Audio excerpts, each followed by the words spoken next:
Someone or something is thinking about the spirit of healing, a legendary being that resonates with all things in the world and performs miracles.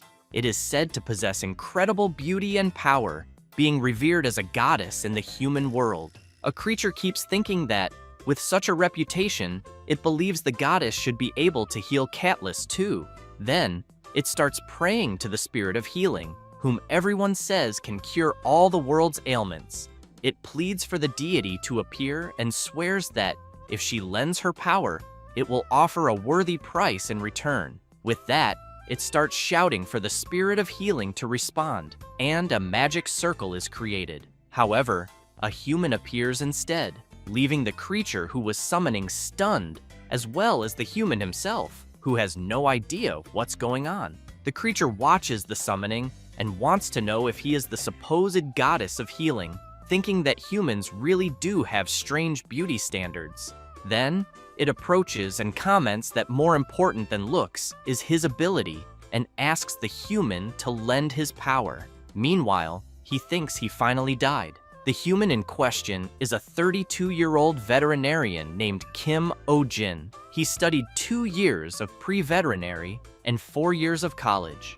After graduating, he worked 3 years as a salaried veterinarian. Then, he finally opened his own clinic, but had no clients. His nights were long. He couldn't sleep because of the bills.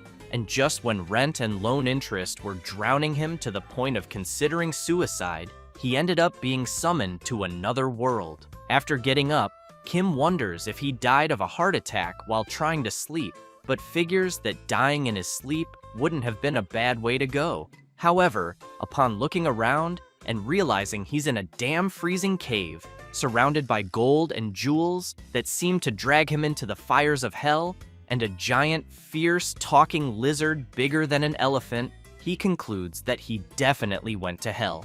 So he asked the creature in front of him what's going to happen to him now. The dragon explains that he just needs to treat his pet. Kim thinks that even after dying, he still has to be a vet, and so he's sure this must be hell. He also assumes the creature's pet must be a 3-headed hellhound. The dragon brings out the pet to be healed and asks the human to please cure him. This is Catless, a fruit bat. Kim immediately recognizes it as a bat and is very surprised. But just by looking at the little creature, he can tell it's unwell, it's skinny, and seems to have no energy. So, he switches to vet mode, picks up the little guy, and immediately wants to know its name, how long the dragon has had it, and when the symptoms started. The dragon says the pet's name is Catless, and that he's been taking care of him for about a week, and that apparently having a pet bat is trendy. Since he was the only one who didn't have one, he thought he'd try raising one too. He saw the little guy stuck at the entrance of a dungeon and picked him up. The protagonist can't believe what he just heard and thinks this is the second type of owner he hates most, the kind who irresponsibly gets pets just because it's trendy. However, he explains that Catless is really skinny and wants to know if the dragon has been feeding him properly. The creature says not really, because his pet barely eats, but emphasizes that he hunts fresh animals every day and gives their blood to his pet to drink, but it doesn't even touch it. Kim lowers his head and starts having flashbacks, realizing that the dragon also falls into the 5th type of hated pet owner, the one who doesn't research the animal they adopted. The dragon grows worried and wants to know if his pet has a serious illness and what he can do. Kim becomes furious and yells at the dragon, explaining that his pet is a fruit bat and can't drink blood, no matter how much the owner gives him. The dragon says that the other dragons told him they fed theirs with blood. The vet explains it's because the others are a different species, and that theirs are most likely vampire bats, while his is a frugivore species. He then says Catless can only eat fruit, and asks if the dragon made his pet starve for an entire week. By giving it blood it couldn't even drink. The creature gets embarrassed and tries to argue that it's his first time raising a bat.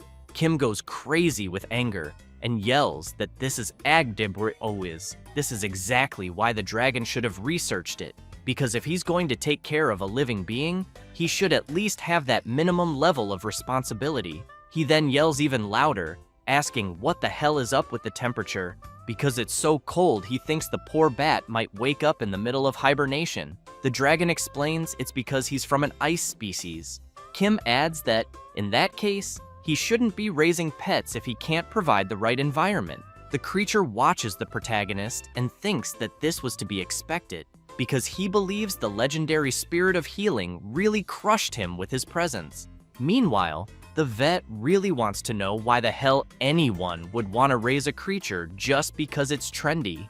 The dragon thinks about telling the human, how dare he be so arrogant in front of a dragon, but knows there's no way to argue back. And looking at Catless, he wonders what the hell he's done for someone who claims to love nature. Because he knows that, no matter how small, the creature in front of him is still a life, and that, as the spirit of healing said, he should have taken responsibility. So he picks up Catless and tells him that, because of his selfishness and ignorance, he made him suffer. He apologizes and says he'll prepare fresh fruit for him right now and then return him to where he came from. The dragon thanks Catless and makes it clear that his pet's happiness is more important than his greed. Kim listens to all this and thinks that hell is more reasonable than he imagined. Then, the dragon thanks the protagonist for giving him that huge reality check and, as promised, says he'll pay the price for using his power. Kim asks that in his next life they let him be born as an oil-rich Arab prince, or reincarnate as a filthy rich villain heir. The dragon wants to know what the hell that means, and if it's some language from the spirit realm. The protagonist is puzzled and wonders what exactly is this spirit of healing the dragon keeps mentioning. Then, the dragon offers an item and says he will grant him a magical artifact imbued with his divine power, and that with it, the protagonist will be able to create whatever he wants. However, he warns that if he has bad intentions, he won't be able to use it. And while the protagonist is in shock, not understanding what's happening, the dragon thanks him again. Then he asks him to return safely.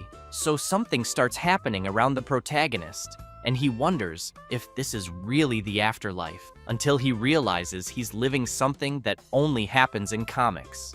With that, he starts screaming, asking the dragon to wait, and that if his wish is to return to life, then send him back to the early days of Bitcoin. But it's too late, and he's sent back. Meanwhile, the dragon heads toward the cave entrance to get fruit for his pet. Somewhere, a bright light shines. It's the protagonist returning. He laments having lost the once-in-a-lifetime chance, since he could have asked the dragon for that golden plot of land in Nyundong, and should have asked for Earth's stocks to rise again. Shocked at himself, Kim comments that he should have trained to make wishes faster, because all he got for being summoned was a cursed necklace. Looking at the artifact, he wonders if it's really imbued with the dragon's divine power and what he'll do with it, until he gets an idea and realizes the dragon didn't even explain how to use the artifact. At that moment, a guy appears and wants to know what the protagonist is doing standing there, blocking the way. Then he throws Kim aside and makes it clear he should get out of the way. The protagonist is confused by this, but he hears a noise and is surprised to see several people on the street selling all kinds of things. A man bumps into him and tells him to move out of the way. Kim touches his shoulder and realizes the bump was real, so he wonders if he reincarnated or if it could be possession, but he quickly remembers that the dragon said he would send him back home. At that moment, a girl calls out to the protagonist and asks him to buy some fruit, saying they're sweet, almost like honey. Kim walks up to her and asks where exactly he is. She wants to know if he's lost, because judging by his clothes, which are pretty weird, she figures he must be a traveler. She explains that this is the Belmore region, south of Baron Doyle's domain, but she emphasizes that there's not much to see there, although the inns and shops are all lined up, so travelers always stop by. That's why she wants to know where he's from. Kim is stunned, thinking the dragon messed up, but answers that he's from a very faraway place. She replies that he must be from some village at the end of the world, but just as she says that, both she and the protagonist turn around in shock. Several crates of apples fall to the ground, and a creature starts eating several carrots at once. It's a giant floppy-eared rabbit named Elizabeth, who overeats when stressed. People panic and run away from the huge creature. Kim wonders if it's really normal to have monsters walking around like that. The girl asks what he's talking about, but says the creature in front of them is Lord Melmore's pet bunny. Then she suggests he should run too while he still can. The protagonist turns around, confused by the term bunny, but the girl doesn't hesitate and runs off. Kim turns as he hears screams. A child is on the ground, crying for her mother, near the huge creature, who opens her massive mouth to try to eat the little girl. Kim gets extremely worried and wonders how the hell that's just a bunny.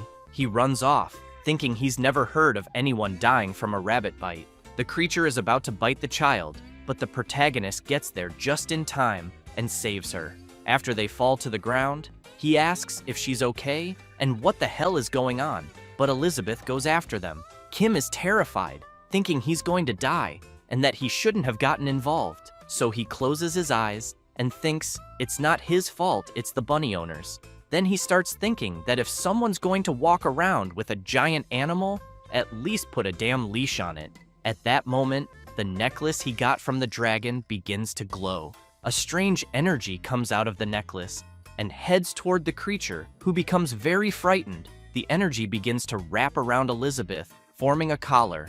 Kim tries to understand what's happening and realizes he managed to stop the giant creature. The people hiding see this and start wondering if the protagonist is some kind of mage, since he managed to tame the giant rabbit with a single move. A little girl asks her sister, the same girl who had been talking to the protagonist earlier, if he's some kind of wizard. She replies that she thought he was just a regular traveler. Kim is still confused, trying to understand what's happening, since he just thought of something and it ended up happening. Then, a man comes running and yelling, worried about his bunny. He looks at his servants and comments that they couldn't catch his pet, and because of that, makes it clear that everyone's salary will be cut. Then he gets excited and calls his pet for another walk. But he's soon shocked to see that his pet is tied up and immediately wants to know who tied up his Elizabeth. He then turns furiously when he sees the protagonist holding her. Then he wants to know what Kim thinks he's doing with his baby. Kim apologizes for restraining her without permission, but points out that someone almost died. The chubby guy hugs his creature and says there's no way his bunny would do something like that, and tells the protagonist to let her go and back off. Kim gets furious and tells the owner that if he's so sure, why doesn't he stick his head in her mouth, thinking this is one of those owners he hates most, ones who never admit their pets could do anything wrong. He then asks if the guy has any idea how strong a rabbit's bite is. He says she could crush his soft skull like a boiled potato. The man gets scared and asks what's with that insolent look and if the protagonist wants to die. Watching the argument, the little girl asks her sister why her heart is beating fast and what is this feeling. She replies that it's called satisfaction. They're enjoying seeing how the chubby guy is being treated. The protagonist looks more closely at the creature and notices some scars. Then he lowers his head and tries to hold back, telling himself that he's a civilized adult and he'll manage to stay calm. He then tells the owner that, in any case, judging by the shape of her ears, she seems to be a lop-eared rabbit. But pet rabbits don't go for walks, and even if they did, a crowded place like this shouldn't allow it. He explains that rabbits are territorial animals and get extremely stressed in unfamiliar environments, and asks if she's shown signs of self-harm or aggressive behavior. The chubby man is surprised and says that lately she's been pulling out a lot of her fur by herself, and asks how Kim knows that. Kim emphasizes that it's one of the common behaviors when they're stressed, and if it continues, she could become seriously ill or have her life drastically shortened. The chubby man gets really scared and asks if his Elizabeth could really die. Kim makes it clear that if he doesn't like the idea, then he should stop with those insane walks to begin with. Worried about his pet, the Baron wants to know how she'll get exercise. Kim says that it's perfectly possible even at home. He then looks at her and says he knows the chubby guy really loves his pet, but emphasizes that rabbits are extremely sensitive animals.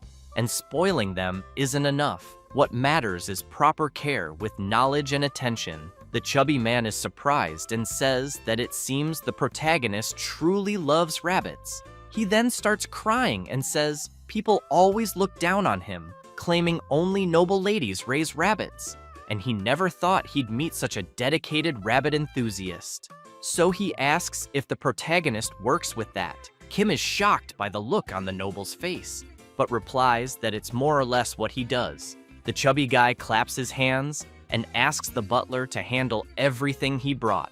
As the butler delivers the items, the chubby man says it's not much, but hopes the protagonist will accept it, and says he'd be grateful if Kim could do a checkup on Elizabeth from time to time. He then runs over to her and shouts that he's sorry and didn't know it was so hard for her.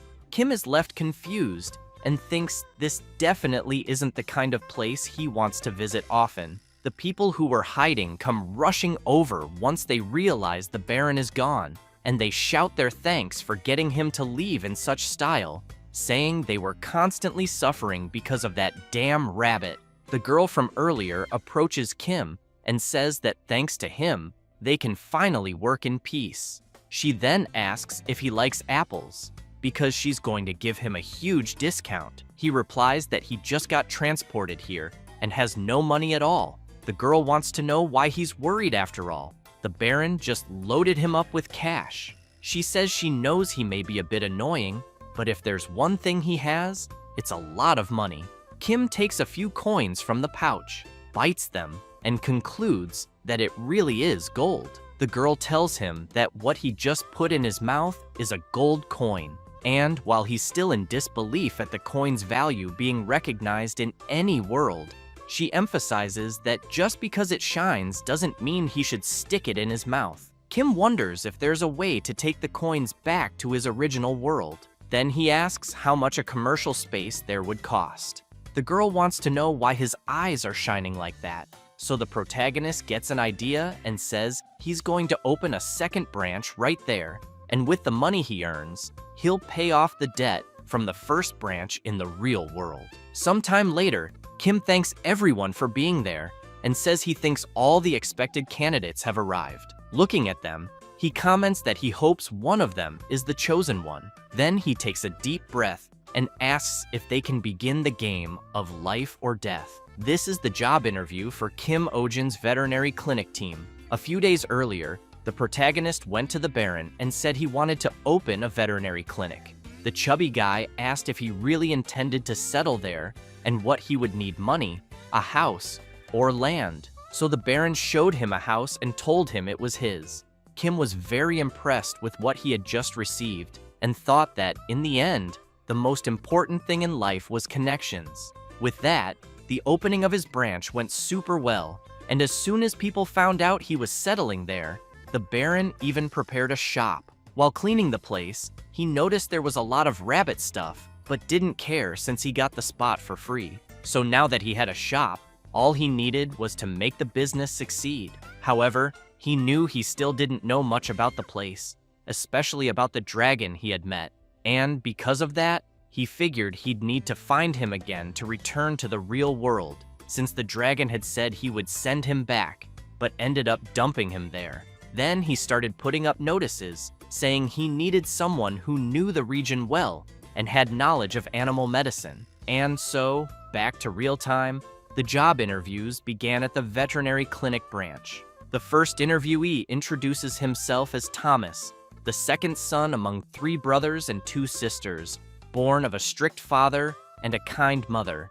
That's why he trained both his body and his character. Kim evaluates the first candidate and thinks he has no personality at all. The second interviewee says his name is Philip and that his family has worked with animals for generations.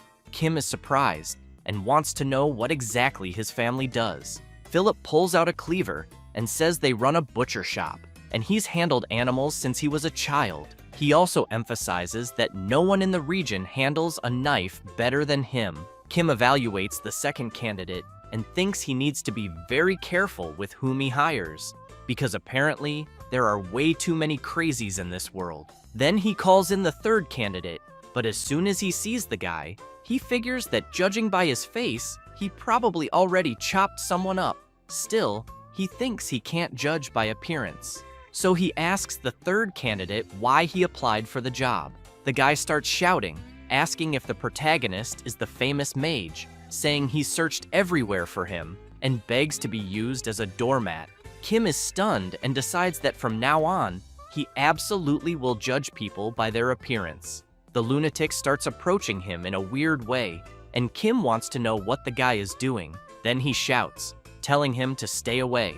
At that moment, someone calls the protagonist director and asks when it will be their turn. While Kim is desperately trying to stop the crazy guy from doing anything, he wants to know if that person really thinks it's a good time to ask that. The person asks if they should clean up the mess. In a total panic, the protagonist replies, yes. So the person lands a massive punch on the lunatic who was trying to grab the protagonist, slamming him hard into the wall. Then she introduces herself as Selena, saying she's a traveling animal specialist and also performs basic procedures.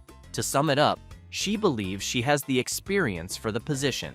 Without hesitation, Kim gives Selena a score of 100 and tells her she's hired. Kim thinks that's how a veterinary technician was hired at his affiliate clinic in another world. The next day, Kim is thinking about the hot sun and the welcoming new environment, but he realizes it's already late and there's no sign of his new employee. He admits he hired her on impulse and wonders where he should post a new job listing. Then someone knocks at the door and he thinks she finally arrived. So he goes to the door and, as he opens it, asks if she had a good lunch. But it's not his employee. It's a guy who laughs and says he hasn't eaten yet and asks if he was supposed to. Kim immediately wants to know who the guy is. After they enter, the protagonist starts buttering him up and asks if he prefers water or tea. The man replies he prefers tea. While preparing it, Kim thinks that his first customer at the new branch has finally arrived, thinking this is the first step to paying off his debt in the real world. He concludes that this time it's going to work because he's already analyzed all the mistakes of the first clinic. Back in his first clinic days, after explaining that the dog's front paw injury was properly treated, he emphasized that the pup seemed to have tartar buildup and that the owner would need to brush its teeth frequently. The dog owner, looking discouraged, asked if he really had to do that because it sounded annoying. Without filtering his words, the protagonist asked why the owner would even bother. Might as well let the tartar build up, the gums swell, the teeth fall out, and just go to hell already. After that, he saw a review of his clinic online, with many people saying the owner was insane and didn't know how to talk to people. Remembering that, he knew he didn't control his temper back then, and that his mouth was his downfall. But now he plans to win people over with charm and price. So he asks the guy in front of him where the pet is. The man shows that the animal is in his pocket and says his name is Pojak, and he's a lizard. Kim is impressed when he sees the creature. He reflects that he thought all animals in that world were nuts after that giant rabbit, but luckily, what he's seeing looks like a normal lizard. Then he tries to hold it in when he realizes the pet is in the owner's pocket and asks where the cage is. But his conscience, because of the debt, tells him to stay calm. Maybe the owner doesn't have anywhere else to put the pet. The guy yells, saying it's cooler to keep his pet in his pocket, which makes Kim furious. His conscience begs him not to react and just focus on work. The client wants to know why the vet is gripping the table like that. After calming down and thinking he finally managed to control himself, Kim asks why the owner brought Pojak and if he's sick. The guy says it's because his pet seems really weak and that he's also sensitive to cold. Kim explains that's normal for lizards. The client also says that when he grabbed the lizard's tail, it fell off. Kim holds back again and says that's also normal. The client says he'll trust the protagonist and asks him to make his pet healthy. Kim, seeing how the client is asking, suddenly remembers the dragon because it was in the same tone. So he thinks the real problem isn't the animal, it's the owner. Still, because he doesn't trust the owner, he thinks it's best to do a checkup. After picking up Pojak, he notices something strange about the creature's skin. Kim comments that it looks like Pojak has dysectisis, a condition where the skin shedding process doesn't go properly. The client asks the protagonist to be very careful when touching him, since Pojak is a bit aggressive, as he was picked up from the street. While Kim touches the creature's skin, it starts to get annoyed. Then, it fills its mouth with something, which leaves the protagonist quite confused, trying to understand what's going on. At that moment, Pojak opens its mouth, and a powerful fireball appears. Quickly, Selena shows up, grabs Kim by the shirt, and pulls him out of the way of the creature's fireball. She makes it clear that he almost got a face full of fire from a salamander, and that she almost lost her boss on the first day. However, Kim is pinned to the wall from the impact. Then he comments that maybe it would have been better to be hit by the fireball. After that, Kim concludes that, to begin with, he can't examine Pojak with bare hands, since, being a salamander-type creature, it spits fire when it feels threatened. While the protagonist wants to know if there's something like fireproof clothing around, Selena asks the owner where he got the salamander. The guy says he picked it up back on the mountain, that it was love at first sight, and he brought it right away.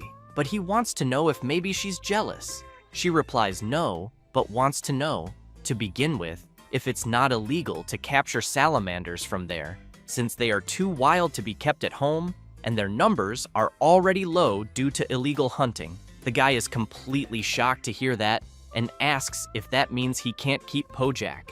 Selena replies that, unfortunately, no, because it's illegal, as she mentioned, but she asks the owner not to worry too much, because she thinks that if they say they're just treating Pojak temporarily, people will probably let it slide, as long as the owner releases him back into the wild after the treatment. At that moment, the guy turns around, starts crying, and says he'll never let go of Pojak. Then he runs off. Kim is shaking with rage and wants to know what the hell is wrong with the owner. Selena guesses maybe he decided to leave. The protagonist looks at her with a sinister expression and says they haven't even started treating the animal, so he wants to know where the owner thinks he's going and why she just stood there watching. Therefore, he orders Selena to go after him immediately. She finds it strange, but replies that she will.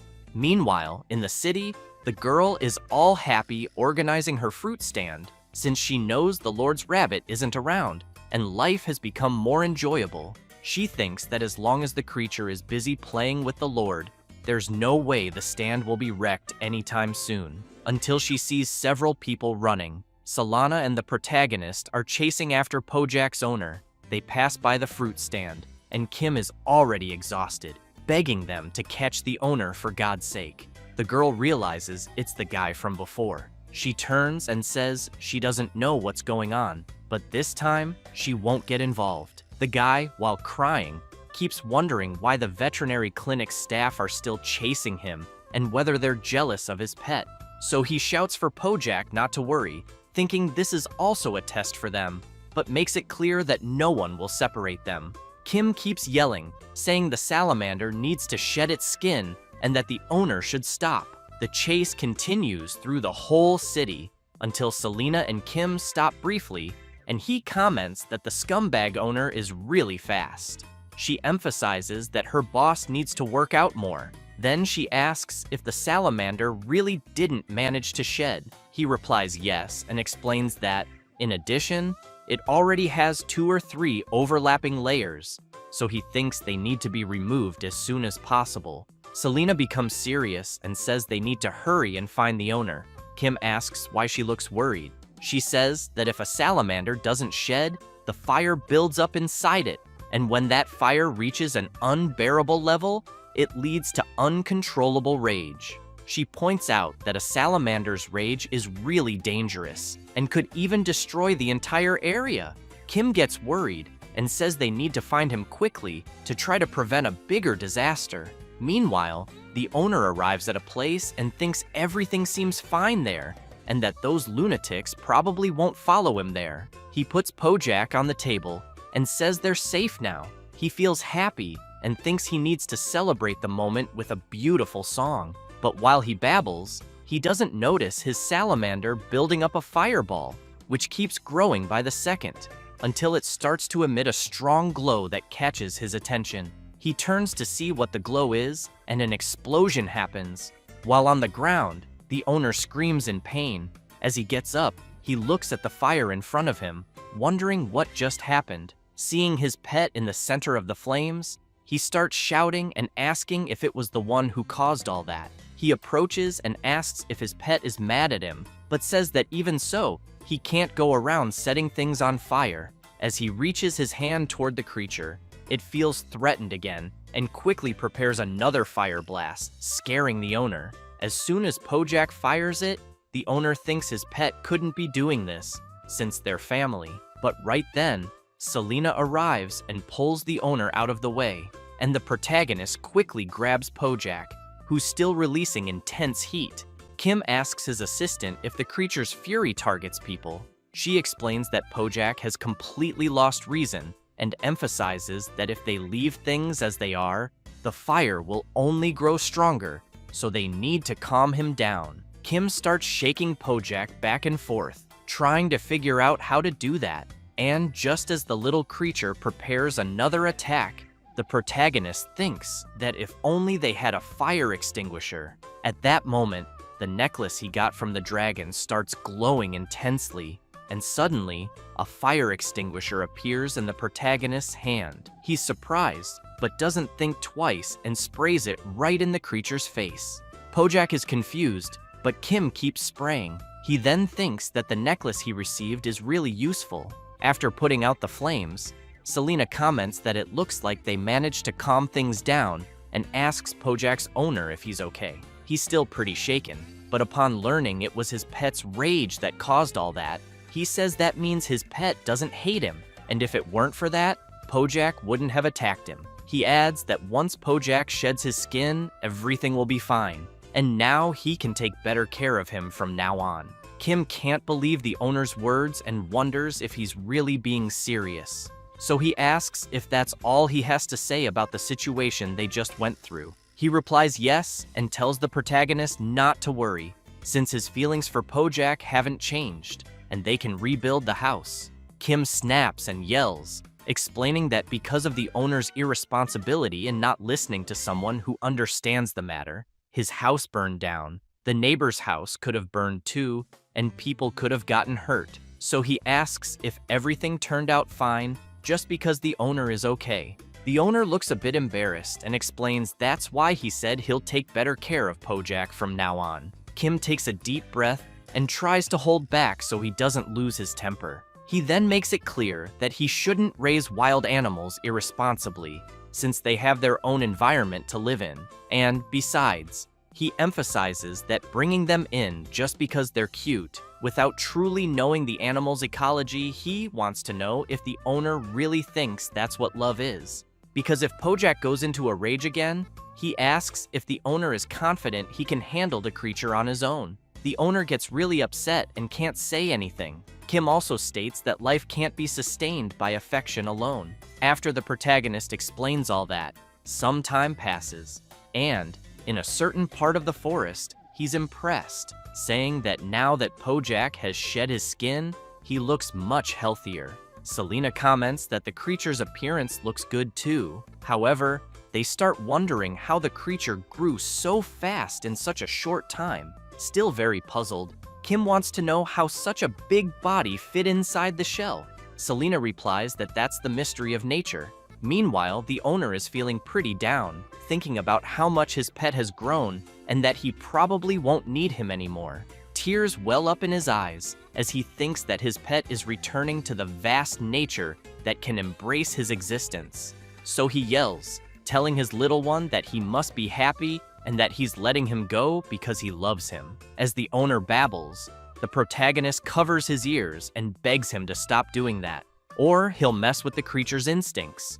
With that, Pojak runs off, and his owner shouts after him. The guy is disappointed, wondering how his pet could leave without saying goodbye. Selena tries to console him and tells him to relax, since salamanders don't understand the concept of ownership. She emphasizes that they probably just saw him as a food-bringing servant. The guy asks if that's supposed to be comforting, but they don't notice someone approaching. It's Pojak, who opens his mouth and starts forming a huge fireball. Everyone turns around, startled, but the creature turns his attack into a display of fireworks, which surprises his owner, the protagonist, and his assistant. The guy is thrilled by the farewell and says Pojak really is amazing. And with that, the first patient completed his treatment. Later, back in the city, the guy is playing his guitar surrounded by a crowd. As he sings and says his name is Roisha, he performs a song dedicated to the protagonist, with a special appearance by the Starlight Children's Choir. Roisha continues the song, joined by another special guest, the artist Djembe Foamhead. Selena says Roisha is a well-known bard in the region. The protagonist doesn't like any of this and wonders if he's really a bard, but he notices a lot of people around staring at him and saying he's the music mage the bard is singing about. Then he gets an idea he thinks could make a lot of money. He holds up a banner that says the artist is a genius and claims this is real music and that it's the first time a song has moved him. A few days after the song's release, at the protagonist's veterinary clinic, several people are knocking at the door, wanting to know what time they'll open. Kim wonders if he should quit, as they're experiencing an unprecedented boom. After several hours of consultations, there are still people outside. With an exhausted expression, Kim says the checkup is over and asks the client to return next week for a follow-up.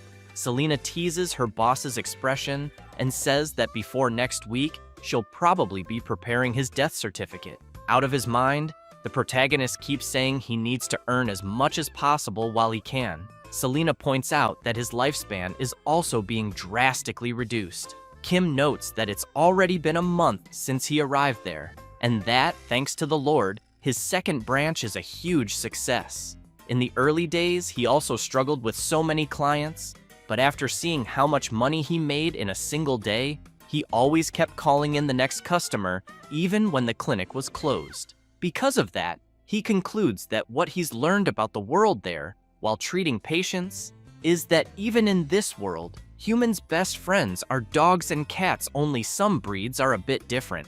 After a long day of work, he starts feeling his shoulder, stretches, and comments that he's really tired. But Selena tells him they still have the last client of the day.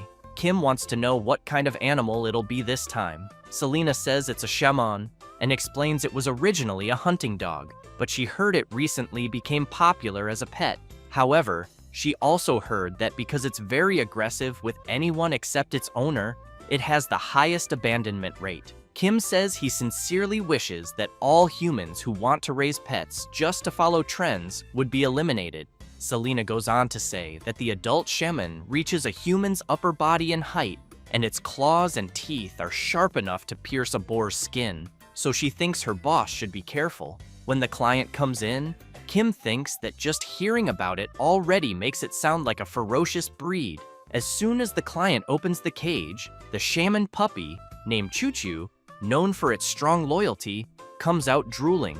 Kim looks at his assistant, and she comments that she forgot to mention the dog is only 3 months old. The client tells the protagonist that since the day before, the puppy has been limping and wants to know if it might be injured. Kim is confused, wondering where the puppy's legs are. He picks it up to check and thinks that, at 3 months, the puppy's joints should already be strong. Then he notices a small thorn stuck in its little paw. As he removes it, he says there was a thorn lodged in the paw, and that now the pup should be fine. He just needs to disinfect it. After that, the little puppy gets all excited and starts jumping around, and the protagonist thinks it looks like a ball of yarn, but is happy about it. His assistant notices. After the satisfied client leaves, the protagonist collapses and says it's finally over. Selena comments that he looked happy. Kim is confused and asks her to be more specific. She wants to know if he was happy because the puppy was cute or because the job was done successfully. Kim wants to know why she's curious about that. She replies that it's surprising to see him smile when money wasn't the main thing. He takes a deep breath and says that just for that day there weren't any seriously ill animals, since he believes the hardest part of being a vet is constantly having to face sick animals, and that when you love animals, the affection you feel becomes a burden. So he tried to exclude emotion and remain calm. But when he found out owners were abusing the situation, asking to keep their pets longer just to extend their vacation, he started yelling and being more aggressive with the owners. After thinking about it, he gets up and says they're closing and cleaning up quickly. Selena says it's already getting dark outside. Kim replies that it's because they had so many clients and tells her that if she wants to go home, she can, since the sun will set soon. Then he sees someone outside looking desperate. The man is shouting for the protagonist, begging him for help. Shocked, Kim asks if Selena can also do exorcisms. She grabs a broom and says maybe physical attacks might work. The man opens the window, startling the protagonist, then grabs him and runs off with him. Selena just watches, unable to believe what just happened. After the man takes Kim to a place, he keeps apologizing, then says he didn't know Kim wouldn't have the strength to climb a small mountain. Completely exhausted, Kim asks who the hell he is. The man apologizes again and introduces himself as Schwein, a public official who manages the territory. He starts banging his head on the ground and explains that the reason he came like this is because he heard Kim even managed to calm down the Lord's rabbit. So he wants to know if the protagonist could capture a lost dog. Kim is very confused, not really understanding the guy's request. At that moment, Selena shows up and replies that they're not an animal rescue organization. Kim agrees with her and emphasizes that a vet is someone who treats animals. Schwein looks disappointed and says he doesn't have anyone else to ask and is really out of time. Selena wants to know what kind of time he's talking about. He explains that about 2 months ago, this dog he's referring to settled on the mountainside. But luckily, that's the very place they were planning to build a path, and they tried to catch it themselves, but the dog is too agile, and the construction date is in 2 days. Kim asks what will happen if they can't catch the dog. Schwein says the army will be dispatched, and the moment they deem a rescue impossible, the army will eliminate the dog on sight. Hearing that leaves the protagonist stunned. Schwein begs for help and emphasizes that he really doesn't have much time. Kim is a bit hesitant to get involved, but still wants to know where the dog is to begin with. He points out that he's a vet and has never done any capturing, so he needs to at least see the dog to understand the situation. Schwein is happy and says the dog is just a bit further ahead.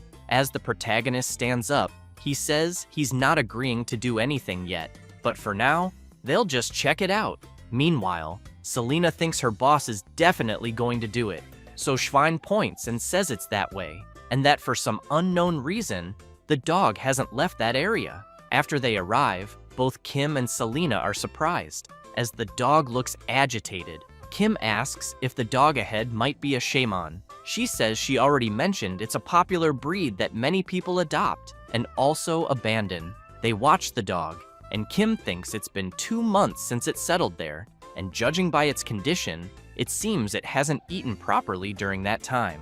Then they hear a strange sound in the forest and get worried, wondering what it was. Kim takes a step forward, which angers the dog and causes it to lunge at him. Selena grabs Kim and Schwein and jumps away, saying it's dangerous and that they need to pay more attention. Kim yells that turning your back on an angry dog is even worse. Selena asks if he would have preferred being bitten to death. Kim looks back and says if she keeps running from the dog, it'll only get more agitated and keep chasing them. So he considers that they need to distract it and find another place. But then they're confused to realize the dog isn't chasing them anymore. Kim wonders why the dog isn't following and asks if she hadn't said it was a hunting breed. So he points out that an excited animal, especially a hunting dog, wouldn't just stop chasing from that distance. The dog returns to the same spot it was in before. Kim notices this and becomes intrigued. Selena says she has no idea what the dog is thinking. Schwein explains that the dog chases people away like that every time, which is why the complaints from the residents below aren't a joke. Kim starts thinking about it until something comes to mind, and he immediately wants to know what kind of complaints Schwein received. He says the complaints are about a vicious dog barking on the mountain and being dangerous, and that's why people want it captured quickly. Then the protagonist asks if, by any chance, anyone has been hurt because of the stray dog. Schwein answers yes, but after thinking a bit, says no, there haven't been any such complaints. Kim asks Selena if she had mentioned that shaman dogs follow their owners well. She replies that, as she said before, they're known for their excellent loyalty. Then she wants to know if her boss noticed something. The next day, they're in another village, the closest one to the mountain. Selena wants to know why they came there, instead of trying to catch the dog. Kim says they're now looking for the dog's former owner. She's confused and points out they don't have time for that. So wouldn't it be better to just catch the dog? They could simply put food in a trap cage to lure it in, since it looked hungry. Kim says clearly that the dog wouldn't be lured by food. Selena doesn't understand and asks him to explain. He turns to her and asks why. Then, is the dog so thin if it's a hunting breed? So he believes something must take priority over its hunger. Like, for example, an order from its owner. Kim comments, in a scene where an old man says he'll be back soon, that he made it clear to the dog that it had to stay there and wait for him to return, and never to leave that spot. Selena imagines this scene too and is visibly surprised. Then, furious, Kim says there were people like that where he came from, two useless people who order their dogs not to follow them when they abandon them. So he says if he finds someone like that, he'll beat them and drag them back to the dog, since they should see how the animal they abandoned is doing. As they walk through the town, he starts asking some old ladies about the dog's owner. One of them says she'd like to know too. The other says Gavril's husband is a lumberjack and can't even cut wood because of that damn dog. Then the protagonist asks some children. The kids scream that their mom won't let them go to the mountain because of the dog. After getting nowhere with the children, Kim finds an old man and asks if he knows anything, but the kind old man can barely hear and ends up saying nothing useful. So the protagonist gets tired after asking so many people. Then he asks Selena if people really live there, because nobody seems to know anything. She says that, in any case, it's clear everyone dislikes the mountain dog somehow. Kim says he can't believe no one knows anything. Then a girl appears and says the villagers don't know them very well. She asks if the protagonist is looking for the lost dog's owner, because this is the first time someone has looked for Mr. Jake. Kim is surprised and asks if she really knows the dog's owner. She simply asks Kim to follow her. So they go to a humble house near the mountain. Kim comments that it seems Mr. Jake lived really far from the village. The girl confirms and explains that's why the villagers didn't know him well. As she knocks on the door, the protagonist wonders if the man really lived alone with a dog in such a remote place. But the girl explains it's not what he's thinking, and then points to the side, leaving Kim shocked. She shows him a grave. Then she says that Mr. Jake passed away about 2 months ago, caught in a landslide, and that he lived a lonely life, but was truly a good person. Kim wants to know if Mr. Jake really died 2 months ago. The girl confirms and says he had no family, so she had to take care of his funeral, and that even though everyone is cursing the dog's owner, the truth is that Mr. Jake didn't abandon the dog, he simply couldn't come back. Kim stands in silence, staring at the old man's grave. The girl also emphasizes that she tried to bring the dog back too, but it was useless. And if the protagonist is there because of the dog, she wants to know if he could help Max, which is the dog's name. Kim becomes thoughtful, then clenches his fist tightly, bows, and asks that Mr. Jake rest in peace. He then says he's truly sorry for the misunderstanding and that they will definitely rescue Max on Mr. Jake's behalf. After that, the afternoon arrives, and Schwein is nervous, wondering if the people in front of him weren't supposed to come the next day. The army representative says their work ended early, so they headed out right away. Schwein tries to argue with them, asking if they could just rest for the day and come back tomorrow. But the leader questions why there's any need to drag this out until the next day, since they can just handle it now. It's not like they haven't dealt with wild beasts before. And in the end, people don't like the situation either, so he asks who would say anything if they dealt with it a day early. After entering Mr. Jake's house, Kim notices a scent of herbal medicine in the air and wonders if the old man might be an herbalist. He then tells the others that, for now, they'll just go along with the old man's aroma. Selena mentions that there are some clothes hanging there. Kim stops in front of a photograph and stares at Mr. Jake smiling happily with the dog Max. Thinking about it, he figures the old man must have really cherished his pet, which makes him want to find out what happened. Selena says that apparently Mr. Jake was searching for mandrakes. Kim doesn't understand and asks her to clarify. She points to a poster and says she's talking about the one on the wall. The protagonist gets a bit intrigued and thinks he might have seen something like that in a movie. Selena then asks if he's really never heard of a plant that screams. She goes on to explain that it's said to be hard to find and extremely difficult to harvest, but on the other hand, its price is so high that any herbalist would desire it. Hearing this, Kim becomes thoughtful and while looking at the photo, begins to suspect something. A little later, something catches Max's attention, making him excited as he realizes something. 2 months earlier, Mr. Jake had been in a small cave with the dog when it suddenly started raining.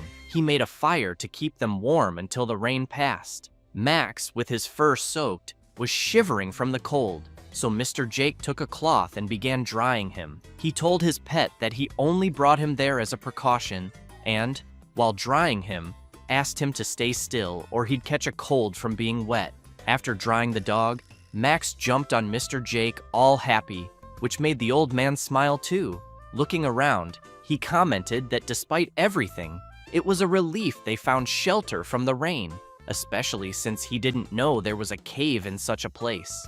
Then, as he turned, he noticed something, a glowing plant. As he bent down to take a look, he observed the light it emitted, the shape of the leaves, and concluded it was the mandrake plant he had been searching for. He was very impressed, thinking he'd never get to see one in person, only in books. So he considered going back home to get his equipment. The dog started trembling and growling, suggesting he wanted to go with him. But Mr. Jake made it clear he'd go alone since it wasn't far. He explained he'd be back soon and told Max to wait there. With a big smile, he emphasized that it was his lucky day. So, the dog stayed where he was told, while the old man went home to get his gear. However, while walking through the mountain, Mr. Jake heard a strange noise and looked up to see what it was. Unfortunately, that's when the landslide occurred that led to his death. The dog kept waiting for his owner. Days passed, and he always stayed there waiting, until one day, some people adventuring in the area found him. They immediately wondered what a dog was doing in such a remote place, and upon closer inspection, thought he had been abandoned by his owner. The girl commented that it was quite sad and asked if they should feed him. But as they got closer, Max became furious. The people got scared, said it was too dangerous, and ran away. After the adventurers left, Max returned to the same spot and continued waiting for his owner. Back in the present, Max smells something strange and soon hears footsteps approaching. It's members of the army. Schwein tries to reason with them that there's no need to rush, as it's already getting late and they need to find a place to stay. As they stand in front of the dog, while it growls furiously, the army representative asks if the others brought plenty of spare tranquilizer darts. They reply yes, since after all, it's a shaman breed dog. Schwein tries everything he can to stall the army representative and asks if he could wait at least an hour to do it, as he actually hired someone to rescue the dog. He then explains that when he looks at the animal, he feels like it has a story behind it, since it's a creature that hasn't harmed anyone so far. The army representative turns with a serious look and asks if Mr. Schwein really thinks they're there to worry about a dog's circumstances. He makes it clear that while he knows it might be a sad case, as Schwein said, his job is to keep the residents safe. With that, he points his weapon at Max, who lowers his head. The army representative cocks the weapon to fire, but someone arrives and puts a hand on the gun, stopping him from shooting. It's Selena who tells him he's being hasty and explains that she's there to rescue the dog, asking them to wait a moment. At that moment, someone approaches the dog, calling it by name. In Max's vision, he sees his owner, asking if he waited long, because he's there to take him home. Immediately, Max starts wagging his tail faster and faster, showing how happy he is to think his owner has returned. He starts barking joyfully and tries to play. But unfortunately, it's not Mr. Jake, it's Kim, disguised using some of Jake's belongings and scents. Kim apologizes to Max and says he's not the person he was waiting for.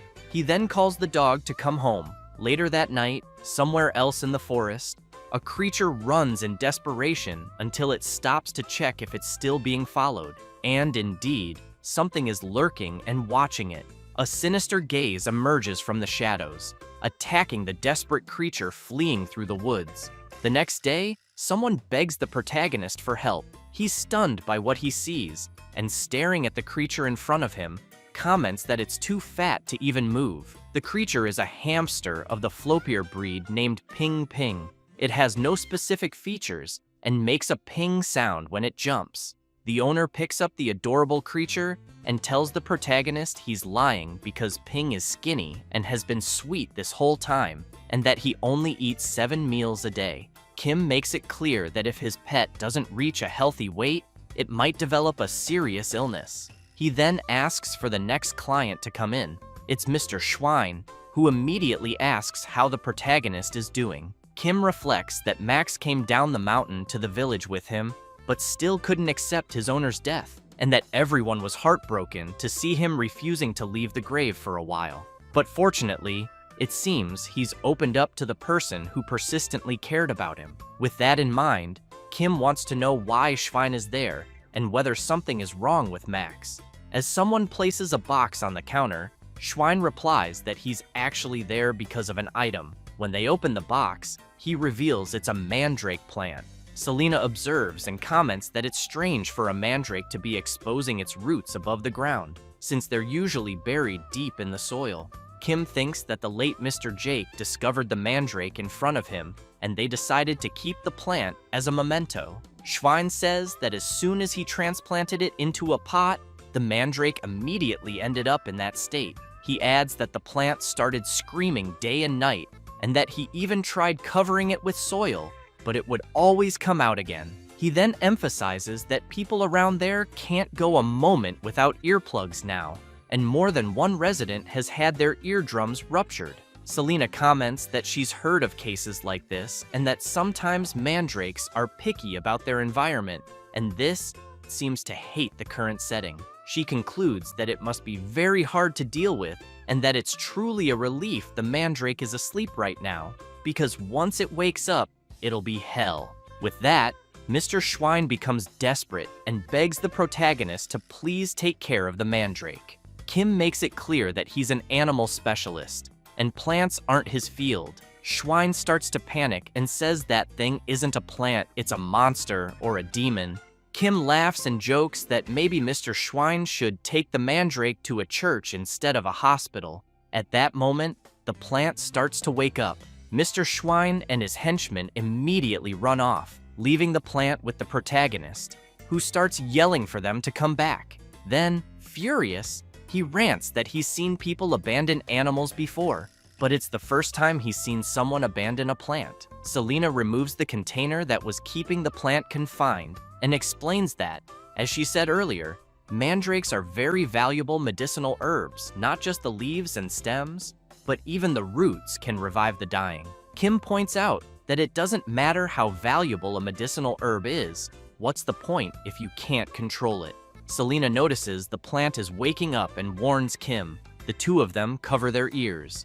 Selena says that if he doesn't block his ears properly, his eardrums will explode. They watch as the creature wakes up, and Kim, worried, braces for the worst, thinking that if only he had his noise-canceling headphones, which he still hasn't fully paid off. But when the mandrake wakes up, it becomes enchanted by Kim, who is confused by the reaction. He removes his hands from his ears and asks what's going on. Selena says it seems like the plant is interested in him, but then she has second thoughts and tells Kim to remove the necklace he's wearing. He grabs it and asks why.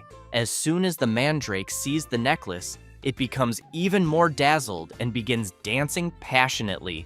Kim wants to know what the hell is going on. Selena comments that it looks like the plant is dancing because it's in a good mood.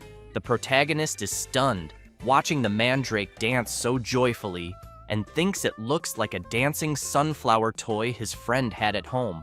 Meanwhile, Selena keeps eyeing the necklace on her boss's neck. She asks him to keep the necklace visible and on his neck for now. He agrees, since he's never raised a plant before.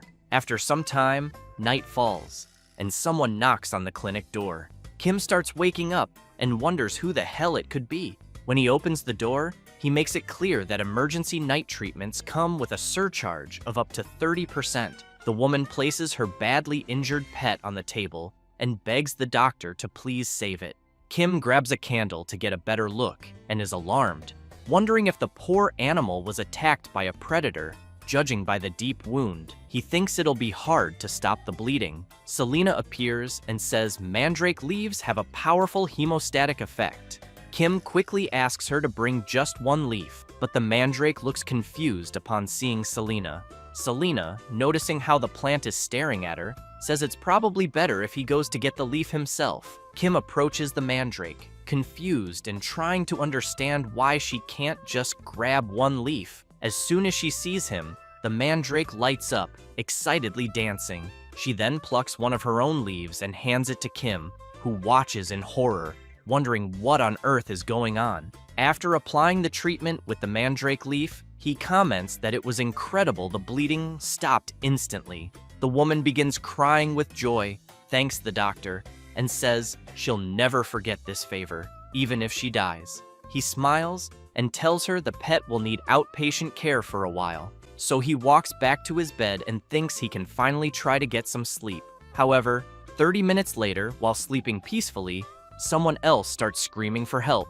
When Kim goes to check, he finds another creature with the same type of wound as the last one. The protagonist observes with his friend and says the little animal was attacked by the same creature as before. Looking more closely at the wound, he concludes that it's not a hunting injury. He then considers that maybe whatever did this was just playing around like a psychopath. The pet's owner is scared and asks what he means by that. Selena says she's never heard of anything like it either and wants to know if it might be some new kind of monster. At that moment, the child with her mother starts yelling, saying she knows who the culprit is. She says she's pretty sure it's Baron Doyle's pet wolf because she knows he walks through the forest with that wolf and that playing with weak animals is his hobby. Kim is shocked and wants to know if there's no animal protection law there, and if they just let that happen. The child's mother says she thinks it's because the Baron is a noble. The protagonist goes crazy with rage and comments that this feudal class society is really annoying. After that, a week passes, and several people come asking the protagonist to save their pets. Visibly exhausted from lack of sleep, the protagonist screams that he can't take it anymore and can't go on living like this. So he grabs a torch and goes out into the streets with several other people, calling for a class revolution and demanding that Baron Doyle show up to give an explanation because everyone there needs their pets to be safe. Kim starts shouting louder and louder for the Baron to appear, thinking to himself that he just wants to settle this so his life can go back to normal and he can finally get a good night's sleep. Then some soldiers appear. Their leader immediately asks who Kim Ojin is. He gets nervous, thinking they've identified the leader of the revolution and are going to punish him, but he's confused when they bow to him. The soldier says he will escort the protagonist to the castle. When they arrive, Kim sees Baron Doyle's wolf with the same wound as all the other animals he's treated over the past week. The wolf's name is Magma, a blood-fanged wolf breed with long fangs who really loves sweet potatoes. The Baron is in despair and crying, begs the protagonist to save his beloved pet, saying he'll reward him greatly if he does. Both Kim and Selena observe the wolf, wondering what the hell is going on. Meanwhile, back in town, someone is shouting, asking if people heard monsters have appeared in the western forest, and even the Baron's wolf was attacked. Some residents say they don't think it's a normal monster, and that they've even heard it's a giant beast. Another very frightened resident says that after the animals, the monster will go after people, so they start considering evacuating to the lower village before it's too late. But someone comes running, telling everyone not to worry because Baron Doyle has launched a monster subjugation operation. He explains that they're setting up a giant trap to catch the beast, and that soldiers are patrolling day and night, so it's only a matter of time before the beast is caught. The people get excited and shout that this was expected from Baron Doyle, and that thanks to him, they'll be able to eat well again. But the Proto hates hearing this because he knows the Baron just cried and whined, and his subordinates handled everything. He remembers the Baron throwing a tantrum on the floor, begging his men to catch the beast that attacked his pet urgently. And as he watches people praising Baron Doyle's name, he thinks this is media manipulation, and he didn't even know that could exist back in the Middle Ages. Selena notices something about her boss and says he's got a suspicious look on his face. He asks if the animals treated at the clinic so far were mostly attacked in the eastern forest near the village, since the place where Magma, the Baron's wolf, was attacked was deep in the western forest and far from the village, and that the location where the Baron is leading his soldiers in the monster subjugation operation is also the western forest. So while it seems logical to focus the investigation on recently affected areas, it's strange that they haven't even considered the eastern forest.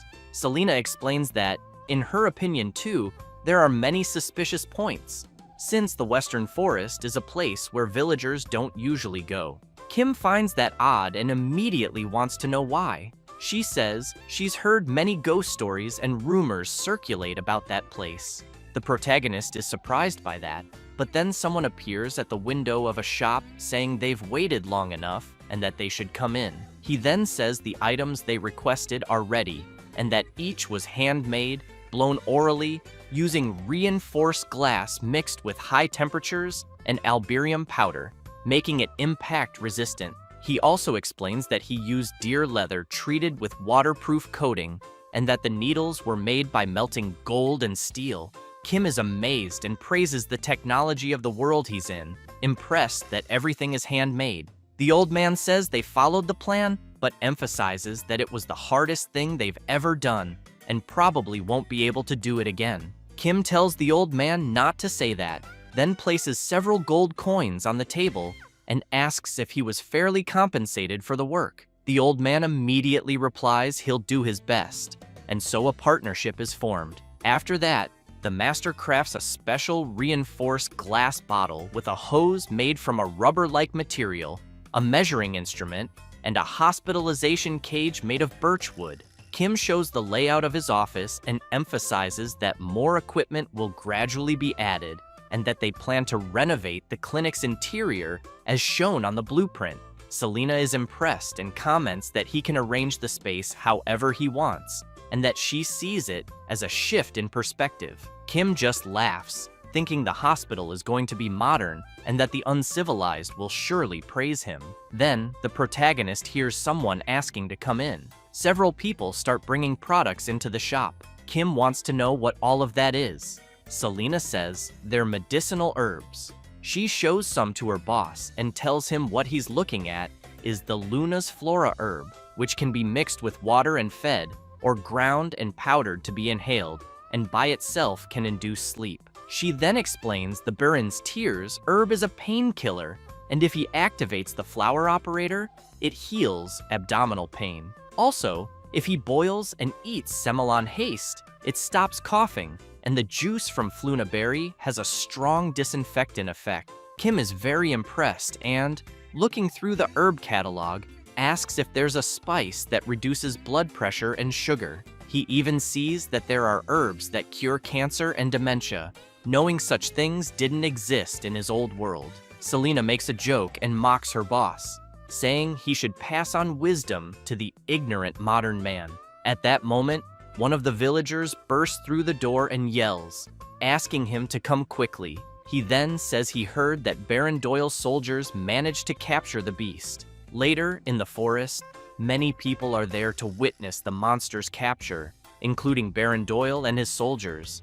Kim is worried because he hears a loud noise, almost like a dragon roaring, and wonders what kind of beast it might be. He also sees that the creature managed to break the trap and escape again. The soldiers shout, ordering the hunting dogs to chase the creature, so they dash off at full speed. However, Kim watches the silhouette of the creature and grows even more concerned. But as soon as the dogs corner the creature, they realize it's just a kitten.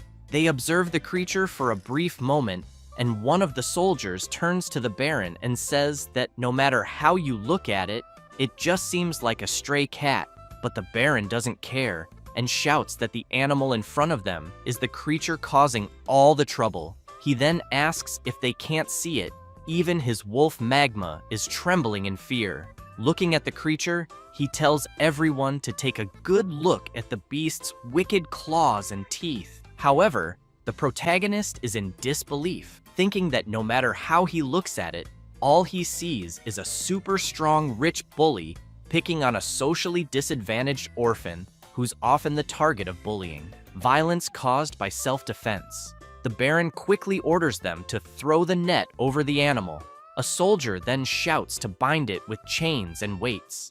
After fully restraining the kitten, they shout to burn the beast, which horrifies the protagonista. He can't believe they're taking this seriously. Doyle laughs and demands the creature be dragged away alive so it can be executed in front of everyone. Kim, observing the soldier's expressions, concludes that this is clearly animal abuse. At that moment, his trauma button is pressed. He remembers a time from his previous life when a boy brought him a cat asking him to take a look. The boy explained he used to feed it in the commercial district, but hadn't seen it in a while and wanted to know if someone had done something. Kim, seeing the animal's condition, was shaking with rage. That was case number 1 of the most hated kind of pet owner, animal abusers. After remembering that and seeing the soldiers yelling to hurry and trap the animal, he snaps and screams for them to stop, shut their mouths, and pinch their noses. The soldiers and the Baron are stunned by this sudden outburst. Then, worried about what they'll do to the animal, he points at the creature and tells them to look closely at the monster's forehead, because it's clearly a demon. Both Doyle and Selena are confused. He emphasizes the clear M pattern and the scar above it. Kim thinks to himself that he'll go full medieval, then keeps yelling that it's the mark of the great demon who will bring a global plague, the mark of Corona, the great pandemic. Everyone starts panicking, wondering if it could really be true. Kim explains that the first demon messenger who spread the plague was a small rat. A cat that ate many of those rats and accumulated magical power became an even stronger plague spreader than the rats themselves, and eventually showed up right where they live. He then gets serious and declares that the animal in front of them is the Corona plague. He explains that if the disease begins to spread, half the population there will disappear. The soldiers start shouting that they've never heard of such a thing in their lives. One of them turns to ask Baron Doyle what he thinks. The Baron asks the protagonist if it's really true. Kim answers yes, and says it's something that happened where he came from, and that to defeat this demon, the entire world had to go to war against the plague. Doyle wants to know if he's seriously saying the cat is the demon's messenger. Kim says yes, but emphasizes that the creature is still young, and that where he came from, they created a cure to subdue it, something they can do here as well. He then turns to Selena and asks if he's right. Kim winks, thinking his assistant needs to play along and say yes. A bit awkwardly, Selena responds that it's quite possible, and that if they use the cat's blood and herbs, they might be able to make a cure for the epidemic. Kim waits anxiously for the Baron's answer, wondering what he'll do if this doesn't work. A soldier then comments to the Baron that this story is absolutely absurd. Doyle makes it clear to the protagonist that he has 1 week, and during that time, he must completely heal the monster and bring it to the castle, and after that, it will be executed in front of everyone. After partially resolving things, Kim returns to his clinic. A bit relieved, he admits he's really scared and thanks Selena, but comments that she seems better at lying than he expected. She replies that she never lied and explains that it's true that with the cat and the mandrake, they could make a cure. However, she knows one alone won't be enough, as they'd need to grind hundreds of mandrake roots. So she wants to know why her boss tried to save the animal. Selena says she put the kitten to sleep with pills for now, but thinks it'll be hard to deal with once it wakes up. Kim turns serious and says it's because the little animal isn't the one who attacked the village pets, as he recorded the symptoms and wounds of all the injured animals so far. The village animals all have similar wound sizes and shapes, but Magma, the Baron's wolf, is different. His claw size, wound shape, and even the severity suggest he was attacked by a completely different animal. Selena then concludes that Magma is the one who harmed the village animals up to this point, but asks if the one who attacked Magma is the kitten they have.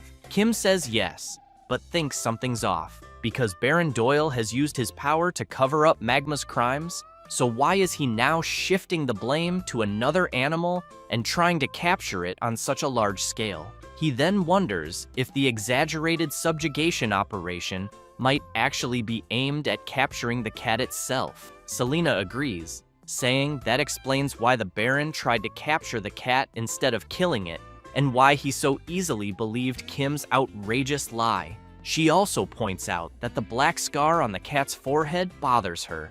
It doesn't look like an ordinary wound, and it's odd that it has so many old injuries on its legs. Kim hears this and declares that he'll definitely do everything he can to figure it all out. Selena thinks that at first, she assumed her little boss was just a money-hungry vet, but now sees he's actually pretty impressive. But then she sees him petting the cat and wiggling his butt ridiculously, with a hilariously dumb face. Seeing that he won't stop, she's stunned and wonders if he's just a lunatic.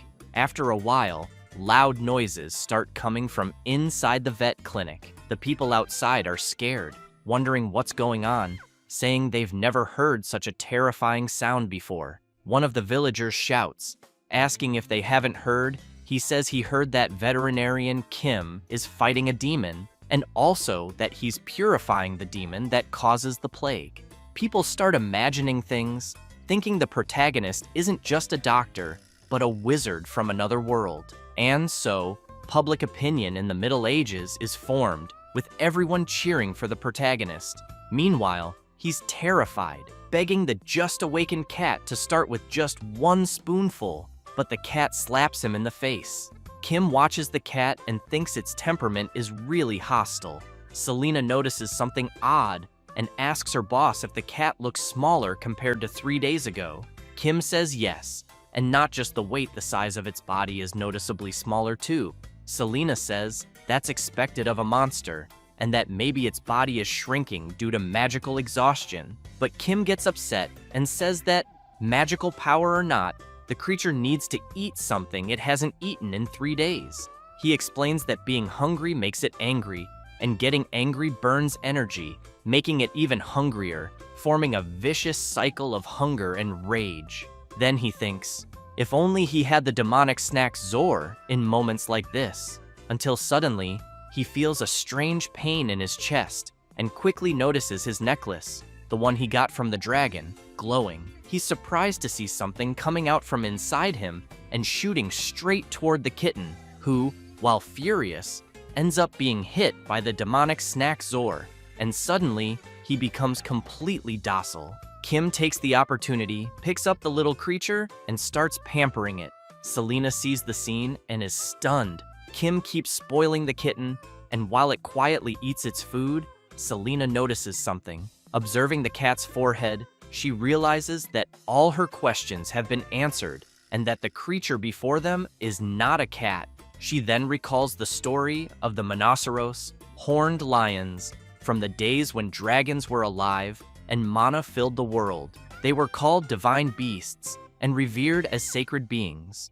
Wherever their horns touched, they brought water to dry lands and granted the blessing of light to dark lands. They were able to give such blessings because of the Monoceros heart, which had the ability to generate mana and possessed incredible powers. Furthermore, it was said the horn on their forehead was a sacred channel through which mana flowed, and that anyone who touched it would not escape death. And after the mana famine, the population of Monoceros decreased, and they began disguising themselves as small animals to protect themselves. But, having never lost their pride as divine beasts, They were said to have never been tamed by anyone except one, the spirit of healing. So after the kitten eats several demonic Zor snacks, Kim tries to get it to use the litter box and succeeds. He gets excited upon seeing the little creature manage to do it. The protagonist, in this case, is the so-called spirit of healing. The happy kitten, on the other hand, is the legendary divine beast. Kim gives the kitten another demonic snack and praises it, calling it a poop machine. Selena can't believe what she's seeing. Meanwhile, in Baron Doyle's castle, he's taking a bath and becomes furious upon learning that the creature ate its meal calmly. One of his henchmen confirms and says that, while observing the veterinarian, he saw him cradling the creature like a baby, and it was purring and diligently eating something. Doyle says it sounds impossible, but then one of his guards appears and reports that the soldiers are getting restless and need an order. He then wants to know about the conversation he overheard regarding a demon's messenger and a plague, and whether the cat really isn't just an ordinary feline. Doyle says monoceruses are beings that cannot be tamed by humans, and that no matter how much power they've lost, they must never be underestimated. Because in the worst-case scenario, he believes these beings can convert the mana in their bodies into poison and self-destruction, and that power is truly immense, capable of bringing a plague upon an entire nation. He recalls the protagonist saying that it was something he really experienced in his world, and that the whole world had to fight the plague for years. He then reflects that it was said monoceruses never ate anything given by humans. With that, he thinks about the veterinarian and wonders if he knows some special method no one else does. The next day, at the veterinary clinic, the protagonist's new employee asks the pink fairy guardian to please come into the consultation room. She then explains that in the consultation room, they will measure the child's weight.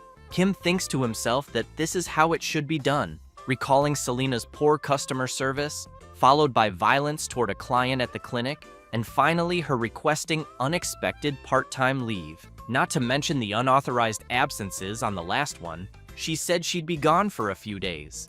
As soon as he saw that request, he was furious, saying it was more than enough for just cause. So he urgently asked Pio, who lives nearby, to help him out for a few days, offering 2 silver coins per hour. He then realized she was very good with customer service, really liked animals, and had a diligent and proactive work attitude. So he starts wondering about the fluttering in his chest as he watches her performing Selena's duties, and that maybe he could even hire her as a full-time employee. However, that day, he notices something. Looking around, he wonders why everything is so quiet, since he knows that usually, with animals crying and fighting, the place is always noisy. But for some reason, all the animals and clients seem to be quiet. And while he keeps finding that strange, he doesn't realize it's all because of the cat on his shoulder, emitting a sovereign aura like a divine beast. The next day, Kim calls in the next client, and he immediately sees it's Ping Ping's owner. Upon inspecting the pet more closely, he wonders how this happened, since he remembers Ping Ping used to weigh only about 500 grams, but now looks like he weighs 10 kilos. Still shocked by the animal's growth, Kim wants to know if a hamster can really get that big. The owner looks confused and asks what a hamster is, saying his pet is a floppier. Kim snaps back to reality and remembers that people there don't know what a hamster is. Ping Ping's owner asks if the protagonist is seriously saying he doesn't know what a floppier is. Kim awkwardly says that's not it. Then Pio shows up, saying her boss is from another world, so the words he uses are different. While Kim feels relieved to be saved at the last second, she continues explaining that's why he can perform medical treatments no local doctor can. The pet owner is impressed and comments that it seems the protagonist studied abroad. Excited, Kim announces that he'll hire Pio full-time. She's delighted with his decision and thanks him right away. Then he goes back to analyzing Ping Ping, wanting to know what exactly happened to him, as his condition looks very good. He also notes that his fur color is unique, but based on anatomical features, He's definitely a hamster, maybe affected by a spell that made his body grow. At that moment, the cat doesn't like something and jumps on Ping Ping. As it tries to attack, the creature splits into three, leaving everyone stunned, trying to understand what the hell just happened. Kim gets very worried, thinking the world he currently lives in is insane, and begs for it to at least follow basic laws of physics. Because as a vet, he can't explain this phenomenon. The owner starts trembling upon seeing his pet, and Kim panics, trying to calm him down. But the man grabs all three and says that even though he tried to make them a family all this time, they weren't interested. Then he says this is great and immediately wants to know what names he should give them. But one of them jumps, causing the others to jump too, and everyone gets startled. Kim comments that now that the animal's body is smaller, its agility seems to have increased as well. Then someone arrives, grabs the first, grabs the second. It's Selena, and the third she catches with her mouth, saying the animal is not a floppier. She observes the little creatures and says they're bloobs, then quickly asks where the owner got them. He replies that he doesn't know either, and that he just got them as a gift from his father, but now wants to know if his pet is some kind of demonic creature. Selena says she intends to investigate that now, and as she places the little creatures into a cage, she makes it clear that they'll need to be hospitalized. The owner asks why and what's going on all of a sudden. Selena turns serious and tells him not to worry, assuring him she won't dissect them. Kim, feeling awkward, emphasizes that they don't engage in any unethical medical practices. The owner wants to know if he can trust the protagonist. Kim says yes, and explains that without the owner's consent, he can't do anything, but he wonders why he has to keep giving so many explanations. After a while, Selena says that bloobs aren't naturally occurring animals, and that they were created through the experiments of a mad wizard, and that they are failures. Kim is horrified and wants to know if mad scientists really exist in this world. Selena comments that, actually, this so-called mad wizard isn't all that bad, but obviously, that doesn't excuse his mistakes. She then says she thought all the bloobs were already gone and didn't expect to see them again in a place like this. She takes a deep breath and says it's been 100 years. Hearing that completely shocks the protagonist, and he immediately asks Selena how old she is.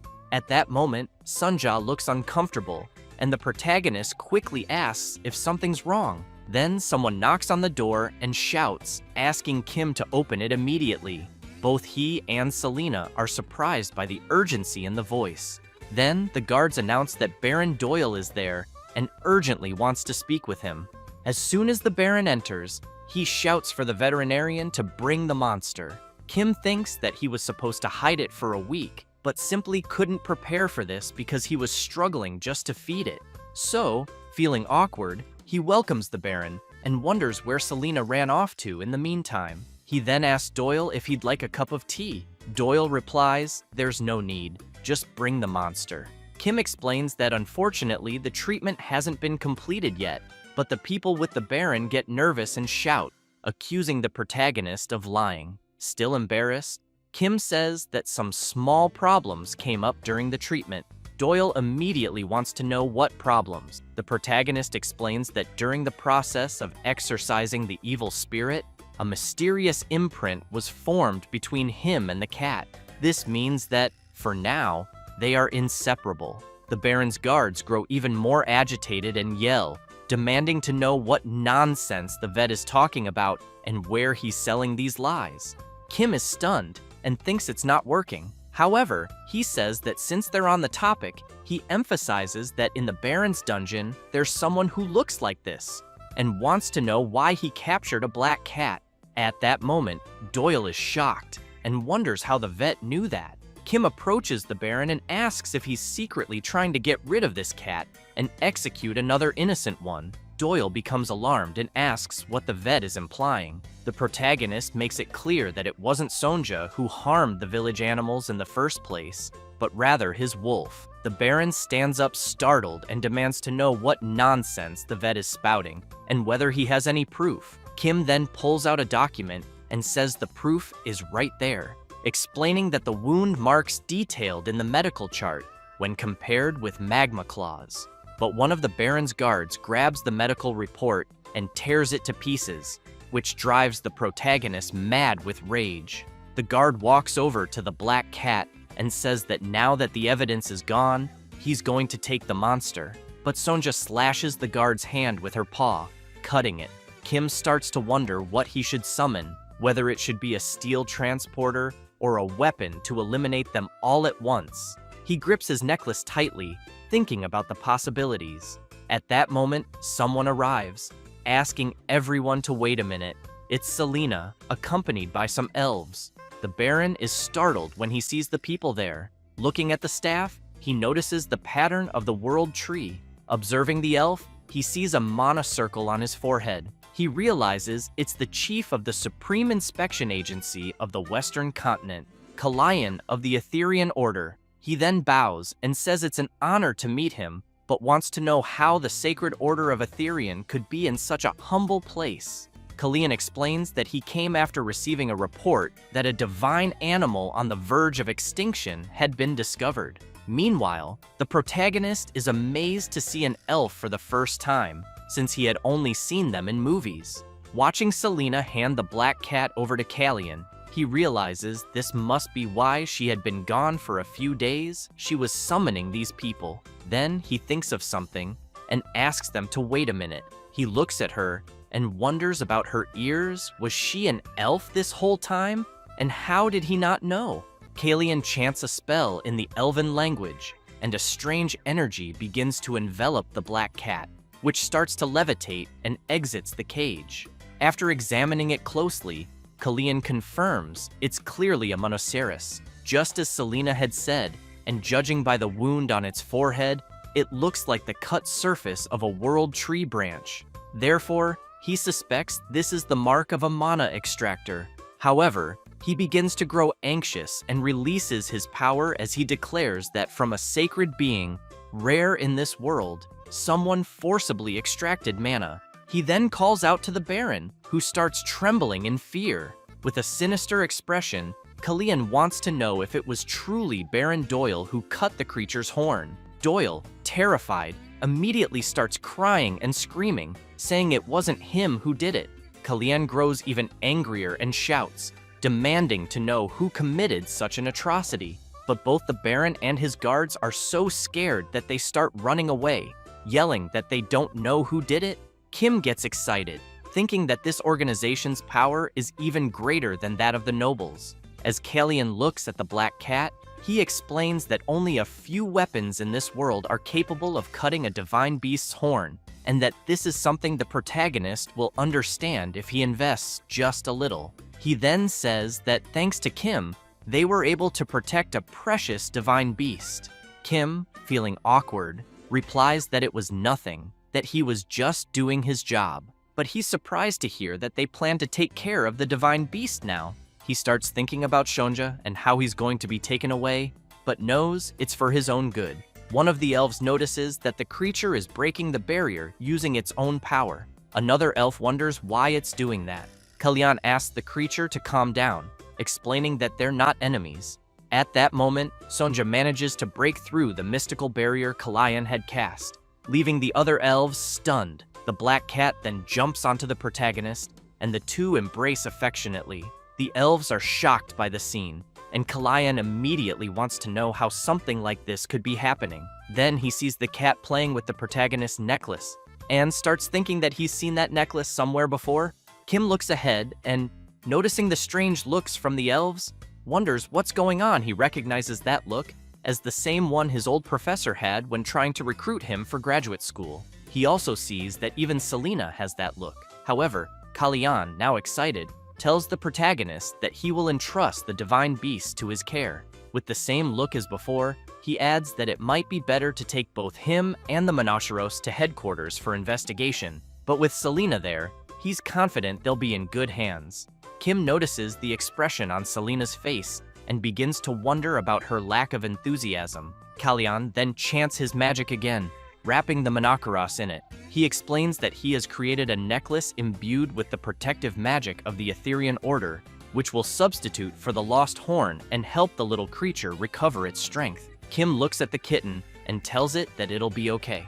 Another elf approaches and tells the protagonist that if he finds himself in danger, a rescue signal will immediately reach them. Kim wonders if that's some sort of automated rescue request system. Kalian adds that, as a token of gratitude for what Kim has done, he will give him something. He then shows a ring imbued with the power of his family. As soon as Kim holds the item, he thinks it feels quite ominous because the moment he puts it on, he suddenly feels like he might get dragged into someone's expedition team, receive a life-threatening mission, or end up getting attacked by monsters. The elf laughs and emphasizes that the ring also contains protective magic, so in case of danger, a rescue signal will instantly be sent to them. Kim looks at Kalian's smile and wonders why he's smiling again.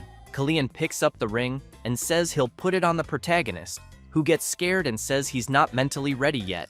As soon as the ring is placed on him, the elves smile with satisfaction, and the veterinarian thinks the item fits perfectly. Kim remains suspicious of the ring and feels a strange magical sensation, so, a bit awkwardly, he apologizes to Kalian and says he thinks he'll have to decline the ring. The elf immediately wants to know why. Kim thanks him, but explains that his job requires using his hands, so accessories are a bit unnecessary. Kalian wants to know if he can't think of the item as armor instead of an ornament. The protagonist continues explaining that his job is medical and that it's inconvenient to have something on his hand. Kalian then asks if they'll have to make it in a way that's not inconvenient. Kim replies that he thinks so the elf uses his magic, which greatly surprises the protagonist. At that moment, the ring begins to dissolve, and in its place, an elven mark appears on the veterinarian's finger. Kim gets startled and wonders if he now has a tattoo on his finger. Kalian asks the young man to place the pattern of the ring in his heart and say, es celestial. Kim doesn't quite understand and asks the elf to be more clear. So, the elf uses his magic again, and a reaction begins on Kim's finger. Kalian says that remote conversion is possible with someone who possesses a telestron. Kim gets excited and realizes it's a video call. Then the elf asks him to say light, which he promptly does, and a burst of energy comes out of the ring. Seeing how excited the young man is, Kalian asks if he likes it. Kim replies that he absolutely loves it. The elf emphasizes that there are many other features besides that, but they'll discover them gradually, and that obviously the most important one is the protection function. Kim thanks the elf for gifting him something so amazing. Kalian says he's glad he liked it. Meanwhile, Selena thinks to herself that her boss had once said he'd hate that even if he died. But Kalian says there's something he's curious about. He wants to know where the protagonist got the necklace he's wearing. Kim looks at him and says it's complicated to explain, but that he basically got it from a dragon. The elf is surprised and wants to know what he means by getting it from a dragon, since he knows dragons have been extinct for about 1,000 years. Kim is surprised to hear that as well. Very intrigued, Kalian asks if the protagonist has existed for 1,000 years. He gets embarrassed and makes it clear that's not the case, and says he assumes the elf has an open mind. He then explains that the dragon's pet bat was sick, so the dragon summoned a healer, and that healer happened to be him. After treating the dragon's pet, he received the necklace as a reward for his service. Then, when the dragon said it would send him back to his original world, it left him there. But while on the subject and noticing they seem to know a lot about magic, he asks if anyone knows how to send him back home. He quickly realizes they're giving him strange looks and starts questioning the atmosphere he's feeling. Soon, the elves kneel and begin calling the protagonist the Spirit of Healing, saying it's an honor to meet him. Kim gets startled, thinking that he's being called that again, but seeing that even the elves are now calling him that, he figures the dragon really was naive. He then remembers the dragon jumping and dancing, calling him the Spirit of Healing, and is stunned by the memory. He then asks everyone to calm down and explains that it's all a misunderstanding and that he's just an ordinary human man. He tries to explain again that he was simply summoned by mistake by the dragon and that the bat was sick in the first place due to poor care, so there wasn't even anything to treat. Kalian points out that even so, he received a necklace imbued with the dragon's power. Kim says he had to get some travel expenses, especially because he was brought there by force. The elf quickly grabs the protagonist's hand and says that currently, the world they live in is facing a serious crisis, and asks if the protagonist has ever heard of mana. Kim, startled, says no.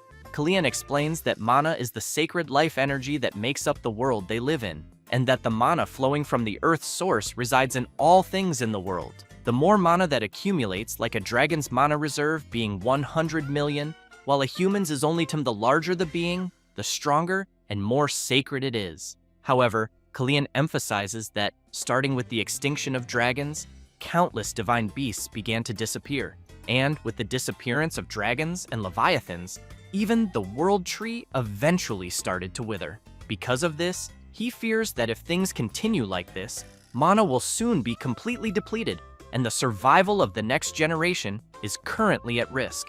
He then explains that the world's leaders, sensing the crisis, created an organization to develop countermeasures, and thus, the Etherean Order was born. Kim thinks it's like a UN environmental monitoring agency. Kalian places his staff on the protagonist's shoulder and says there's a legend that has been passed down in this world for a long time, in which the spirit of healing, who wears the power of the dragon around his neck, must save the world. Kim is completely stunned upon hearing this, but wants to know if the elf is talking about him. Kalian replies yes, and that they had been waiting for his appearance. The protagonist is in shock and asks them to hold on a second, because he believes there must be a big misunderstanding. However, the elves kneel, and Kalian makes it clear that from that moment on, his celestial family and the ethereal order will dedicate their lives to protecting Lord Kim Ojin, the spirit of healing. The protagonist is utterly terrified, asking them to wait and questioning if what they're doing is really necessary. He then starts thinking he's going crazy and quickly blames everything on that dumb dragon. The next day, Kim calls the next patient and reports that its nutritional status is good and there are no signs of any specific disease. The little creature he's examining is a flying fish named Lumi, a popular pet, but its owner wants to know why it can't fly. Kim says it's probably due to aging, since their average lifespan is 50 years, and hers is already 42. She agrees, but then shouts, asking if there's any way or method to slow down aging or make it fly, even temporarily. Kim says that's very difficult and explains that aging in pets is a natural process, and that she should accept and acknowledge it. She gets upset and says that, actually, her father has been bedridden with an illness since last year, and he loves watching the fish fly. Ever since he was confined to bed, the creatures also began to get sick, and eventually, one by one, they stopped flying. But she emphasizes that Lumi is currently the only one that can still fly. She then explains that Lumi was a creature her father especially adored, and he used to take it with him everywhere. In fact, she says she heard that when her father proposed to her mother, he gave her Lumi. Kim is shocked and asks if it wasn't a ring, but a fish, thinking it must be a joke. Selena calls out to her boss and says it's true, because in the past, proposing marriage with a flying fish was a worldwide trend. The fish's owner says that it's no longer like that, but until a few decades ago, it was said that flying fish could emit light from their bodies. She explains that the sight of flying fish soaring in flocks through the night sky was as beautiful as stars, which is why they were very popular at events and festivals. And that's why her father also took Lumi, who was struggling, and let it float in the night sky. The protagonist doesn't like hearing that people used animals for events, but the fish's owner continues, saying that's how her parents had a happy married life. However, a few years ago, her mother died of an illness, and her father also began to waste away. Now he stays locked in his room, caring only for the flying fish all day. She starts crying and says that some time ago, he said that if all these creatures became unable to fly, his own life would end as well. Kim starts thinking of the scene where a person watches a tree leaf and believes that if it falls, they will die too. Selena wants to know if they can't simply buy a new, healthy flying fish. But Lumi's owner starts screaming, begging the protagonist to make Lumi healthy again so it can fly, and to save her father's despair. Kim looks at the fish and thinks that it is healthy, just aging. Sometime later, Kim is thinking about the girl's sick father. She had been desperately screaming, asking for his help. He knew it was true that emotional bonds with pets affect health, but this was too much. He also remembers his previous life, with some clients sharing their stories, and he knew the problem was that there were too many negative cases. Then he also remembers the elves asking for his help, calling him the spirit of healing, until he wakes up startled and realizes he was dreaming about all those things. Looking at Sonja sleeping in front of him, he wonders what that dream meant. When he arrives at the clinic, he greets everyone good morning, but with heavy eye bags.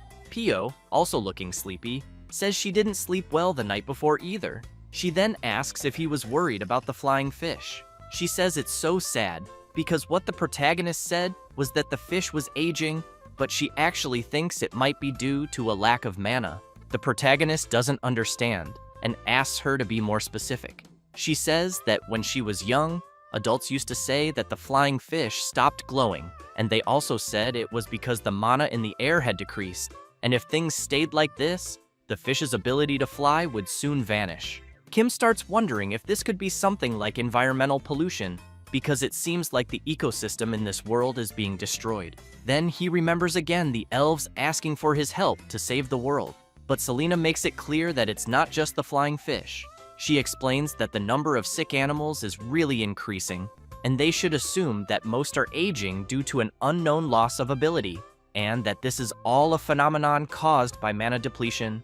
The clearest evidence they have is the monoceros right there.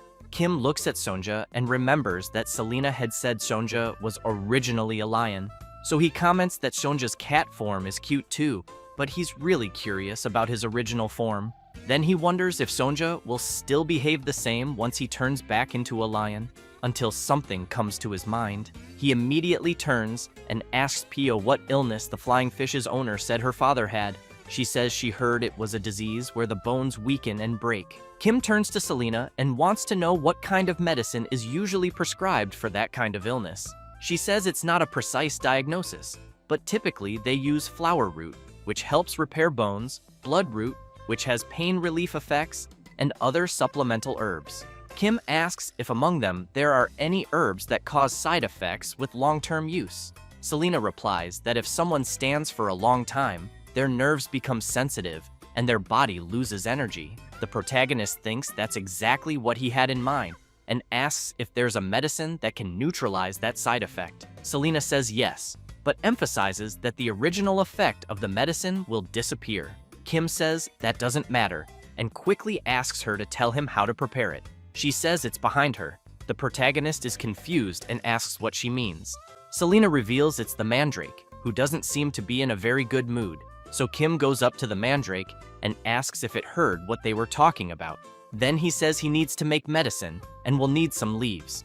But the plant turns its face away, crosses its arms, clearly refusing. The protagonist wants to know why and asks it not to be like that.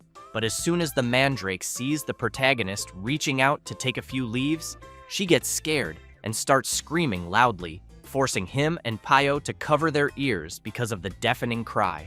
Kim looks at the plant and asks what she's doing. Annoyed, he says his eardrums almost exploded, but Pio asks her boss not to be so harsh with her. She then approaches the mandrake and says maybe she's feeling sick because he only comes to her when he needs something, and that lately, he's been giving all his attention to Sonja. Kim tries to play it off and says he just gets shy around plants, but thinks to himself that he's never raised a plant with a will of its own. Pio says that, in that case, he should at least give the mandrake a name. Kim gets awkward and asks what kind of name would be good for a plant. At that moment, the mandrake starts crying non-stop. Kim starts getting irritated, wanting to know why the hell the plant is acting like this. And now he has to worry about a plant's feelings. So he points his finger at the mandrake and says he'll call her Kim Mandel, which leaves her delighted with the name. Pio also likes the name Mandel and congratulates her boss for the gesture. With that, the protagonist approaches the mandrake and asks her to now give him 2 leaves for the medicine. Happily, she quickly gives him 2 leaves. Selena, watching the scene, thinks the protagonist really is popular among plants and animals. However, she asks if she can borrow his necklace for a moment. He promptly hands it over, and as soon as she puts it on and touches Sonja and Mandel, both creatures become startled. Selena looks dazed, thinking that maybe they aren't drawn just because the necklace has the power of a dragon imbued in it, but that they apparently like the protagonist himself. When she returns the necklace to Kim, he wants to know how to activate its power. He thinks for a moment and answers that he just focuses and thinks about what he wants. and that it seemed to activate when his chest felt a little tight. Selena doesn't quite understand and wonders if the dragon's power is connected to the heart. Kim then looks at Sonja and explains that if he just touches the necklace, Sonja follows him like he's getting a snack. Then, after creating a treat, he gives it to the cat to eat. Selena sees this and thinks it means the protagonist is currently feeding the Monoceros with his mana and wonders if that might be dangerous. At that moment, Pio calls Kim and says she has finished fermenting all of Mandal's leaves. He turns to her and says she did a good job. It doesn't take long, and he manages to make the medicine. As he wonders whether he should take his bag to the client, Selena grows curious about something. Watching him more attentively, she questions if he really is the spirit of healing. Meanwhile, in a mansion, the client who had brought the flying fish to the protagonist a few days ago calls her father and tells him it's time for his medicine. Then she sees him collapsed on the floor along with some flying fish. She quickly rushes over to him and, while helping him up, asks if he's okay. With great difficulty speaking, he says he's fine. She wants to know why he tried to get up alone. He explains that it seemed like Lumi wanted to look out the window. His daughter, concerned, says he should have called her, or even someone else. She also emphasizes that his bones are still weak and that something terrible could happen if he's not careful. The old man takes a deep breath and says he thinks he doesn't have much time anyway, which makes his daughter even more worried. She wants to know why he keeps saying things like that, insisting that his illness can be cured. The old man calls his daughter and says that people don't die only from disease. He then explains that when all hope is gone, that's when someone truly dies. L'Oreal cries out for her father and keeps insisting, begging him to stop saying those things.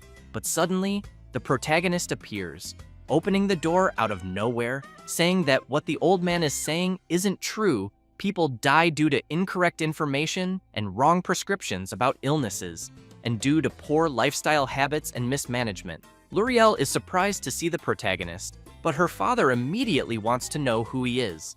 So Kim introduces himself and says he's a veterinarian, explaining that the reason Lumi can't fly isn't due to old age. He then points at L'Oreal's father and explains that it's because of the side effects of the medicine he's been taking. The old man is surprised and wants to know what the protagonist is getting at, since he's the only one taking the medicine, so why would Lumi experience side effects? Kim picks up the pet in his hand and explains that flying fish live on land, but he heard that they still have many habits from when they lived in the water. One of the most typical ones is preparing their food or favorite objects. In other words, the reason Lumi can't fly is because they consumed too much of the medicine from the old man's hair and beard. As soon as he hears this, L'Oreal's father is astonished and says he doesn't think those little creatures lick his hair. But L'Oreal turns to him and asks if he didn't know. Every day, when he falls asleep, the little fish tidy up his hair and beard all night long. The old man is surprised and wonders if that's why his beard has always been so shiny. Kim says yes, and adds that he also treated them, so they should regain their strength in a day or two at most. He then says that from now on, the old man should wear a shirt when sleeping. The old man replies he'll just shave everything off. With that, the protagonist begins applying the medicine to Lumi. Kim comments that the little fish seems to be resisting a bit, but Pio holds him more firmly. Once he finishes applying the medicine to the flying fish, Kim explains that it's a fast-acting remedy, and he thinks they'll be fine soon. And, quickly, one of the fish starts to fly. The old man is astonished and calls out for Lumi, who immediately flies to him and begins rubbing against him. Overjoyed, he says, "This must be a dream."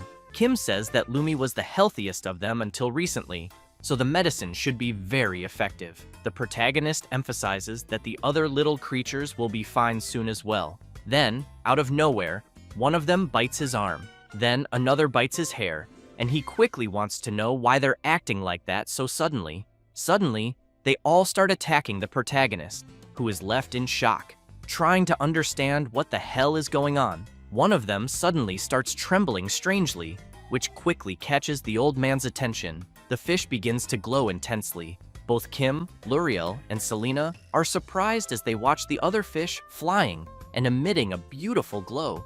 The old man's eyes shine as he sees the scene, and as the fish continue their light show, he remembers his beloved saying, She had never seen anything so beautiful in her life, and that he took that moment to propose back then. He then picks up Lumi in his hand. Kim comments that it really is impressive. Pio turns and says she now understands why L'Oreal's father used a flying fish for a marriage proposal. Meanwhile, the protagonist still thinks that, even so, animals shouldn't be used for events, because it's animal abuse. Selena remains intrigued, thinking that the fish started flying and glowing right after tasting her boss's blood and hair. She reflects that she really doesn't think he's ordinary, but wonders if he's truly the one their world was waiting for. Then she recalls the conversation she had with Kalian, who on that day asked her if she truly believed Kim Ojin was the spirit of healing. She replied yes, and that everything matched the prophecy. However, she had also said that giving the ring to the protagonist was going too far, especially since the ring didn't even belong to Kalian. He laughed and said it was fine, as he believed she would have allowed it. He then called for Selena and emphasized that Kim was chosen by the Monaceros, and asked if there could be any stronger evidence of conviction than that. After all, even others had noticed it besides themselves, and that the rumor of the spirit of healing's appearance would soon spread throughout the world. Selena wanted to know if Kalian was planning to use Kim Ojin as bait, and if that was why he let Baron Doyle escape. Kalian makes it clear that punishing one or two villains is easy, but what they truly seek is the hidden truth behind it all, and they are merely waiting for that truth to be revealed. He then asks Selena not to worry, assuring her that they won't put the protagonist in danger. He goes on to say that he knows she visited the village for another reason, and wants to know if it's really just a coincidence that the spirit of healing appeared right in front of her. She says that when she first saw Kim Ojin in the middle of the village, he was subduing a giant rabbit, and that the necklace that caught her attention made her feel she needed to take a closer look. She emphasizes that she does believe the protagonist is special, but still feels he doesn't quite seem like the spirit of healing. Kalian replies that they will only know by watching him, and, as she herself knows, the prophecy about the spirit of healing doesn't speak only of saving the world. The next day, it was another peaceful day at the protagonist's veterinary clinic. Or not. Kim, seeing the bloob there, wants to know why it's there, and if, by any chance, the little creature wasn't dismissed the previous week. Selena picks up the creature and says she decided to protect one of the three. She then explains that bloobs are divided into those with a core in their heads and those without, and that if a person keeps only the ones with a core, the others won't divide. Kim points at the bloob and comments that this means it can divide. Selena replies, that's exactly right, but she emphasizes that the one in her hand is sensitive, and therefore, the protagonist should be careful when it splits due to stress. Kim goes crazy with rage, asks her to wait a minute, and quickly wants to know if that means she wants to keep it there. She replies yes, and he immediately asks her to take it back. She responds that he doesn't need to worry because only he needs to know how to raise a bloob correctly. In the past, there were many cases where villages were devastated because people unknowingly raised them, causing explosive division.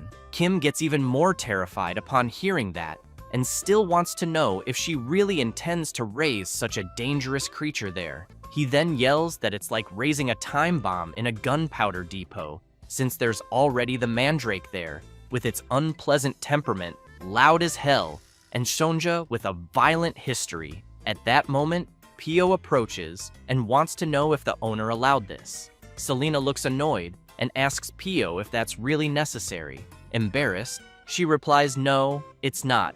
Then Selena explains that she didn't get permission, but asked for cooperation. Very worried, Kim wants to know if she's saying she just brought the creature. Pio comments that it looks like that's the case. Kim asks Selena to wait a minute until Pio has an idea and calls him over. Then she whispers softly that it's better to let this go. She says she heard adults saying the protagonist shouldn't mess with elves who cover their ears. Kim immediately wants to know why. Pio says she heard that elves mark the ears of heinous criminals, which is why they usually cover them. Kim is visibly shaken, wondering if Selena might have an ankle monitor. He quickly remembers her punching one of the interviewees that time, being the kind of person who punches first and talks later.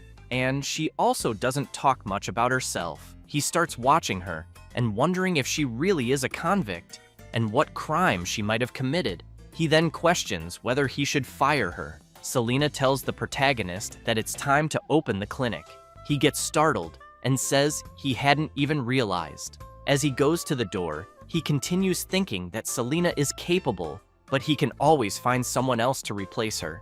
And as soon as he opens the door, he sees several people in front of the clinic. All of them are holding their pets, shouting, begging the protagonist to help and save them. At that moment, Pio approaches and asks them to line up, saying she will hand out number tags. The protagonist, seeing that crowd, immediately thinks he won't fire Selena for now. Meanwhile, at Baron Doyle's castle, he is speaking with someone through remote communication magic. This person wants to know how the Order of Adrien ended up in the village. Doyle says he doesn't know either, and that they suddenly arrived saying something about a divine beast and interrogated him harshly, so he ran away. The person he's talking to gets angry and asks if he really fled after having the Monoceros taken by the Order of Adrien. Doyle apologizes and makes it clear he will find them again. The person wants to know how the Baron expects to recover them from the Order of Adrien, but he replies that's not it, and says the Monoceros are with the veterinarian Kim Ojin. The person he's speaking with finds it strange and says that can't be, since they know that Monoceros is a creature that can't live with humans. Doyle says he thought the same, but emphasizes that this veterinarian is really strange. The person replies that it's definitely impossible, but wants to know who knows about this. Doyle says he, his subordinates, the butler, and a few other people know. The man wants to know if the Baron silenced all of them, which leaves Doyle completely confused by the question. The person he's talking to gets even more furious, yells that the Baron is an idiot, and immediately orders him to imprison everyone who was there that day. After that, Doyle is sitting, trembling all over, thinking he got chewed out for a whole hour. He then asks his butler to tell Theodore and Alex to come see him immediately, but the butler says they are currently on vacation. Doyle is shocked and wants to know what he means. The butler explains that they kept complaining about constant overtime, so he sent them on vacation. But Doyle, terrified, says he doesn't care and makes it clear the vacation is canceled and orders the butler to bring them back immediately. However, the butler says they've already left and he has no idea where they went. Doyle is stunned, thinking he has failed miserably. Back in the village, people are asking each other if they saw the Order of Adrien. One guy says he clearly saw it with his own eyes. Another person gets excited and wants to know if the Order of Adrien really came to such a rural area. Even the merchants are talking about it, asking customers if they heard that the Order of Adrien visited veterinarian Kim Ojin's clinic, and that it's said to be because of a threatened animal. Elsewhere, people continue discussing it, and one man wants to know if the Order of Adrien really said that the veterinarian named Kim Ojin isn't a normal person. Another guy wonders if he's some kind of fairy from another world. Even among the warriors, the subject is being discussed, and the warrior with a scar on his eye asks about this healing spirit, and if it isn't something that only appears in legends. The other warrior says that person subdued a giant rabbit with mana and tamed a divine beast with his bare hands. The scarred warrior looks at his axe and wonders if the protagonist isn't just a vet who happens to be strong. It doesn't take long for the topic to reach the noble palaces. Two women are talking about it, and one says she heard the protagonist is incredibly handsome, that she thought he was a woman, but now that she knows he's a man, she thinks that changes things.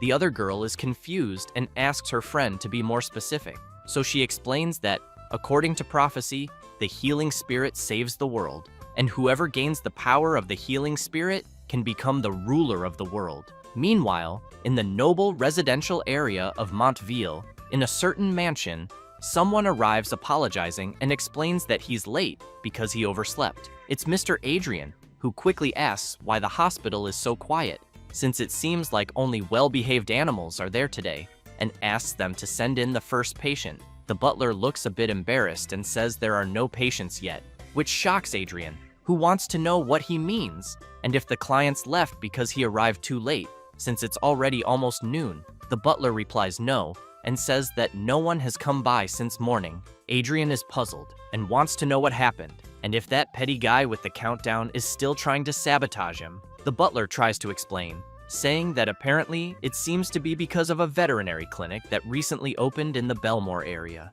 Adrien is surprised and wants to know if Belmore isn't where the commoners live, since he assumes all his clients are nobles and wouldn't go there. The butler says he doesn't know much about it either, but heard that they're very popular.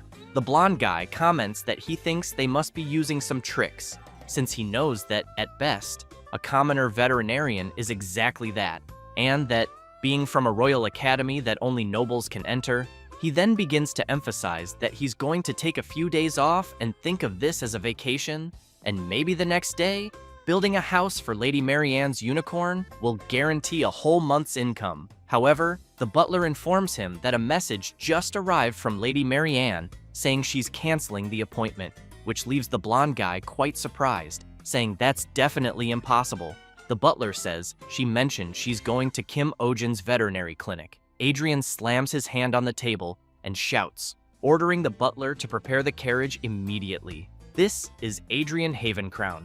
Excellent looks from a prestigious family, a rare talent with intellect and refinement, and yet everyone wonders why he's a veterinarian. It's very simple, because he loves pet owners, or rather, the owners of adorable animals. He thinks that if there's anything more beautiful and rewarding than easing the worries and anxieties of the women of the world, but he knows that even so, he always strictly separated public and private matters, except for Lady Marianne Astrid, because he knows that the moment she visited his hospital, his heart began to beat only for her. And maybe he even thought he had become a veterinarian to care for her unicorn. But upon hearing from his butler that her unicorn was being treated by a commoner with no status, he immediately knew that wasn't true. With that, he makes it clear to the butler that they will close the hospital because he's going to visit Lady Marianne Astrid's house. It doesn't take long, and Adrien arrives at the lady's house. But her mother comments that it's unusual for Adrien to come by, so she wants to know if he can explain why he's there to see her daughter despite not having an appointment. A bit awkward, Adrien tries to explain that, as Lulu's primary veterinarian, he can't help but worry, and that, as she knows, Lulu is a very delicate child. He then emphasizes that if she entrusts such a precious child to a common man whose skills aren't even proven. However, Adrien is interrupted, and Lady Marianne's mother points out that the veterinarian her daughter went to see is not a man. She goes on to say that she heard the person named Kim Ojin is a woman. Adrien is very surprised to hear this and quickly asks if that's really true. The woman says that although she's a commoner, she heard her skills are excellent and that she's also very beautiful. People even call her some kind of fairy or spirit. Adrien is quite stunned, but starts imagining how beautiful she might be. He begins to lose himself in his own thoughts, wondering if this veterinarian has a warm beauty with golden hair like the sun, or a cool beauty with dark hair. However, Lady Marianne's mother calls him out and says she's sorry, but everything she just said is a lie, and that she only wanted to see his reaction. She then orders the guards to escort him out. As he's grabbed and dragged outside, Adrien keeps yelling, saying he's not some lecherous man crazy for women. The lady's mother thanks the vet for trying to meddle. He keeps shouting, trying to explain, saying he only has dark intentions toward Lady Marianne. The woman is stunned and replies that for him to so shamelessly reveal his true intentions already gives a good idea of what kind of person he is. Before being forcibly removed, Adrien still shouts that he just wants to marry her daughter, but Lady Marianne's mother simply orders the guards to drag him away immediately. After getting into his carriage and leaving begrudgingly, he keeps thinking that he needs to meet this Kim Ojin. Adrien believes people say unicorns are only gentle with virgin women, but he knows that's not true. He knows unicorns are picky about people because of their sensitive nature, and that, especially, the smell of blood or male sweat is something unicorns absolutely hate. So if someone approaches carelessly, they'll be killed by its hind legs and hooves. Meanwhile, he knows that unicorns like clean women who wear good perfume. Adrien thinks this way because he hates men, specifically, but he also knows he went through a lot of trials and errors in the beginning, though in the end, he succeeded. The secret, he says, is that a few days before treatment, After showering at least twice a day, you should spray the same perfume the owner uses. With that, he knows very well that a smelly doctor who doesn't even know what perfume is, if they get close, an incident will happen instantly, and that if he shows up with his new appearance, things will be different. Then, he will protect her unicorn for the rest of his life, and the two of them will live happily ever after. Lost in thought, he concludes that it will be perfect. He then starts laughing to himself inside the carriage. As soon as they arrive in the Belmore district, Adrien steps out of the carriage and quickly sees a crowd of people, wondering what's going on, until he hears some people amazed, saying it's their first time seeing a unicorn. Adrien thinks it's Lulu the unicorn and believes he's about to witness the veterinarian being humiliated in front of everyone. It doesn't take long before he spots the unicorn up ahead and thinks it's doing quite well, and that if this continues, he'll lose his temper.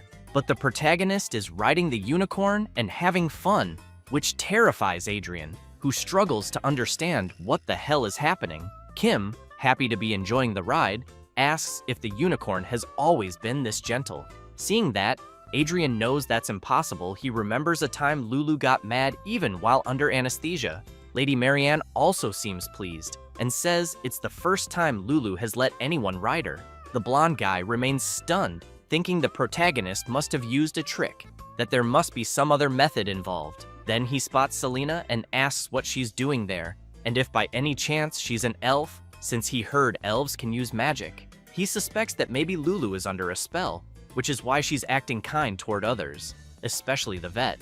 However, as soon as Selena tries to pet Lulu, the unicorn bites her arm. While Kim asks if she's okay, she just awkwardly stares at the bite mark. Both the people and Adrien are shocked to see that she reacted so normally. Kim quickly dismounts and makes it clear to Selena that horse bites must be treated immediately. So, Pio starts shouting for everyone to return. As soon as the clinic door closes, Adrien hears the people chatting, saying they wanted to see the unicorn a bit longer. Then he sees a tree and thinks he can't just go home like this. So he starts climbing the tree. As he climbs, he tells himself not to be underestimated, since he was the champion of the Royal School tree climbing competition for 2 consecutive years. Once he's up, Adrien manages to see what's going on inside the clinic. To make sure he sees everything, he pulls out binoculars and observes more closely. He sees the protagonist performing proper first aid, but wonders what herb is being applied to the wound. He also notices the bandaging method is pretty basic, just like a commoner's. But then something catches his eye. Seeing a mark on Kim's hand, he questions what that strange symbol is. Suddenly, he remembers something and realizes it's the mark of the Celestial family. Shocked, he recalls that Celestial is the most noble family among the elves. Now he's desperate to know why the emblem of such a high-ranking family is on a commoner's hand. Inside the clinic, Selena comments that she thought it was a light injury, but it seems the saliva contained poison. As Kim finishes the bandages, he says it's still lucky that it's only that. He then comments that maybe Lulu just didn't like Selena. Marianne feels sad and apologizes sincerely, saying she'll cover all the treatment costs. The protagonist turns and tells her not to worry about it, since it was their own carelessness. The lady wants to know if Selena also works there. He replies yes, and that everyone there is a veterinary assistant. In fact, they mostly prescribe medicine and do strength-based tasks. Marianne says she understands and figures that since the protagonist is a famous person, he probably thinks it's best to have a large staff. Judging by the new clinic there, she says it looks a bit small for him to fully showcase his skills. Kim gets confused and asks her to be more specific. She emphasizes that she thinks a bigger clinic would be better. He's stunned and thinks to himself that she hasn't seen his old clinic, since he remembers it as the worst commercial building on the first floor, no subway or bus stop nearby. The bathroom constantly broke, the heating didn't work well, and animal noise complaints kept coming in. Still, he starts acting like a victim and goes on about how, since the opening, he's been in the red with mortgage loans, credit loans, the amount of interest he paid per month, and how high the management fees were. Seeing him like that, Marianne says she's not entirely sure, but it seems like he went through a lot. She then remarks that people are foolish for not recognizing someone as wonderful as him. She asks him not to worry, because her eyes are accurate, that people just need to adjust to someone like him. and she thinks maybe it could be something like a clinic sponsored by her family, for example. He's confused and wonders what she's trying to imply. Then the lady approaches the vet and asks what he thinks. At that moment, the unicorn starts getting into it with the black cat. While the protagonist keeps asking Shonja to calm down, Marianne tries to hold Lulu back, wanting to know why she's acting like this. She hugs her and asks again why she's suddenly behaving this way. Selena finds it all strange and explains that, although unicorns are known for not liking humans, they tend to have good compatibility with animals smaller than them. She emphasizes that, especially with monoceros, since they have many traits in common and should feel even more affinity. The lady doesn't like hearing that and asks if Selena is implying that her Lulu has a bad personality right now. Without mincing words, the elf says that's exactly what she meant. Tension builds between the two, and the lady also wants to know if Selena has been this blunt and rude from the start. Selena replies that she doesn't think someone who cut the line without a reservation has the right to say that. Marianne gets truly angry and says she would never cut in line, then shows her numbered tags. Selena keeps picking on her, asking if she bought the tags with money. Marianne says she received them through a legitimate transfer, although she gave a small gift beforehand. Pio says that buying tags with money sounds like one of those extraordinary noble ideas. Marianne still wants to know if the clinic doesn't have staff with refinement and knowledge. Suddenly, the unicorn freaks out again and bumps into the bookshelf, which starts to fall from the impact. But someone suddenly appears, jumping through the window. While Selena holds up the shelf, the person who jumped crashes face first onto the floor. Everyone wonders if the person died. It's Adrien, who lifts his head with a bloody nose and says he's glad Lady Marianne is safe. She's startled and wants to know what he's doing there. He asks if she's hurt for being in such a shabby place. She replies that it looks like he's the one who got hurt. Pio gets nervous and wants to know who he is to go breaking the clinic's window. While Adrien wipes the blood from his nose, Selena states he'll have to pay for all the damages. He then turns around and says that apparently he must have scared the women there. He then takes Pio's hand and, as soon as he kisses it, introduces himself, saying his name is Adrien Havencrown and that he's an animal doctor, and that protecting and caring for small, beautiful lives is his profession. Meanwhile, the protagonist wonders who the hell this tacky bastard is, who showed up out of nowhere and thinks he has that weird influencer vibe. So he wants to know why a doctor is entering someone else's clinic through a window. While holding Selena's hand, Adrien gives the protagonist a dirty look, but then explains that he's actually the primary doctor of the unicorn named Lulu. As he pets the creature, he keeps saying he never imagined Lulu's white skin would become so dull in just a few days. He then points at the protagonist and yells that the unicorn's skin must have turned like that because it was examined by a shameless person like him. He approaches Kim and demands to know what he did to Lulu. Kim makes it clear to Adrien that the unicorn is perfectly healthy, and what's shameful is Adrien himself, who chased after a patient and illegally broke into a clinic. Adrien yells louder, saying this was expected and that the protagonist is also incompetent as a veterinarian, and compares him to a Sibarak. Kim is shocked by the name and quietly asks Selena what a Sibarak is. She says it's a carnivorous plant that pretends to be harmless to catch its prey and is often used because it resembles a harmless playboy. Kim breathes a sigh of relief, thinking it meant something worse. Lady Marianne shouts that Adrien is being rude and asks how he dares use such vulgar expressions about Kim Ojin. She then says she didn't know he was someone who speaks without any basis. Adrien apologizes and insists that it wasn't a baseless statement. Then he turns and asks the protagonist if he has a fiancée or a woman he's in a serious relationship with. Kim replies no and wants to know why Adrien is accusing him. Adrien yells that that's a lie, but Kim replies that he wishes it were a lie too. So Adrien asks what that mark on the protagonist's hand is. Kim raises his hand and asks if he means the mark on his finger. Adrien says yes, and explains that it's a mark allowed only for members of the celestial family, and that, in other words, it means the protagonist either inherited their blood or is in a conjugal relationship. Upon hearing that, Pio is amazed and asks if that's really an engagement ring on her boss's finger. Kim looks at the mark and panics, shouting that it's not that. Even Lady Marianne looks concerned about the mark. The protagonist then says he got that mark from a man named Kalayan, which only makes things worse, as it scares the girls, now thinking about a man having given him a ring. Realizing their reactions, he shouts that he doesn't know what they're thinking, but it's absolutely and definitely not what they're imagining. He asks Selena to please explain it to them, but she replies that she doesn't like doing that and won't. Then Adrien notices something and quickly turns around. He sees the unicorn trembling and wants to know what Lulu is feeling. Suddenly, the creature vomits and collapses on the floor, leaving everyone worried. Kim quickly asks Pio to bring a candle and a stethoscope. The protagonist thinks she was in great condition when he wrote her earlier, so he wonders why her condition suddenly worsened. As he looks into the creature's eyes, he can tell the response is normal, but her breathing is heavy. Even though it's not a severe respiratory issue, he doesn't think it's an emergency. Then Adrien puts his head on Lulu's belly and is surprised, thinking this was expected. He stands up excitedly and congratulates Lady Marianne. He announces that Lulu is pregnant, which shocks both the protagonist and the lady.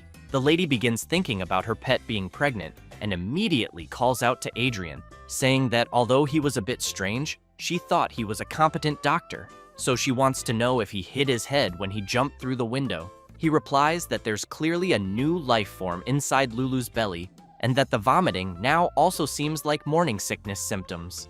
Selena emphasizes that, indeed, being overly cautious is a common behavior observed during pregnancy. Marianne then turns and yells, begging Kim to tell them they're wrong. However, after analyzing the situation more carefully, the protagonist concludes that Lulu is indeed pregnant. This leaves the lady shocked, saying, "That's impossible." She then explains that Lulu lives in the greenhouse garden of her castle, where no one can enter without permission, not even a rat, let alone a horse, could get close. Kim makes it clear that even so, the fact remains, Lulu is pregnant, and if she doesn't believe it, she can check for herself. He then hands her the stethoscope. She asks what it is, and he explains it's a tool that allows you to hear sounds inside the body. As soon as she places the tool and positions the other end on the unicorn's body, she wants to know if she can hear Lulu's heartbeat. Then, positioning it in a certain spot, she asks if she can hear another heartbeat. She becomes frightened, removes the tool from her ears, and says it doesn't make sense, immediately wanting to know how this could happen. Without thinking, Adrien bumps into the protagonist, knocking him aside, and grabs the lady. He then turns to Kim and demands to know what he did to her, and what suspicious tool he used. Kim says it's just a stethoscope, and that if Adrien is curious, he can listen for himself. So Adrien puts on the device and says the protagonist might fool others, but not him. But Kim points out that Adrien is using the tool incorrectly. After adjusting the stethoscope properly, Adrien, proud of being a graduate of the Royal Academy, says he'll personally expose the protagonist's low-grade trick. However, it doesn't take long before he's amazed by the sound of the heartbeat. He then yells that he never thought he'd be able to hear sounds from inside the body so clearly. Adrien says he can even hear the sound of blood flowing clearly, as well as the joints moving with breath and pulse. Kim asks what he thinks, and if the baby doesn't already sound big. The blonde guy responds that, judging by the abdominal expansion, it's clear Lulu has been pregnant for at least 4 months. Still in shock, upon hearing this, Marianne says that's impossible because Lulu hasn't been outside during that time. Kim walks up to her and says, that's really strange, since he knows horses are very free animals, but wants to know why Lulu never went out. Marianne takes a deep breath and then explains that this fall, Lulu was about to mate with the beloved stallion of Prince Theo Shark, and that Lulu, the unicorn from the greenhouse, became the royal bride and was strictly managed in isolation. That's why she finds it strange that a girl like that ended up pregnant without anyone noticing. After hearing that, Kim takes Lulu to the intensive care unit, where unauthorized personnel are not allowed in. As he prepares an IV and tries to find a vein, Adrien wants to know what he's injecting into Lulu's body. Kim, baffled, replies that it's just fluid. Again, the blonde guy is confused and asks what that is. The protagonist explains that Lulu is low on electrolytes and water due to the vomiting, and that providing nutrients directly into the bloodstream allows for rapid nutrient replenishment. Adrien is stunned by all this information. He starts yelling that it's amazing, and that the treatment bypasses the digestive system, making it much faster and more efficient. While continuing the procedure, Kim comments that, apparently, Adrien isn't as stupid as he thought. Meanwhile, Lady Marianne waits anxiously until Selena walks in, saying that either way, she thinks the mating with the prince's beloved horse would have failed because she knows unicorns are very picky. She then emphasizes that if a suitable partner doesn't appear, unicorns are stubborn enough to live alone for their entire lives. However, she adds that once every few decades, a normal horse chosen by a unicorn sometimes appears, and that the foal born from this union is said to become a legendary steed recorded in history, the ultimate hybrid horse, with a body entirely golden. Adrien asks if, in that case, it wouldn't be best for the lady to send Lulu's foal to the royal palace. He then says he'll explain the situation to the prince and believes he would likely be happy to receive such a rare creature as a gift. But Selena comments that it's not a very good idea, since the story of a unicorn hybrid becoming a famous steed is more of a legend, and with so few examples, its credibility is low. Besides, they don't even know who the child's father is. Adrien smiles and says that Lady Marianne's estate has many famous horses. He names a few: the fast and handsome racing horse Siegfried, the service horse with great stamina called Terran, the charming and popular Dolly, and lastly, Black Thunder, the stallion with the best endurance. That's why he thinks that if it's one of those, the child's bloodline is practically guaranteed. Marianne agrees with Adrien and says that since it happened, they need to come up with an alternative plan. She then turns and says that to do that, they need to find out for sure who Lulu's partner is. As Adrien tries to volunteer to help, Marianne turns to the protagonist and asks if he can assist her. The blonde guy can't believe he was so quickly ignored by her. Kim, a little embarrassed, wonders if he really should go find the baby's father after all. He's not a detective. The lady asks if he can't use that thing that listens to heartbeats, like before. He replies that no, you can't do a paternity test with a stethoscope. While she keeps pleading for help, the protagonist starts thinking of a way to get out of this. Then he looks at Adrien and wonders if the guy who's craving attention wouldn't be more useful. He adds that while he barely found out about Lulu's pregnancy using a stethoscope, Adrien already knew just by using his hands and ears. And he was also the only one who noticed Lulu's condition wasn't very good. More than anything, it was Adrien who came there so she could be his patient. So Kim thinks Adrien is the most suitable person for the task. Marianne admits that may be true, but says the protagonist doesn't need to make things so complicated. Selena explains that a pregnant unicorn, if separated from her partner, becomes extremely anxious and aggressive. She then asks if Lulu caused any commotion on the way there. The lady replies that she didn't. Selena also asks if that means the disturbance only started an hour ago, and how the lady got there. Marianne says, of course, they came by carriage, and that Lulu was in her carriage as well. Then she suddenly freezes, realizing something. She returns home and heads straight to the stables. The horse caretaker is feeding one of the animals and says they should eat well, since no one knows when they'll be off again. That's when Marianne, Kim, and the rest arrive. Lulu quickly notices something, which surprises both the lady and the protagonist, as they see the unicorn nuzzling and kissing another horse. Marianne is shocked and yells that this can't be happening. She quickly pulls Lulu's neck and asks if she's lost her mind, then demands to know how a precious girl like her could end up with a stray horse. The protagonist thinks this whole scene with the lady and her pet looks like something out of a daytime drama. At that moment, Adrien calls out to Marianne and says that even though his prediction was wrong, he knows that this horse is already Lulu's best partner. She's furious and shouts, asking if he's joking, and what a unicorn less than a year old could possibly know. But Kim walks over to the horse Lulu likes and says she already chose him as her partner and even had a child with him, so he believes the lady should let them be together. Selena also emphasizes that a pregnant unicorn becomes anxious and violent when separated from her partner. Marianne looks at her little creature, saddened, and wonders how this could have happened. Later that same day, a man is yelling at the old man who takes care of the horses, demanding to know how he could let a mutt carriage-pulling horse get near a precious unicorn. The old man apologizes and then says he truly didn't know and that he only rode the horse, never letting the two walk together. But the other man yells at him not to lie, saying he believes the old man wanted to use that mutt horse to make money and change his own life. The old man, frightened, starts shouting that it's not true and that he'd never think of such a thing. However, his boss doesn't care, keeps yelling that there's nothing more to discuss, and orders both to be imprisoned, the horse caretaker and the mutt horse, adding that he'll give them both a harsh punishment soon. Meanwhile, the maids are arranging some flowers, and one of them comments that the count is really cruel and that she believes Joseph Ajusi did nothing wrong. She questions how anyone can stop animals from falling in love. The others reply that they don't know, but prefer not to meddle in royal matters. Another maid wonders why they wanted to send Lulu to the royal palace. One comments that it must be because of the crown princess selection at the end of the year, as she heard Marianne is participating. The others ask if that means the unicorn Lulu was a bribe. The indignant maid remarks that she could have lived in royal luxury if everything had gone as planned, so she's curious how Lulu ended up with that carriage-pulling horse.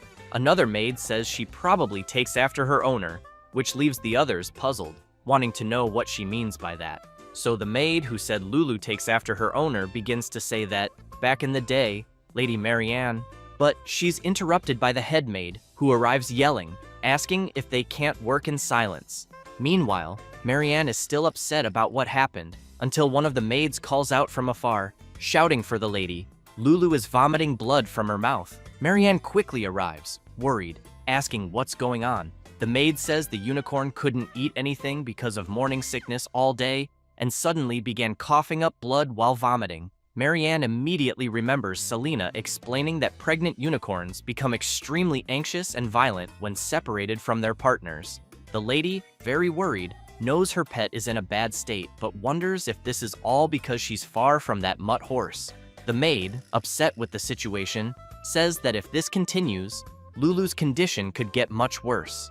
Marianne asks when Kim Ojin will arrive. The maid says she sent him a message this morning, but it seems he's taking a while because of the distance. Then she asks if she should find another doctor nearby. Marianne hesitates, but then asks for him to be brought. The maid is confused and asks who Lady Marianne wants brought. Then she yells for them to bring the mutt horse. It doesn't take long, and a man arrives pulling Lulu's partner. The head maid is shocked and wants to know what that stench is she's smelling. She comments that the horse was in prison, but the maid insists that's no excuse and asks how he dares bring the horse to the lady in such a state, saying he should have at least washed it. The man awkwardly explains that he heard it was urgent. Then Marianne turns and asks them to bring the horse over. As soon as he approaches Lulu, the carriage-pulling horse is surprised, and Lulu immediately senses her partner's presence. Then, the two kiss, and Lulu starts nuzzling her partner affectionately. Marianne turns and asks the maids to bring warm water and a towel because she'll clean the horse herself. One of the maids is shocked, asking what she means. It doesn't take long for the maids to bring what the lady asked for, and she begins soaking the towel in warm water and cleaning the carriage-pulling horse. As she looks at the horse, she thinks he really is a worthless animal, but then recalls something from her past life. She remembers when she told something to her parents, who were quickly shocked, asking if she was crazy. Then they asked how she could date the son of a humble merchant when she was the daughter of a count. After remembering that, she calls Lulu an idiot. Watching the two nuzzling each other, she comments that she could live a life of luxurious banquets in the finest gardens of this nation, and yet she wonders if this is really what Lulu wants. Then she turns after hearing a noise and sees that it's the veterinarian Kim Ojin. Kim makes it clear to the lady that it's normal to want one's family to live well in better places, but emphasizes that animals and humans are different. She stays silent, saying nothing. The protagonist, while opening his bag and grabbing a few things, says that animals can have preferences in his world, but there's no class hierarchy. As he hangs the IV on a tree branch, he stresses that Lulu doesn't see herself as superior to a horse. After applying the IV to Lulu, Kim steps back and, watching the two together, tells the lady that simply spending days with the one Lulu loves is her greatest happiness. Marianne just listens to what the protagonist is saying. Then, Kim explains that he'll give the lady plenty of medicine for now, but notes that it's only a temporary fix and not a fundamental solution. Therefore, he emphasizes that she needs to solve the root of the problem and must let the two stay together. Marianne takes a deep breath and replies that she understands and will try to do that. With that, Kim says he's done what he needed to and will leave. The lady grows concerned and asks if he's leaving already, since he traveled a long way, and thinks he should stay at least one day, as Lulu's condition just stabilized. Kim says he would like to stay and care for the unicorn, but there are many patients waiting at the clinic, and his assistant doctor, who's still in the hospital, isn't very reliable. Marianne says she understands and wishes him a safe return. Kim smiles and says that, as for Lulu's ongoing care, he thinks someone else can handle it.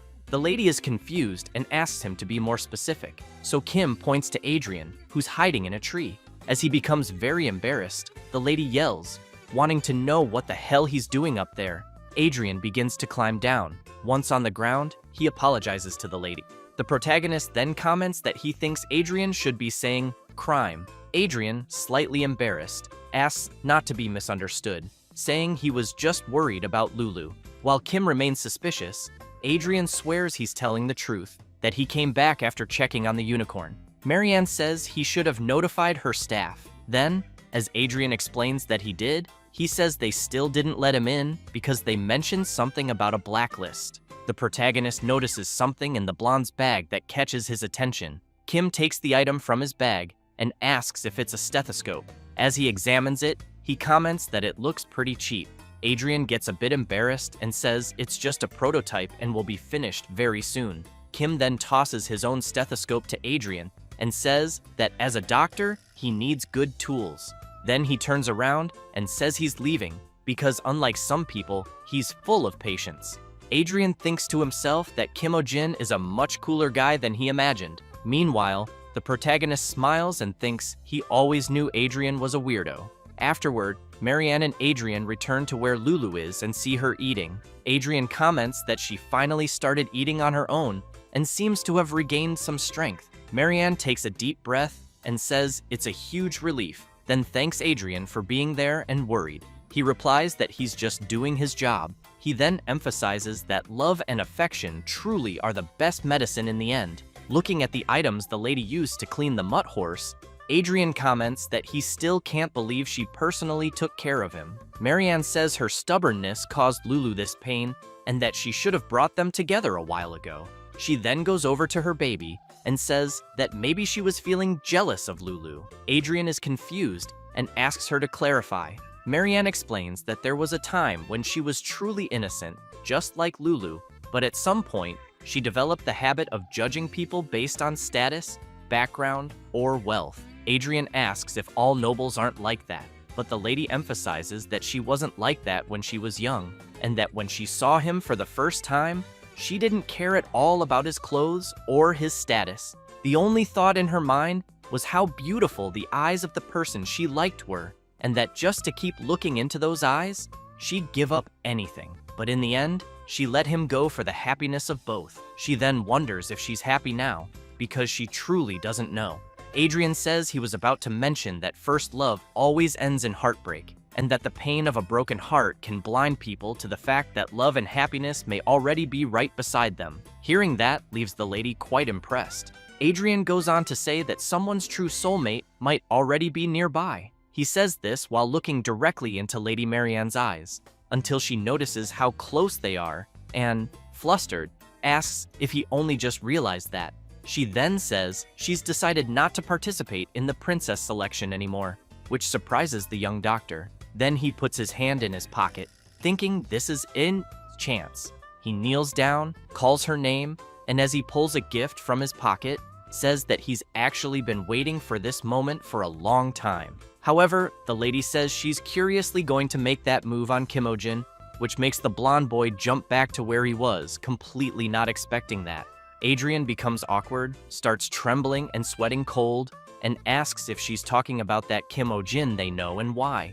Marianne says that if she goes through with it, she believes she'd be happier being the one in power than marrying someone in power. Completely confused, Adrien doesn't understand anything, so the lady confidently declares that she's going to get her hands on Kim Ojin, the spirit of healing, and seize power for herself. She then takes Adrien's hand and thanks him. Then she leans in and says that if they can continue being good friends like this in the future, it would be wonderful. This hits Adrien like a hammer to the head, and he thinks that Kim Ojin is a bastard, and that, in the end, he just can't forgive him. Meanwhile, the protagonist sneezes, apologizes, and tells Pio to keep reading. She says that the letter says Lady Marianne's family is accepting Kyo as Lulu's companion, and that they're also asking the protagonist to be Lulu's personal veterinarian. Kim replies that he thinks it's better not to.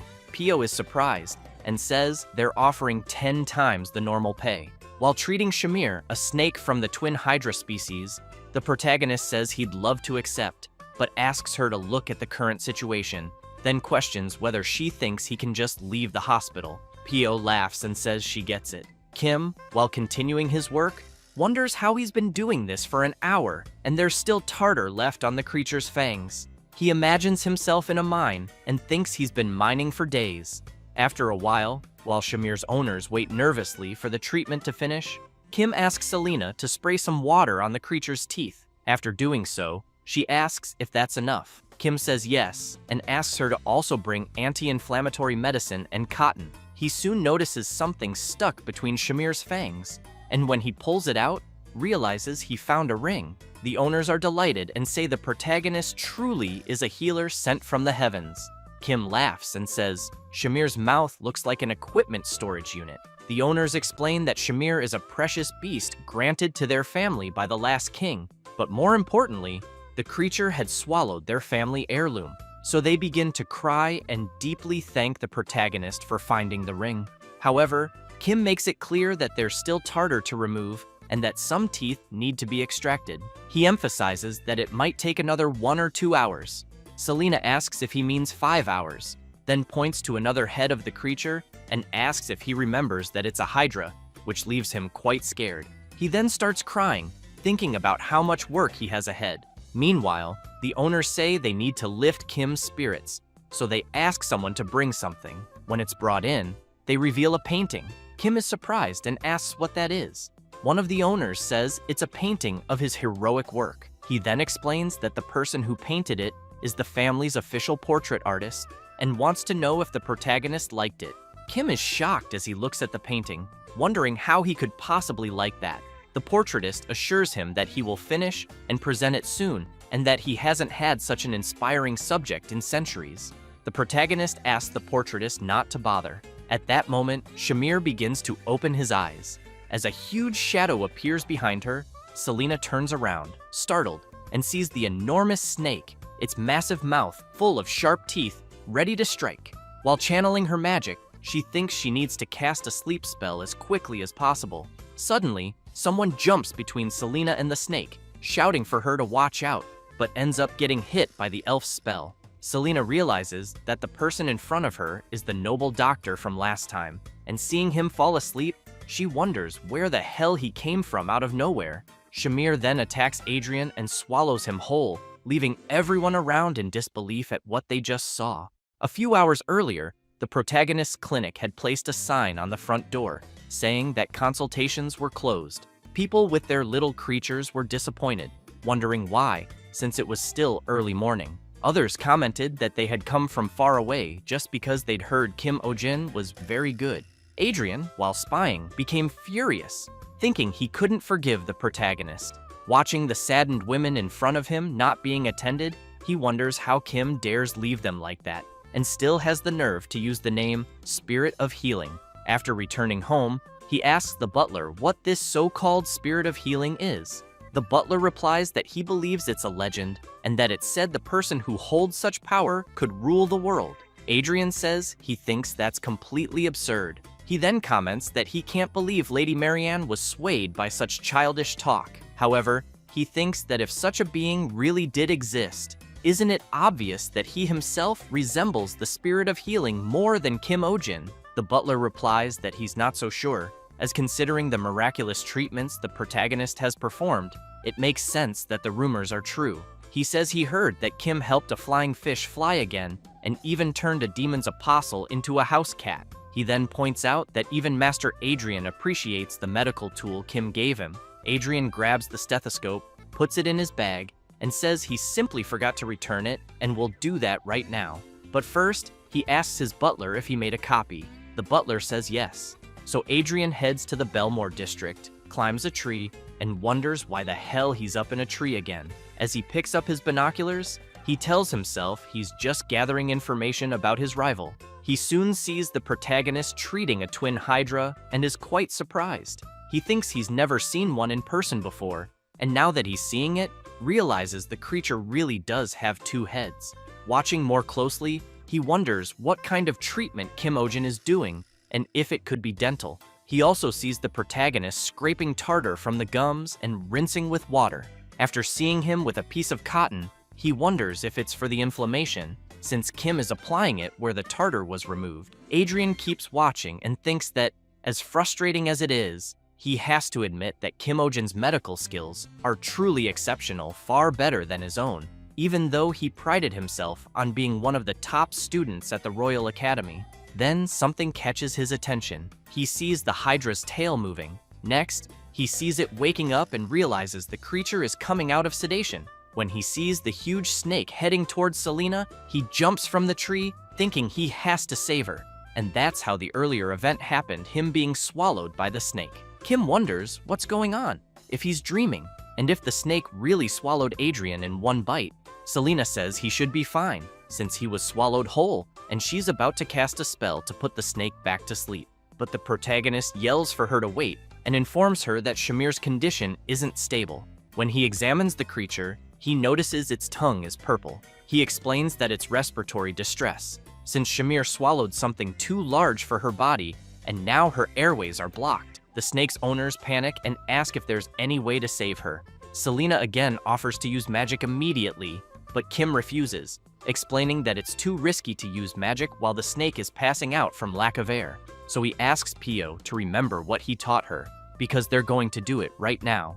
Kim then tightly grabs Pio's hand, and with both of them hugging the creature's stomach, he tells her not to let go no matter what. He then asks Selena if she's ready.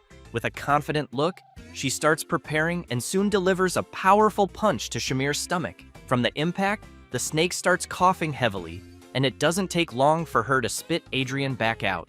After he lands face first on the ground, everyone around cheers, shouting that the protagonist managed to save him. The owners begin to cry, saying they've never seen such medical skill before, and that it's just what they expected from a doctor sent by God.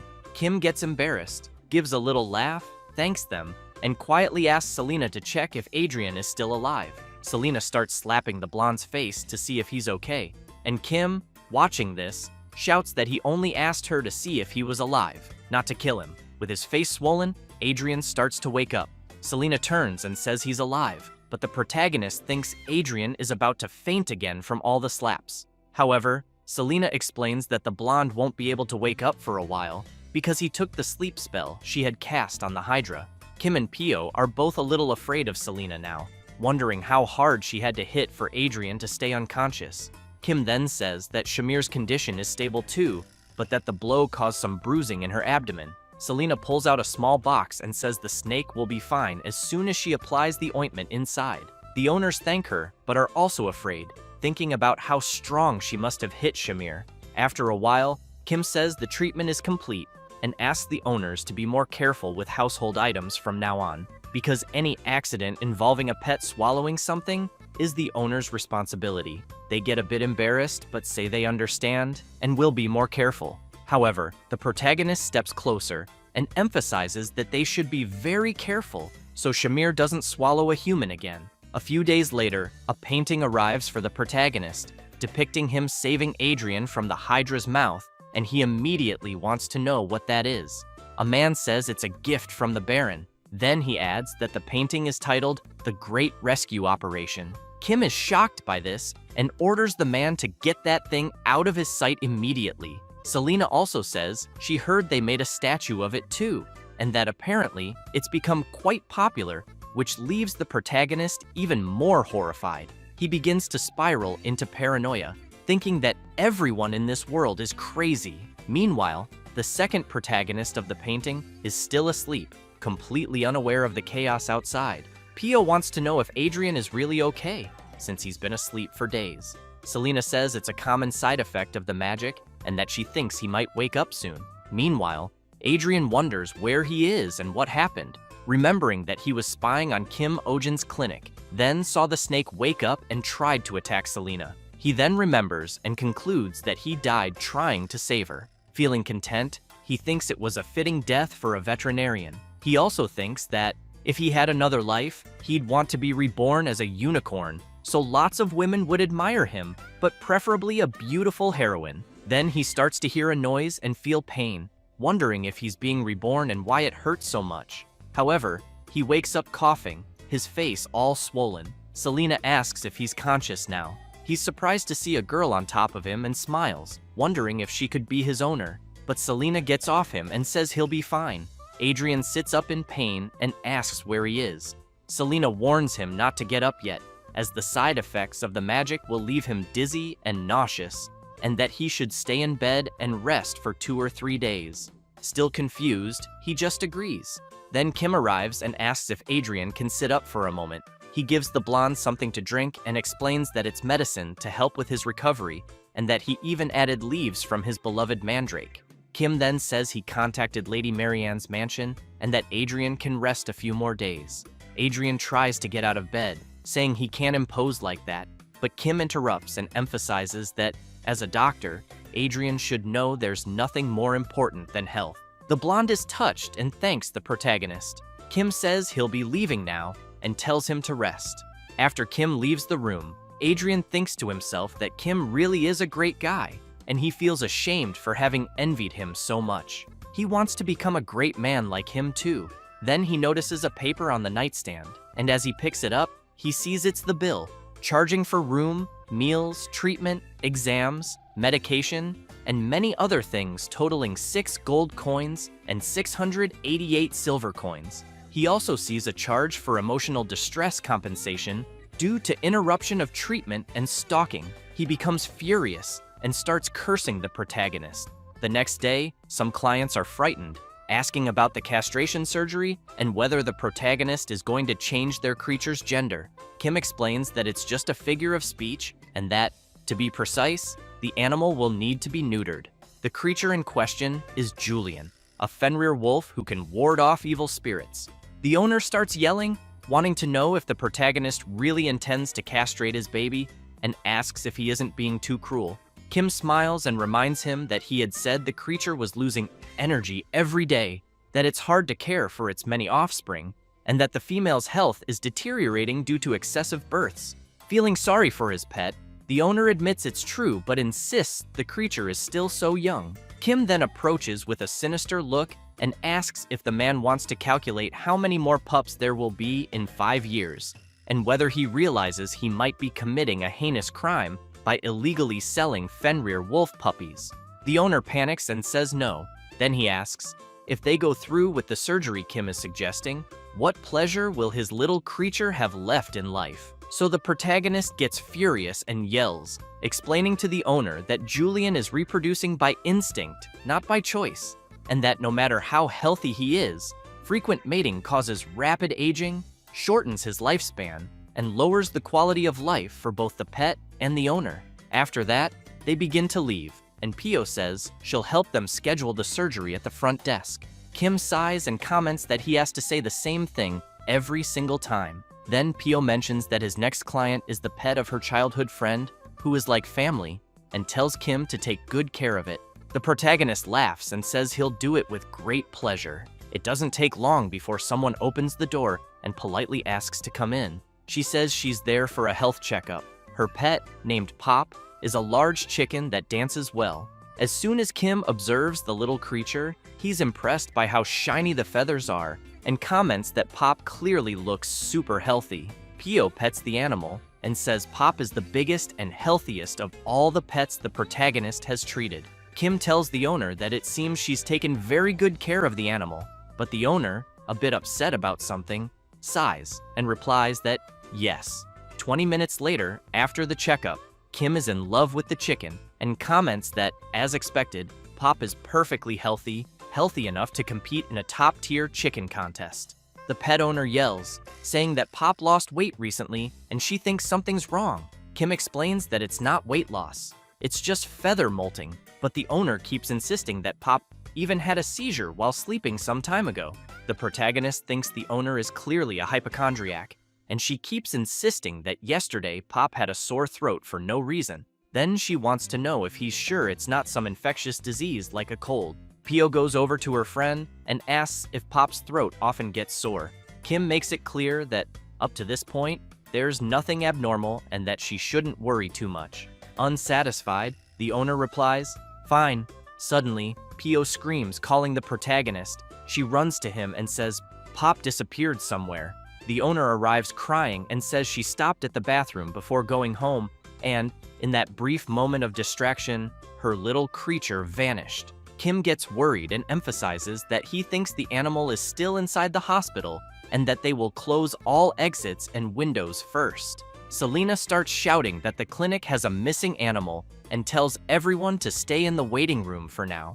The patients begin to complain, with some saying that if they stay in one place too long, their pets get stressed, and others saying they need to leave soon. That's when Sonja appears with a powerful aura, and all the patients immediately fall silent in fear. After everyone searches the entire clinic, Kim wants to know if Pop likes or dislikes anything in particular. The owner, very scared, says she doesn't know, and fears that, since they haven't found her yet, it might mean she left the building. Kim states that the animal isn't big enough to open a door or jump out of a window, so he's certain she's still inside. Then Pio remembers something and says, "Pop loves men." Kim agrees and points out that some animals prefer deeper voices. However, the owner says she thinks it's not just that, and that Pop is on a whole different level. She then explains that Pop is truly obsessed with men, and her nickname is Man Crazy Bird. Kim quickly realizes that's why the bird was snuggling him so much. Selena comments that, in that case, there's only one place Pop could be. She says it's a room where a man is sleeping, and when they go there, they find Pop cuddling with Adrien. Kim comments that Adrien really must be the bird's type. He then turns to the owner and asks why she did this. She is completely embarrassed by the question.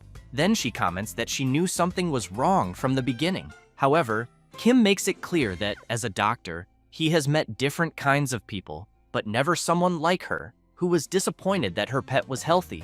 And he knows that, no matter how fast a chicken might be, he finds it hard to believe it could lose track considering its small steps. And even more impossible that it would avoid people's attention, open a door, and come in. So the protagonist asks Pio's friend to explain. She gets very embarrassed but says she did it because she wouldn't be believed as someone like herself. But if it were a famous doctor like the protagonist, then she again says that Pop is sick and missing, and that she would believe him. Kim gets confused about someone believing him, but wants to know who would. Trembling in fear, the girl says it's Baroness Clays. So she shouts, begging the protagonist to please save her pet Pop, because if he tells the Baroness that it's healthy, he'll be hunted. Then she says there's going to be a hunting competition next week, and apparently the Clays household is hosting a banquet for an important guest. And there's a rumor that Prince Theo will also attend, and that the Baroness herself said that for that meal, they would make Pop, which leaves everyone shocked, unable to believe it. Pio gets nervous and yells, wanting to know if that Baroness is crazy and why the hell she would want to eat her friend's pet, especially since they have many other large chickens.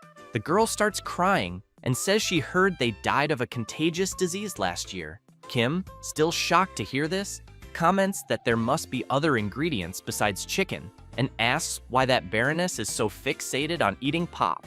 A bit embarrassed, the girl says it's because large fire chicken is good for vitality, which shocks the protagonist even more. Then Pio's friend emphasizes that among the chicken breeds, Pop's is the most famous for its exceptional fertility and for laying many eggs, being a symbol of fertility. And that's why families with members in the main wedding city often seek them out. Kim gets even more stunned and thinks that these kinds of people are everywhere. People trying to steal others' abilities by eating them, as if that would work. Pio's friend highlights that the Baroness had her eye on Pop for a while, but now she's threatening to kick them off the farm if they don't hand Pop over. Pio starts trembling with rage and wants to know if the Baroness is really using their livelihood as leverage to take a pet that's like family to them, because if so, she can't forgive them. So the girl screams, begging the protagonist to say that Pop has a contagious disease. Then she emphasizes that with his diagnostic report, those people will have to believe it.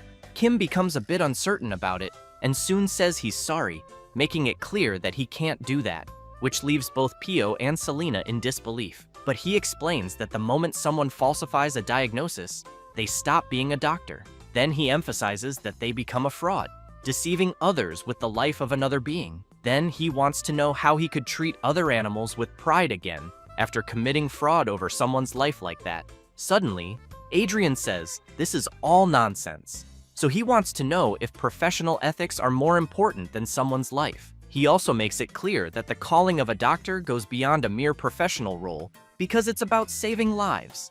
With that, he jumps out of bed and, looking into the protagonist's eyes, wants to know how he can still call himself a veterinarian after that. Kim says he'll assume he fakes a false diagnostic report about Pop, and that to be able to save her, he'd have to say it's a contagious disease strong enough to spread to humans. And then, at that moment, the poor animal would become a patient affected by a serious contagious disease. With that, he wants to know what would happen after that. So he makes an analogy with the close contact of the group, where the other animals that were in the same barn as Pop, what would happen to them? Therefore, he makes it clear that the barn could be shut down, and in the worst-case scenario, they could even request the culling of the animals. Then he looks at Pio and her friend and wants to know if in that case, he should tell them it was all a lie. He also wants to know, and if a contagious disease breaks out somewhere else, wouldn't people accuse that family about it?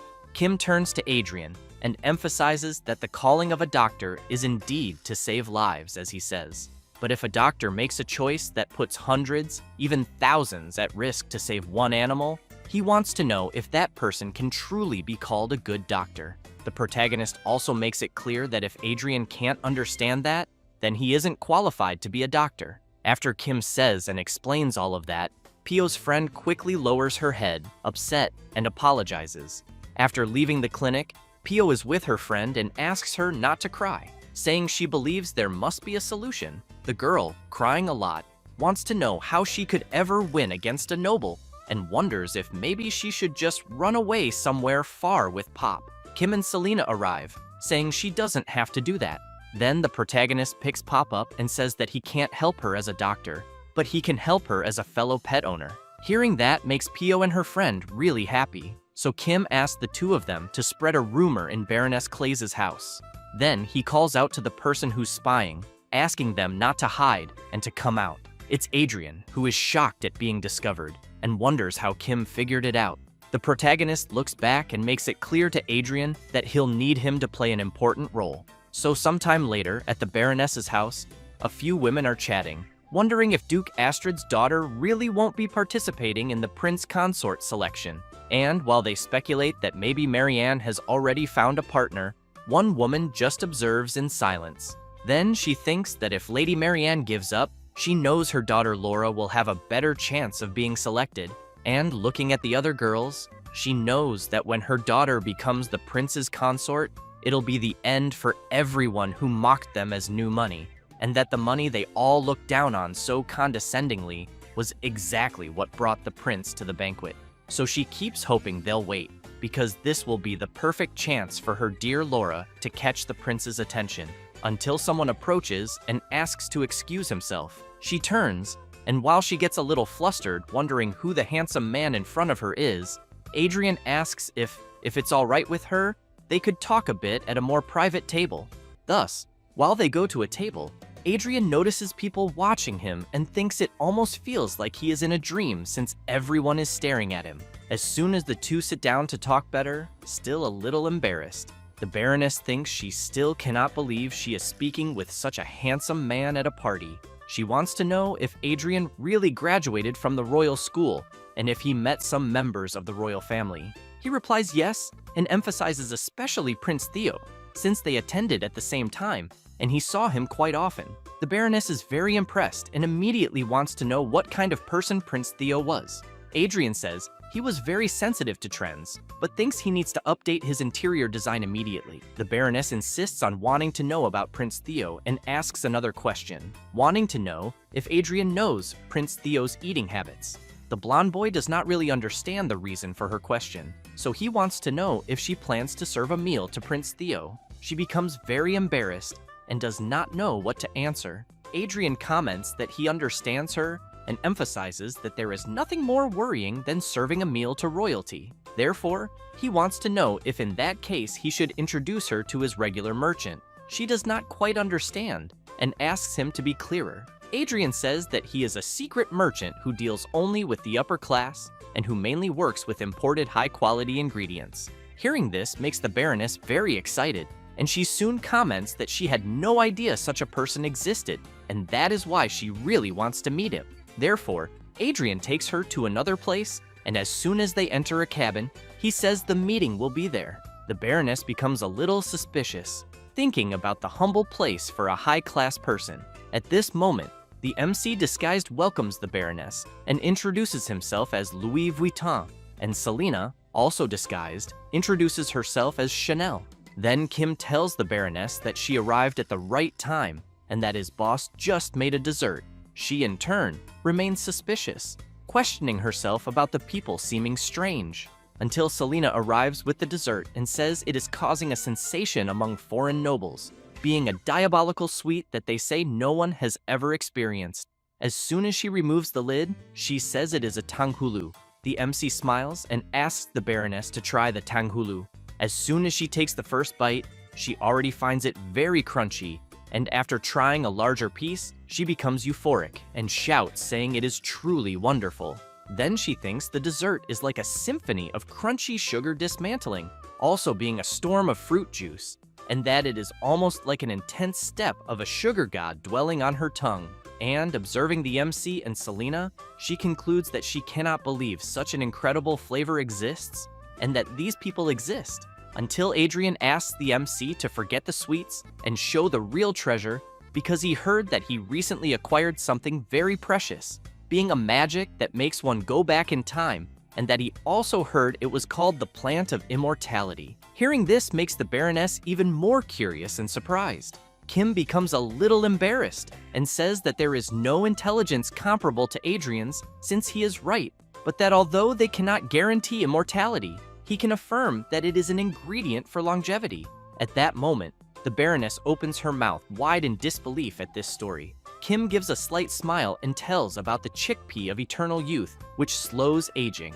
Then the MC says that if the Baroness cooks and eats it, the food will slow aging and reduce the risk of several diseases in adults, besides the chickpea also being effective for constipation and hair loss. The Baroness, very impressed to learn this, immediately shouts that she wants to buy them all. However, the MC makes it clear that he thinks that will not be possible.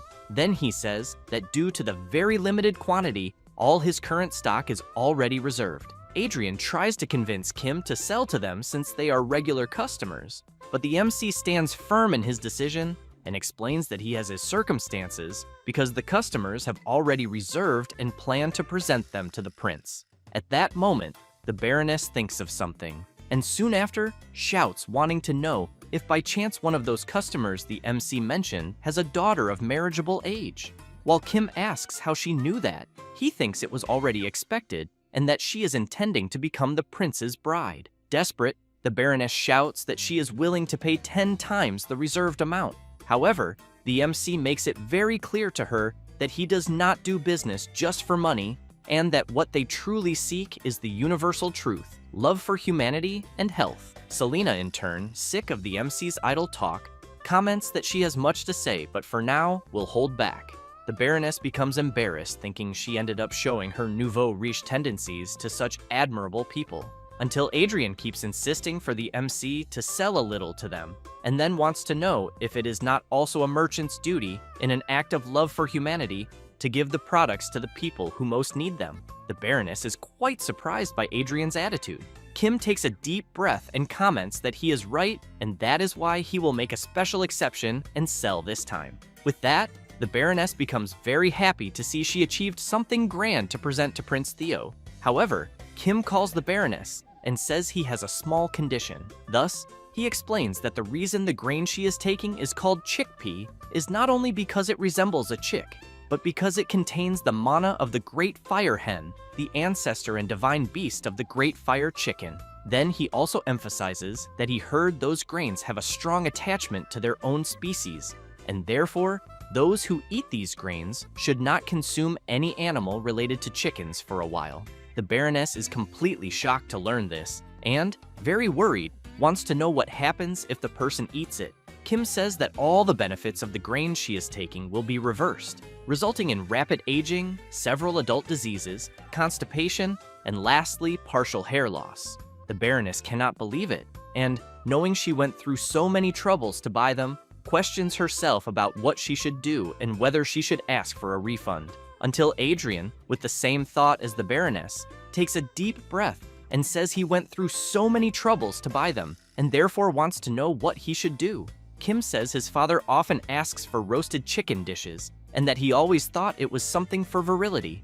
Then he starts laughing, and Adrien emphasizes that those old men no longer know what they are doing. The Baroness becomes awkward and replies that it is fine, but wants to know if roasted chicken dishes are not a bit old-fashioned. After that, already at the MC's veterinary clinic, after he tells Pio and her friend that the plan worked, they become very happy and grateful. Kim says it was nothing and shows a custom transport box for Pop and explains that it is made with the money they received from Baroness Clays.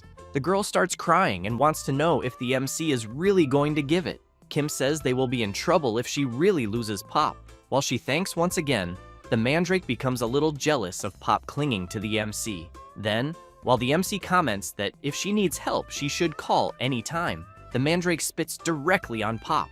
And while Kim wants to know if the girl would like to work there with them part-time occasionally, the atmosphere becomes tense between Pop and the mandrake, until Pop tries to eat the mandrake and everyone is in shock wanting to know what is happening. After putting Pop in the cage, the MC makes it clear to Pio's friend that when she comes to work part-time there, she is not to bring her little pet. Then Kim comments with Adrien that he will pay a fee for his help and that thanks to the performance, the plan worked and they made money. Thus, the MC hands Adrien 7 gold coins, who in turn wants to know if he will really receive that much. However, Kim emphasizes that after medical fees, lodging fees, and other expense, Adrien will be left with 312 silver coins, which drives him mad with rage at the MC, calling him a swindler and wanting to know if he is extorting money from him for trash treatment. He only calms down when hearing Selena saying that she was the one who performed the treatment, so he changes his mind and comments that it is no wonder her experience seems extraordinary. Selena makes it clear to Adrien that he should not underestimate the side effects of magic. He agrees and comments that after taking the medicine he received from her, he felt much better. She says she will give him 1 more additional prescription to continue taking. After a while, Selena asks the MC if it is really okay to let Adrien leave just like that. Kim becomes confused and asks why. Selena wants to know if he did not want another doctor at the hospital, since she knows Adrien's medical skills are not bad, and that he seems to work well with the MC. Kim becomes a little embarrassed and comments that there is some truth in what she just said. But for now, everything is fine, saying this while grabbing the bag of money he received, and Selena makes it clear that his greed for money has reached its peak. Meanwhile, elsewhere, while tea is being served, someone says that a hunting competition will be held there soon. It is Prince Theo Asheronus Elvania, 3rd Prince of the Kingdom of Elvania, who comments that he thought he would already have the monocaps in his hands. Then he asks Baron Doyle what happened. He laments and says he is still looking for opportunities, but emphasizes that there is never a moment when Kim Ojin's veterinary clinic is empty. Theo makes it clear that this method of waiting for a moment with no one around is low class. Then he says that what should be done is to make them proudly present it in front of everyone. Doyle bows his head and agrees with the prince's wise words, and emphasizes that he has been a fool all this time. Theo then says that the movements of the 1st and 2nd princes have been suspicious lately, since he knows that to subdue those irregulars at once, he needs the power of the monocaps. Then he emphasizes that if he does not ascend to the throne, Baron Doyle will also be in a bad situation. But while speaking, a creature keeps making noise in the background. With that, he becomes furious and shouts, wanting to know if Baron Doyle cannot silence his little pet. He becomes very frightened and quickly apologizes to the prince, but explains that it is time for his little animal to eat. While Prince Theo tries to calmly drink his tea, the wolf keeps making noise, and the Baron's butler tries to calm the creature by telling him to try eating a cucumber, but it ends up not caring at all. Then, while someone approaches with a portion of chickpeas, the butler keeps trying to calm it by saying he will give it an apple when they arrive at the mansion later. But as soon as the wolf sees the food, it quickly jumps, and as it tries to eat, it ends up scaring the man who was bringing the chickpeas. With that, Prince Theo is astonished to see his food thrown into the air, and as soon as he sees Baron Doyle's wolf eating the chickpeas, he begins to tremble with rage. Thus, he goes to the Baron and asks him to leave immediately. Back at the MC's veterinary clinic, Pio is telling the client that the Fenrir surgery was completed, but emphasizes that many accidents occur when they fall after waking up from anesthesia, and therefore asks the client to please watch the little animal carefully for a while. The old man is happy and begins to cry upon learning that his baby will be fine. Kim asks the man to return next week to remove the stitches. Having said that, he calls the next patient. It is Pio's friend with her little pet. Kim is surprised to see her, but wants to know what happened with Pop this time. As soon as they place the animal on the examination table, Turna says that it is not Pop, but rather her younger brother, Cheap. Kim comments that then it is no wonder he is not clinging to her neck. Turney continues saying that lately, Cheap has been sleeping all the time and coughing. The MC, after observing the animal for a bit, comments that maybe it is just a cold, but that it also seems Cheap has slight muscle weakness. Thus, Kim asks Tern to give the prescribed medicine once a day and feed him with warm water with dissolved brown sugar frequently.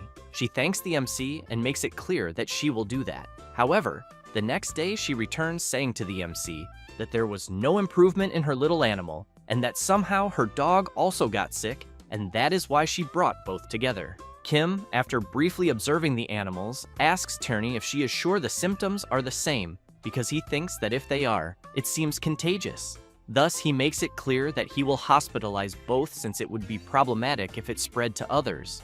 After that, the next day, Tyrna appears crying and saying that all the other animals are also showing the same symptoms. Kim becomes intrigued by this and questions himself if this can really happen in just one day and whether by chance the animals live in different places. Until a target comes to his mind, and observing the other patients there, he thinks that most of the patients in the clinic showed the same symptoms, so he questions himself if it could be not just a cold, but an outbreak of an infectious disease. Thus, he shouts, asking all patients to please cover their noses and mouths and not touch anything with hands that touch the animals, and that everyone should wear gloves.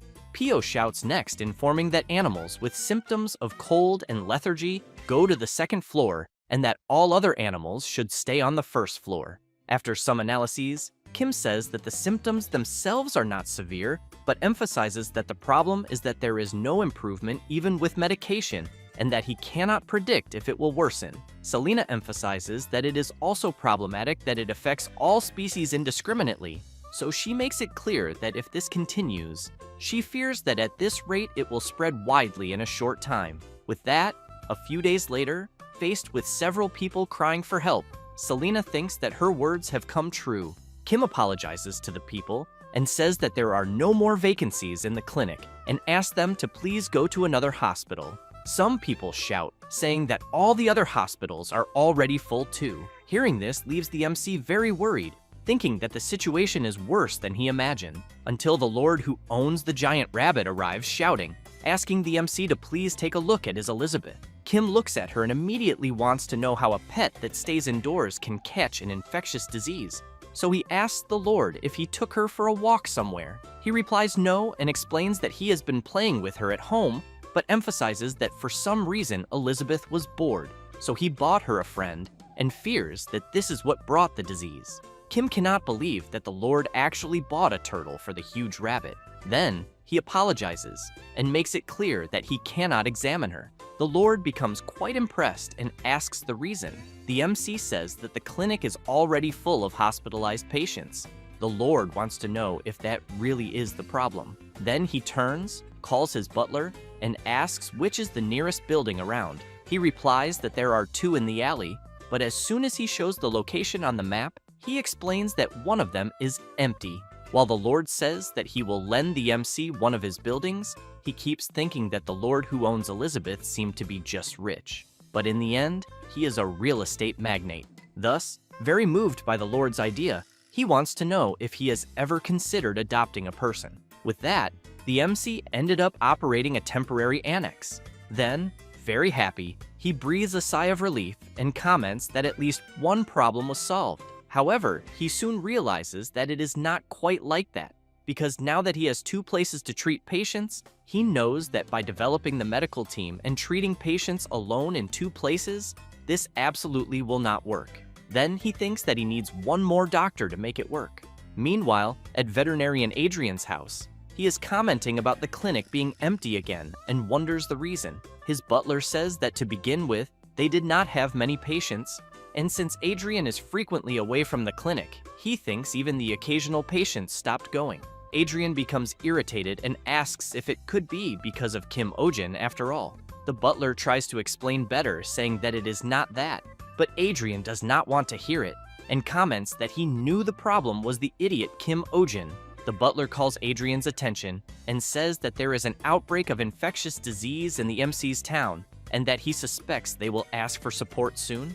Adrien becomes excited at the thought of the MC asking for support until someone appears asking permission and calling for Mr. Adrien. Then he says that a letter has just arrived from Kim Ojin. Adrien asks his butler to read the letter because he is eager to hear how Kim is politely asking for help. The butler begins to read the letter and says that Kim Ojin really tried not to contact Mr. Adrien, but that given the situation, he had no choice but to send a letter, and that it was not to be misunderstood because he was also irritated, but that he knew that in any case, Adrien had no patience after all. Adrien cannot believe what the MC sent in the letter, but the butler continues saying what Kim Ojin wrote, in which he asks Adrien to bring all spare medicines and medical equipment he has, and that he could pay about 2 gold coins per hour, and that depending on Adrien's performance, there may be a performance bonus, or there may not. While Adrien becomes furious, tearing up the letter and saying that this is how that bastard makes a request for help, the butler warns that there is one more page to read. Then he says that the MC is saying that Selena is suffering from overwork. As soon as he hears that, Adrien quickly prepares himself and makes it clear to his butler that he will not be able to return for a while. The butler wants to know how long Mr. Adrien will be away. He turns around and with a smile emphasizes that he will be away until the war against the epidemic ends, because where there is disease is where a doctor should be. The butler cannot believe his master's words, but only comments that he understands. After that, and back at the MC's clinic, the first epidemic in another world began, and Pio says that he will explain the epidemic guidelines, which are for everyone present to isolate any animal that shows symptoms, and for everyone to avoid going out if possible. Turn is asking some patients when the animal's coughing symptoms started, and after 12 hours of continuous work, Adrien is informing a patient that the little animal's throat is very swollen, but fortunately, it is not the epidemic. And as soon as they reach 26 hours of work, the drug tests begin. Kim, with his 18 hours of continuous work, is exhausted, as is the whole team from endless overtime, until someone brings Max to the clinic. The MC begins to observe him and is upset to see him in such a state. Mr. Schwein says that he has 2 more and that somehow he ended up taking care of the hunting dogs. The old man emphasizes that they should participate in the next hunting competition. Along with Max are Silva, a Draco dog with speed characteristics, and Mir, a very shy dog. Schwein takes a deep breath and laments that the hunting competition is approaching, precisely when the epidemic began. Turney warns Kim that the hospitalization ward is already full, but he replies that it is fine because they will open more spaces. Then he comments that they are still working to find a treatment, but assures that everyone there will do their best and that Mr. Schwein should wait a little longer. With few alternatives at the moment, He replies that it is fine and thanks the MC. After that, in a ward crowded with animals, Adrien wants to know why they keep accepting patients since he knows they have exceeded the limit that he and the MC can handle. Kim comments that somehow they need to try to do what they can, until Pio appears saying that some owners are beginning to want their pets discharged, and that they say that if it is just a little cough, it should not be a big problem for daily life. The MC emphasizes that this may be true for humans, but makes it clear that they cannot send them back like that. Then he wants to know what if Mr. Schwein's hunting dogs can no longer hunt, because he knows that the abandonment of animals when they lose their identities happens more often than everyone imagines. Pio and Adrien are quite surprised to hear this, but the MC continues saying that Mr. Schwein is a good person, and that therefore he probably would not do that. But they do not know about other dog owners, but that this does not apply only to hunting dogs, but to all animals. Besides, the longer the animals stay sick, the more it disrupts daily life, and then people will not want to reduce their dependence, and voiceless lives are often easily ignored. After that, night falls, and Kim is thinking that he tried to create antibiotics using the power of the dragon necklace, but that for some reason they all failed. So he thinks that in the end, the necklace is not omnipotent, until Selena approaches asking the MC to stop doing that, because she knows that excessive use of the dragon's power necklace can strain his heart. Then she emphasizes that being empathetic will not solve anything since the epidemic seems to have more complex reasons. Close to entering a state of madness from not sleeping due to the workload, Kim wants to know if it is that mana problem again, because he thinks that maybe he should try to learn to use magic, and that he should also study alternative medicine. Selena wants to know how long he has not slept. Kim says it has been exactly 3 days in a row, but while he was going to say that he is still fine, Selena hits him on the head and puts him to sleep in bed. 5 hours later, he wakes up startled, wanting to know where he is and who he is. Turn is glad to see that he woke up and brings him some things to eat and regain his strength. Kim is quite impressed to see freshly fried eggs and bacon. Turney says that it was Pop herself who laid the egg and that he knows it is not fertilized, but that it is full of nutrients. Kim is a little reluctant to eat after knowing that, but changes the subject and wants to know where Pop is. Turney says that she is at her house, and the MC asks why. A little embarrassed, she replies that it is because Pop did not catch the epidemic. Kim is very confused and asks if she is saying that only Pop did not catch it among all the animals in her house. Turney replies yes, and explains that she thinks it is because Pop is healthier than the others, then emphasizes that Sionja did not catch it either. Kim starts thinking about his monoceros and wonders why he did not realize this until now, and if by any chance Sionja is really fine in a clinic full of patients. Then he begins to think about Pop and Sionja together and wonders what the common point between the two is, whether it could be diet, preferences, blood type, or even luck. After joining Adrien at work, he still keeps questioning himself about the common points, and Adrien keeps watching him without understanding anything. Meanwhile, Pio is trying to calm the mandrake and Sionja so they do not fight, but the mandrake spits right in the middle of the black cat's forehead, and the MC ends up seeing this and gets an idea. Then he remembers that earlier Pop took a spit on the forehead from the mandrake, and while watching Sionja trying to eat the plant, he concludes that it can only be the mandrake's saliva that prevented Sionja and Pop from catching the epidemic. Therefore, they collect a little of the clean saliva from Sionja's face, place it in an observation container, add an experimental plant contaminated with the saliva of an infected patient, and if the gray experimental plant turns green, they will know it was a success. With this, they start shouting happily upon discovering that they created a cure for the epidemic. Kim and his whole group start crying with joy and captivating the mandrake. But while the plant remains suspicious, Kim emphasizes that the problem will be mass production, since he knows that even if it is saliva, it is still plant sap. Selena wants to know if they could squeeze the mandrake, but the MC emphasizes that this is very inhumane. However, Selena goes to prepare something while considering the possibility of diluting the saliva in water, and, as soon as she finishes the preparation, places the glass near the mandrake, which only keeps looking suspiciously. The plant begins to smell the straw, and, as soon as it starts drinking, it falls in love, and while it keeps drinking, Selena tries to take advantage of the distraction to grab one of the leaves. Then, she squeezes the leaf, and soon sap begins to drip. Kim is very impressed to see how much they managed to collect in an instant. Then, he wants to know what the hell Selena gave the mandrake. She says that she mixed water with sugar that the mandrake likes, with the nutritional solution used to grow herbs, and, in the end, added a diuretic. Both Adrien and the MC keep observing the suspicious yellow color of the liquid in the container and begin to imagine that it can only be what they are thinking, since Selena said she added a diuretic to the mixture. However, Kim does not care, and while preparing something, comments that medicine is medicine and that he will start making the cure immediately. The next day, Pio is happy to see that Max's cough stopped and that his strength returned. Kim is glad to know this, and, while petting the dog, comments that Max did well to overcome the epidemic.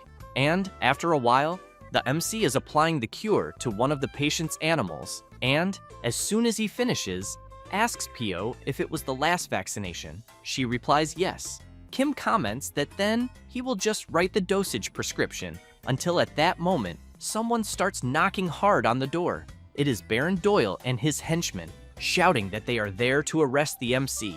The people outside hear this and are worried about Kim and wonder what is going on. The MC appears at the door and, trying to hide his nervousness at seeing who is there, starts laughing and asks what they are doing there. The Baron comments that it has been a while since they met, but then shouts that they will be arresting him for deliberately spreading an animal epidemic and pocketing fees for unfair treatment. Kim laughs and asks the Baron on what grounds he is accusing him. Doyle shouts, asking the MC not to try to get away with this. Next, he wants to know if the MC had not said with his own mouth that the demon's messenger, Sionya, would spread the epidemic.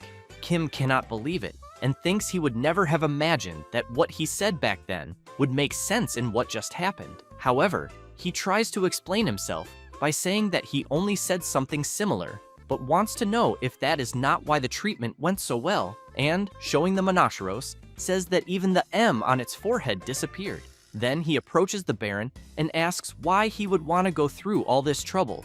Doyle says it was to pocket the treatment fees. Therefore, he orders his henchmen to take the MC inside, since they discovered it when investigating. And to guarantee proof and avoid recurrence, he makes it clear that they will take the cat as well. The mandrake, on the other hand, loves to know that Sionya is going to be taken away. Kim, a little worried, thinks it is as he imagined, in which Sionya was their true target and the epidemic was just an excuse, and that their goal from the beginning was. Before finishing his reasoning, he is interrupted by Pio, who starts screaming like crazy, saying that Dr. Kim is not the kind of person the Baron is talking about. Pio goes to the Baron, points her finger, and makes it clear that he is the one blinded by money. Doyle calls her an idiot and wants to know how she dares insult him. Pio does not care, and very furious keeps shouting, wanting to know if the Baron knows how much Dr. Kim worked to eradicate the epidemic, but the MC interrupts her and asks her to stop. Then he says it is all right. Next, he shouts that they should not waste more time because he will go with them. Both Adrien and Pio cannot believe that the MC is willing to surrender. However, he turns and makes it clear that they will sedate Sionya before taking him. Doyle does not like this and says it is unnecessary because they brought an iron net. Kim emphasizes that he will by no means let them take Sionya in an iron net and that the Baron knows Sionya is not exactly docile, because if he gets hurt, it will be very problematic for both. Doyle takes a deep breath and says fine, and asks Kim to do it as quickly as possible. As soon as they put Sionya on a table, the MC asks Selena to give the sedative. Then he quietly tells her that when he gives the signal, she knows what to do and that he will be counting on her. Selena snaps her fingers, and with an unfriendly face as she is already ready, Kim is a little embarrassed and whispers that it is not what she is thinking, and that she is to use magic to escape with Sionya. Selena turns saying she understands, and the MC is confused, wondering why she seemed disappointed. After sedating the black cat, Kim puts him in a transport cage and says he is ready to go. But suddenly, he activates a light from the mark he received from Mr. Kellyan and begins to blind the Baron's henchmen. Therefore, he shouts, telling Selena that it is her chance and to use the magic. However, she does not care about magic and punches one of the henchmen right in the face, and the other two with a strong elbow and a kick right on the chin of another. And as soon as they fall to the ground, she takes Seonja and runs out of the clinic. Doyle is furious and shouts, ordering his henchmen to go after her because the cat is more important than the MC. Kim says that the true face of the Baron is being revealed. Doyle goes crazy with rage, grabs the MC, and calls him scum, making it clear that he will not let him escape this. Then he asks his henchmen to destroy everything there. Pio stands in front of them and shouts that she will not let that happen. She says that the clinic is where they care for patients, and that she will not forgive them if they damage the place. One of the henchmen, very irritated, wants to know what she will do to stop him. However, Adrien stands in front of Pio and asks the henchman to stop what he is doing right now and, with a sinister look, makes it clear that if he dares lay a hand on a child, he will not let him go unpunished. Kim thinks that Adrien could have done this before. Therefore, the Baron says that there are many eyes there and orders his henchmen to just take the MC. Pio is worried, but Kim says it is all right and that he will be back soon. Then he makes it clear to her and Adrien that he is counting on them to take care of the clinic while he is away. Next, the MC keeps thinking about Selena and hopes that she takes good care of Sonia. After this confusion, two women start commenting to each other that they think that animal epidemic that was recently spreading was caused by Dr. Kim Ojin, and one of them wants to know if the other is saying that it was the doctor who was supposedly fighting a demon, and the other replies that apparently yes, until more people approach, and one of them comments that they heard the Baron will hold a public trial soon. Meanwhile, the MC, while being taken, sleeps and continues recovering his sleep after days of overtime. But as soon as they arrive, the Baron's wolf starts barking and he shouts, asking the MC to wake up. Kim slowly starts waking up and, sleepy, wants to know what is going on. Doyle shouts, asking the MC to tell him where he hid the cat and the elf. Kim, while yawning, replies that he would not know, but thinks that apparently Selena escaped safely. The Baron wants to know if the MC, an insignificant being, would like to feel a little pain. Then he says that his wolves have been bored lately, but Kim is surprised by something, since Magma, the Baron's pet wolf, seems to be suffering from something. And quickly, Doyle wants to know what is wrong with his wolf's posture. The MC says that apparently Magma has a stomachache and wants to know if he showed any unusual symptoms lately. Doyle agrees with Kim and says that his little animal had not been feeling well since early. Kim wants to know if the Baron can be more specific about how the wolf is unwell. Doyle says that Magma is lethargic and that there was blood in his urine. At that moment, as soon as the MC hears this, he shouts, saying that he needs to examine the animal immediately. However, the wolf does not like Kim's approach and starts growling at him, but the MC tries to calm him down, saying that it will be just a quick look. And so he calms the creature and, after touching its body, discovers that it is a hernia. Therefore, he wants to know how the Baron did not notice this. Then he turns and makes it clear that he needs to operate as soon as possible, because he thinks that Magma's life will be in danger if they do not do this. The Baron is very scared, not believing that his little pet is in danger. After a while, outside the Baron's castle, someone is lurking. It is Selena and Shonya with his grown horn. She asks Yeonja to calm down because she is sure Kim is safe. Meanwhile, inside the castle, the MC is shouting, asking to take Magma to a clean room immediately and to prepare the listed tools and medicines because the surgery will begin. While Kim completes the anesthesia and disinfection, Doyle is apprehensive, waiting for the surgery to end. The MC continues doing his work while the Baron's henchmen assist him with the tools. However, one of them asks Doyle to wear one of the aprons they are using. He is a bit reluctant about it since he knows it is a maid's apron, but his henchman explains that the MC said it is to prevent infection. Then Kim asks to check Magma's temperature and to prepare the administration of more anesthetic in 5 minutes. While Magma remains sedated by the anesthesia, the MC asks one of the henchmen to sterilize the forceps used. Doyle continues worried about his pet until the MC shouts, asking to close the door because the wind is coming in. They quickly close the door. Outside, a man wants to know if they can really trust the MC, and another stresses that he probably doesn't have good feelings towards them. Then he emphasizes that he has never heard of the disease called hernia that he mentioned. Doyle comments that it is not like that, and leaves the man confused, trying to understand what the Baron is trying to say. Then he turns and, looking at a portrait on the wall, says that Magma's mother died with the same symptoms. So he wonders if his pet is suffering from the same disease. He thinks this while staring at the portrait of Angela, Magma's mother. After a while, on a table, there are several papers, and the Baron wants to know what it is. One of his butlers says they are petitions. He also says that all the petitions are requests to release Mr. Kim. Doyle can hardly believe the number of requests. Then the man says that one of the petitions is from Lady Marianne Astrid. Doyle wants to know if by any chance it is that stubborn young lady from the Astrid family. As soon as he starts reading the petition, he realizes that she is saying Lady Marianne will denounce them to His Majesty the King for false accusations if they don't release Kim Ojin immediately. At that moment, the henchman who is assisting the MC in the surgery opens the door and says they are finished. The Baron immediately runs out shouting for Magma. His henchman says the surgery was a success, and that the MC said to give medication for a week and then remove the stitches. Doyle thanks God that his baby is fine, but then remembers something and sees the MC sleeping deeply. The henchman comments that Kim said he had not been able to sleep recently because of the epidemic, but he wants to know if they should already take him back to prison immediately. Kim starts drooling from so much sleep. Doyle sees this and comments that there is no need to put the shackles back on. After a while, the night goes by, and the MC, while still sleeping, begins to dream and questions where he is.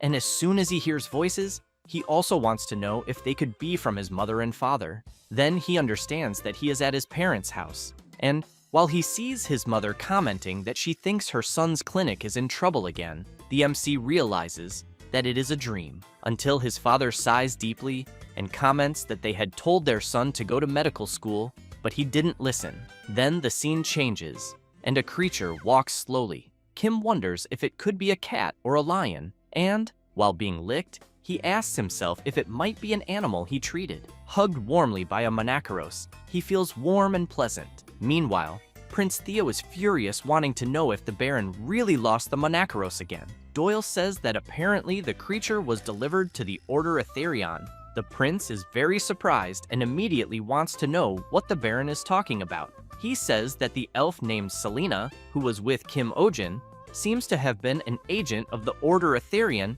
and that there is also a report of her encounter with a suspicious group of elves. Theo doesn't like knowing this, and shouts that the Baron can't do anything right. He lowers his head and says that he is very sorry and asks for the deepest apologies. Then he wants to know if they can release Kim Ojin. Theo wants to know what he means, and Doyle says they are in a difficult position because of the constant complaints, and that it is not only the commoners, but even the nobles are making a fuss. The prince begins to tremble with anger and says that the Baron can do as he wishes. After a long night, the day dawns and Kim asks them to bring Magma to his clinic in 3 days to remove the stitches, and until then, follow the precautions he noted.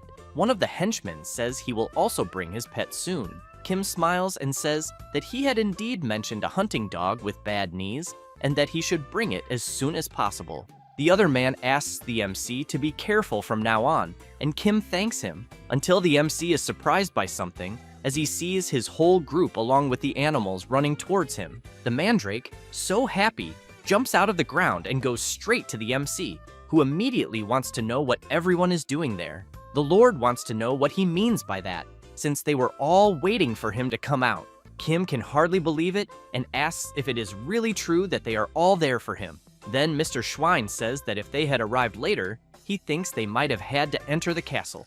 While the MC thanks everyone, something comes very quickly towards him. It is Sionja, who jumps on Kim's face, throwing Pop and the mandrake away. The MC is happy to see that the mangacaps is fine, and soon sees Selena fine too. Then Kim tells Sionja that he saw someone who looked like him in his dream the previous night. Pio asks if it was really in a dream.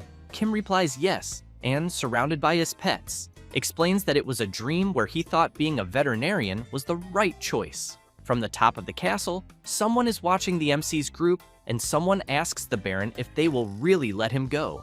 Doyle does not answer, but his butler says that he also saw that thing in Kim Ojin's cell the day before, and on that day, they were very surprised, just like Sionja, who quickly ran away as soon as he was seen by the humans. The Baron's butler, very surprised, continues saying that he is sure the thing they saw that day had a horn and disappeared in an instant, but that it clearly was not a common animal. However, Doyle turns and says that he has no idea what his butler is talking about, so he wants to know what really was in Kim Ojin's cell. The man cannot believe that the Baron is pretending not to understand. Doyle makes it clear that they did not see anything that day, and then thinks that Kim Ojin won. With that, a few days pass and the Baron is extremely furious when he sees the bill for Magma's surgery and shouts, wanting to know what ridiculous amount the MC charged. Then, thinking about him, he concludes that he really cannot forgive him. Meanwhile, at the clinic, someone is saying good morning to Miss Selena, and Kim wants to know why the guy is there again. It is Adrien, who arrives saying that he brought the herbs Selena had mentioned before. She comments that it must have been difficult for him to find that in this season. Adrien says that there is nothing he cannot obtain for her, so Selena gives him a list. She begins to observe the herbs that Adrien brought and sees that there is Sprincia, Morning Dew, and even Gentria seeds. And while she comments that they are all in excellent condition, especially the Sprincia, something jumps onto Adrien's hand and quickly leaps somewhere else. He is startled, commenting to the little creature that it is not food, but a precious medicine. However, as soon as he reaches out to grab the herb, he ends up getting bitten, and then receives an attack right in the middle of his face. Then he becomes furious and shouts, saying that he heard that pets look like their owners, and that, as expected, all the creatures Kim raises have bad behavior, but Selena makes it clear that Bloop is her child, which makes Adrien a little embarrassed, commenting that it is no wonder the little creature has such a sharp eye for herbs. However, Bloop does not like Adrien much and keeps staring at him. The blonde boy wonders if the little creature actually just smiled. Selena puts Bloob in his cage and Adrien keeps thinking about what he just saw. Meanwhile, Bloob, while chilling inside his cage, thinks about his name Ping Ping and that he is a Bloop, a sacred and special being, and that there, in the clinic, a place where hundreds of animals go every day, there are two holders of power. He, Ping Ping, who claims the herb room on the second floor as his main territory, and Seonja, Kim Ojin's right hand and the highest authority of the clinic. Well, he thinks at least superficially, since he knows that certainly Seonja is physically stronger. However, no matter how strong Seonja is, he knows that he cannot mess with him carelessly because of the division core inside his forehead, since the moment someone annoys him, he multiplies exponentially and causes calamity. Then he thinks that when they first met, Seonja instinctively felt the danger and immediately attacked him, but quickly revealed his power and made everyone tremble in fear. However, he knows that after that he was welcomed by Selena, the true power there, and began to appreciate life as one of the two authorities along with Seonja. After that moment of reflection, someone is shouting for help. A patient arrives saying that his son was run over by a carriage and his little creature is not breathing. The other patients in the clinic are surprised, wanting to know if the person did not arrive too late. Kim, as soon as he observes the little creature, realizes that the airways are clear, so he calls Pio and asks her to time at 1-minute intervals and inform him. Therefore, the MC starts doing chest compressions, followed by mouth-to-mouth, and as soon as he goes back to doing chest compressions again, the people around want to know what the doctor is doing, since they have never seen anything like that before, until the little creature suddenly starts coughing.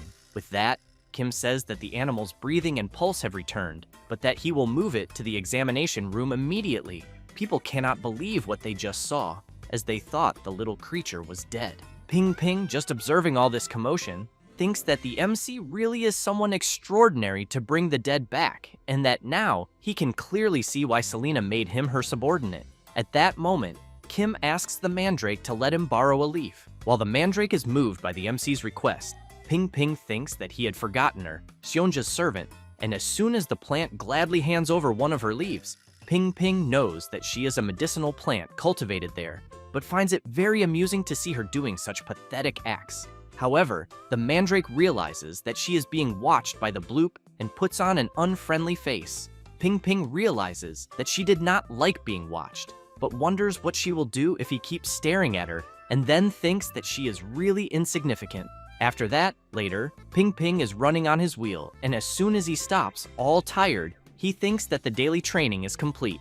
Then he jumps until he reaches the top of a shelf and knows that there is his stronghold, and that it is a tribute to Kim Ojin, offered as a sign of loyalty since it has a view of the entire interior of the clinic, being located in the best place, with the most comfortable temperature and humidity. However, he is extremely shocked because the place he most desires is destroyed. Then he begins to wonder who dares to commit such an atrocity, but it doesn't take long for him to notice something, and he sees the mandrake laughing suspiciously while holding on to the top of the window. Thus, he becomes furious and really wants to know how she dares to do this, since he has in mind that after receiving several awards for recent development of medicines, she became able to move freely outside the pot.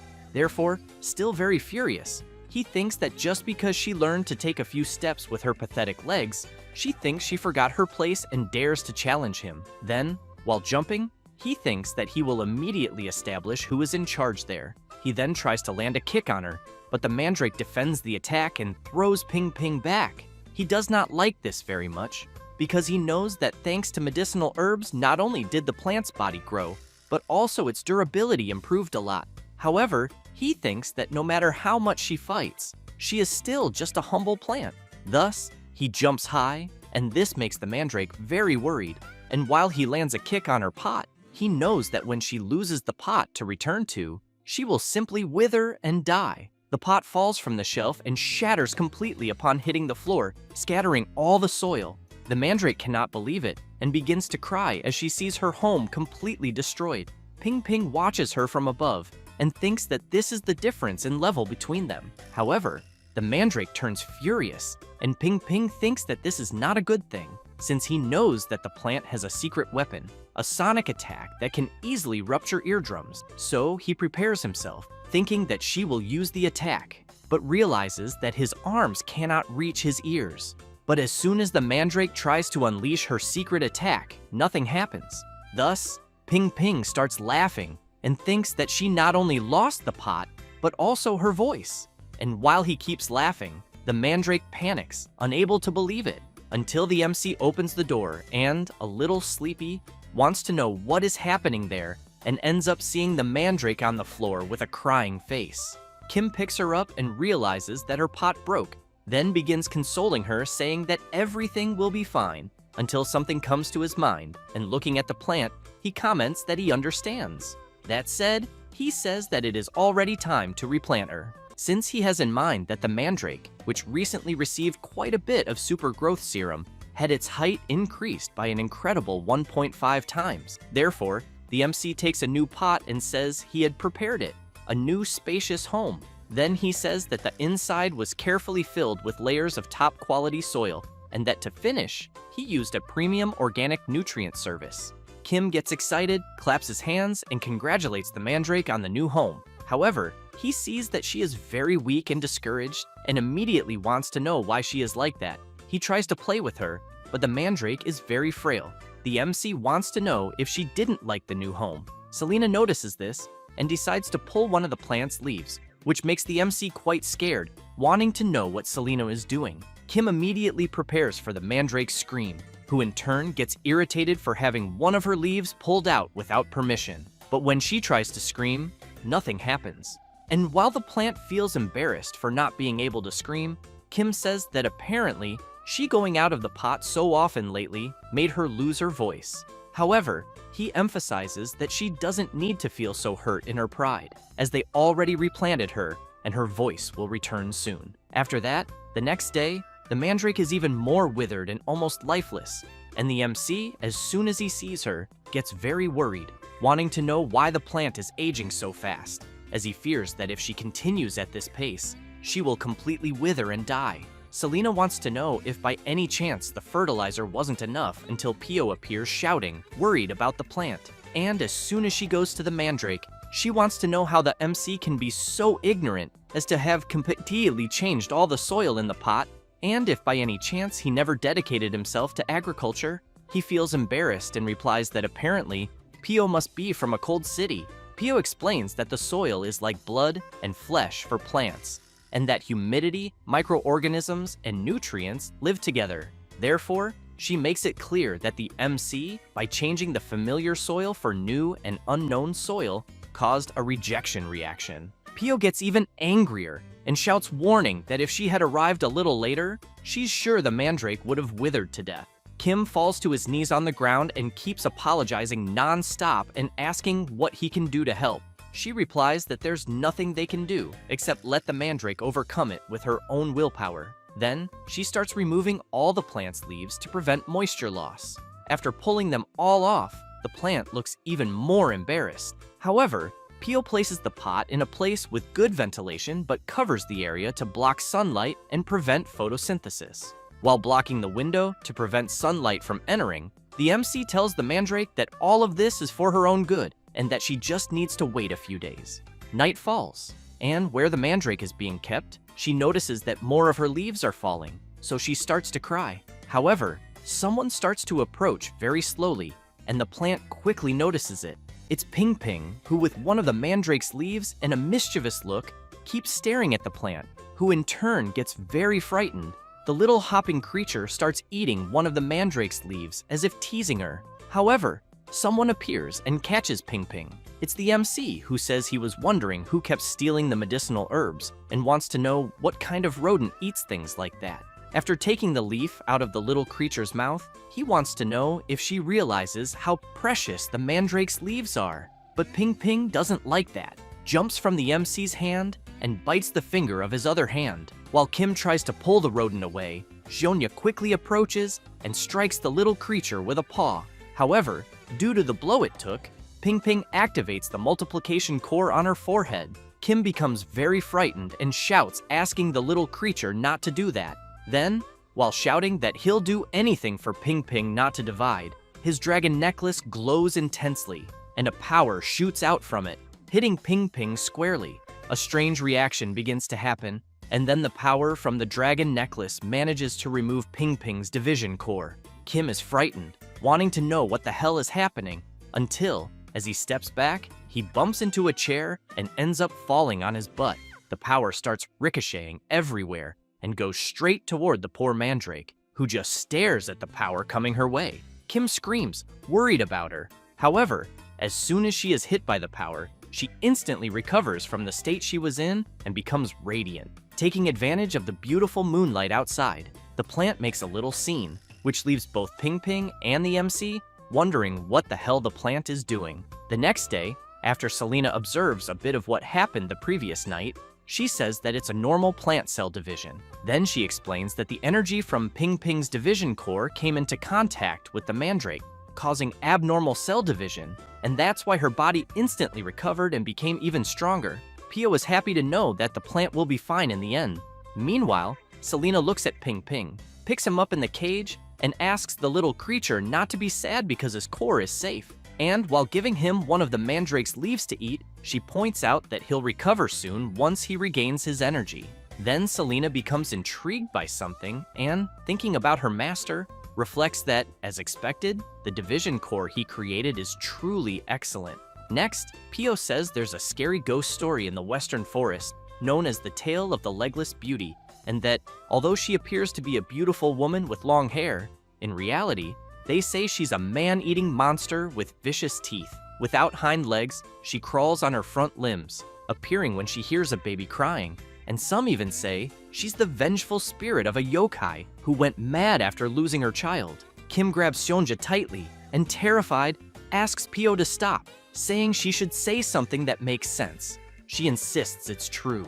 Kim says that no one has seen her, so he thinks it's a lie, but Selena says she has seen this woman in the forest. The MC becomes even more scared, wanting to know if she's joking, and Selena says she saw her in the Western Forest the previous week. Then she explains that there were traces of something crawling on its front limbs all over the place, and that thanks to that, there were fewer people around, so she could gather herbs comfortably. Then Kim becomes even more frightened when he hears a strange sound, and on the other side of the door, the sound grows even louder. Both Pio and the MC are terrified, and Selena comments that it seems like someone is there. But as soon as they open the door, they see the dog Max with something in his mouth. Kim starts petting him and wants to know what he's holding. As soon as he takes it, he realizes it's a piece of Mr. Schwein's clothing and wonders if something happened to him. However, he soon runs after him with Max, and as soon as they find him, Schwein wants to know what the MC wants. Kim sighs in relief and says he found a piece of his clothing in Max's mouth and thought something had happened. Schwein explains that it's just a comfort item for the dog, and the MC gets annoyed for worrying for nothing. The old man also says he thinks Max was bored because he's been very busy lately. Kim wants to know if Schwein is working that late at night, and he says there's a situation going on, asking if the MC can see the net on the tree in front. He replies that he can. Schwein says there's a kitten trapped inside the net, and Kim becomes confused, asking the old man to be clearer. He explains that recently, hunters have been getting close to the western forest and have set up nets like that everywhere, and that young animals keep getting caught. Kim thinks that even in this world he's currently in, there are still those bastards. Then they go to where the kitten is trapped, and Mr. Schwein says that the net is hanging very high and that he can't pull it down. So he says he'll be back soon with a stick. Kim says he understands and that he is worried about the kitten's health. Then he notices something strange and, seeing some marks on the tree, wants to know what they are. Schwein is impressed and says he thinks they're scratches, as if something had clawed at it. Kim looks to the side and sees some footprints around the tree, commenting that they're quite peculiar, almost as if an animal with only front paws had been crawling. He says this while thinking about the monster Pio mentioned. Then he wants to know why the old man is suddenly making crying sounds, so he tells him not to joke about it because he really hates that kind of thing.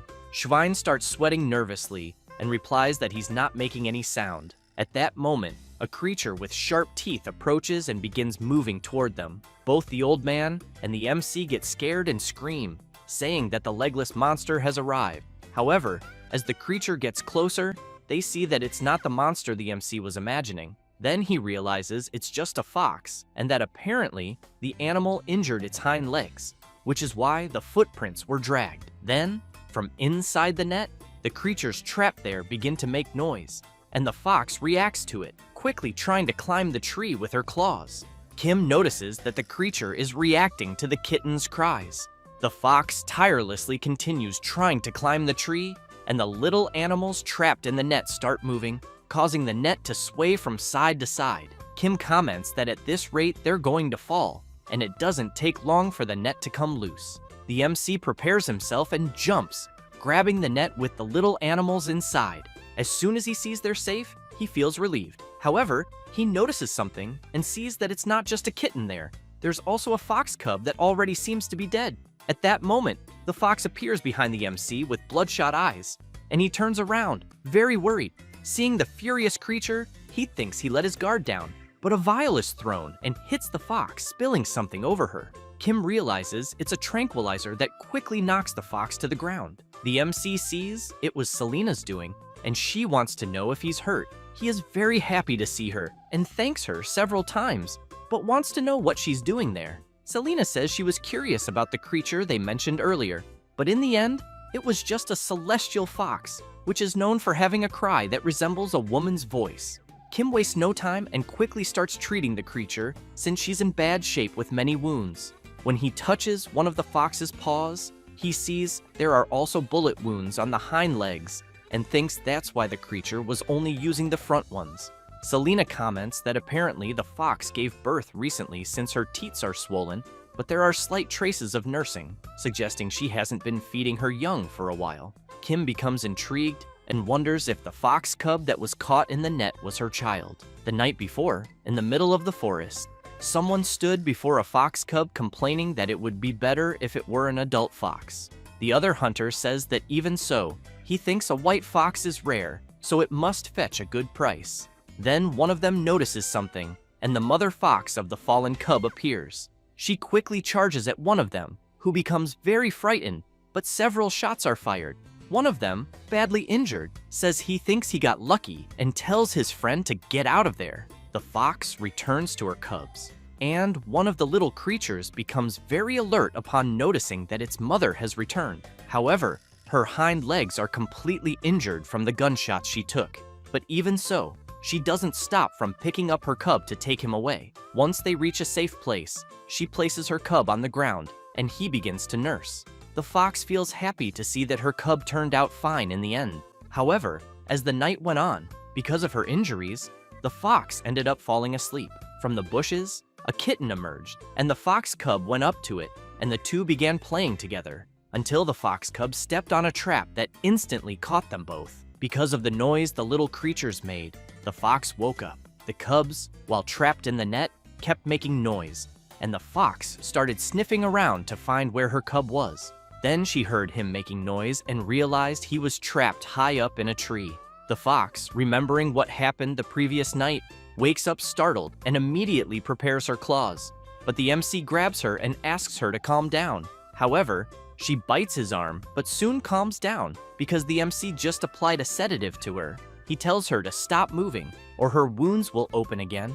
The fox ends up falling asleep due to the sedative, and Kim asks her to rest a little longer. Later, something starts making a huge noise in the clinic, and the patients get scared, wanting to know what's happening. Seonja is irritated, and Pio asks him to calm down. Then she puts him, the mandrake, and Ping Ping outside, and makes it clear to the little creatures that they can't be there at the moment. Kim, a bit intrigued, comments that it's been more than 3 days since the fox was admitted, but she still gets furious every time she opens her eyes. He also has in mind that she's developing tolerance to the sedatives. Pio wants to know if the fox doesn't realize her cub is dead, thinking that maybe that's why she keeps looking for him. Kim replies that no, and that he thinks she must already know because the cubs seem to have been dead for at least 3 to 4 days. And if she had been there the whole time, she would have noticed at some point that the cubs' crying had stopped. Then he notices that the stitches have burst open again and emphasizes that it almost seems like the fox is refusing to heal since he knows that trauma also exists in animals. Trapped in memories of pain and anger, they attack themselves and the world endlessly, just like the monsters in the ghost stories of the Western Forest. Kim asks Pio if the kitten they rescued is also doing well. She replies that yes, and points out that he has improved a lot after receiving intravenous serum, but still thinks that because he's just a baby, they'll need to keep a close eye on him. The MC asks Pio to pay attention to maintaining the little creature's body temperature and not to get close to the fox's cage. As soon as Pio sees the kitten trembling, she picks up the bottle and realizes the water has cooled, then says she'll replace it quickly with warm water. As soon as Pio leaves the room,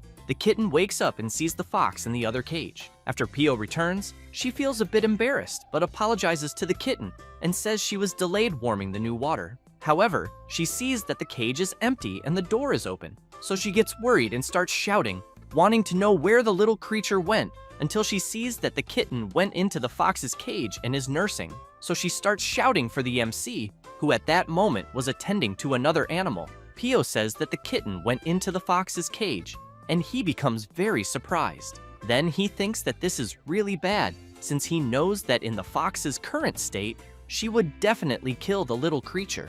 Meanwhile, the kitten is calmly nursing from the fox until she begins to wake up, and the MC rushes at full speed to the room where they are being observed. At that moment, the fox fully wakes up with an unfriendly look, but the kitten continues nursing peacefully. Then the MC bursts through the door, very worried, but ends up seeing the fox crying and licking the kitten. Everyone is astonished by the scene they are witnessing since they're seeing the creature that was once furious now tenderly caring for a kitten as if it were her own cub.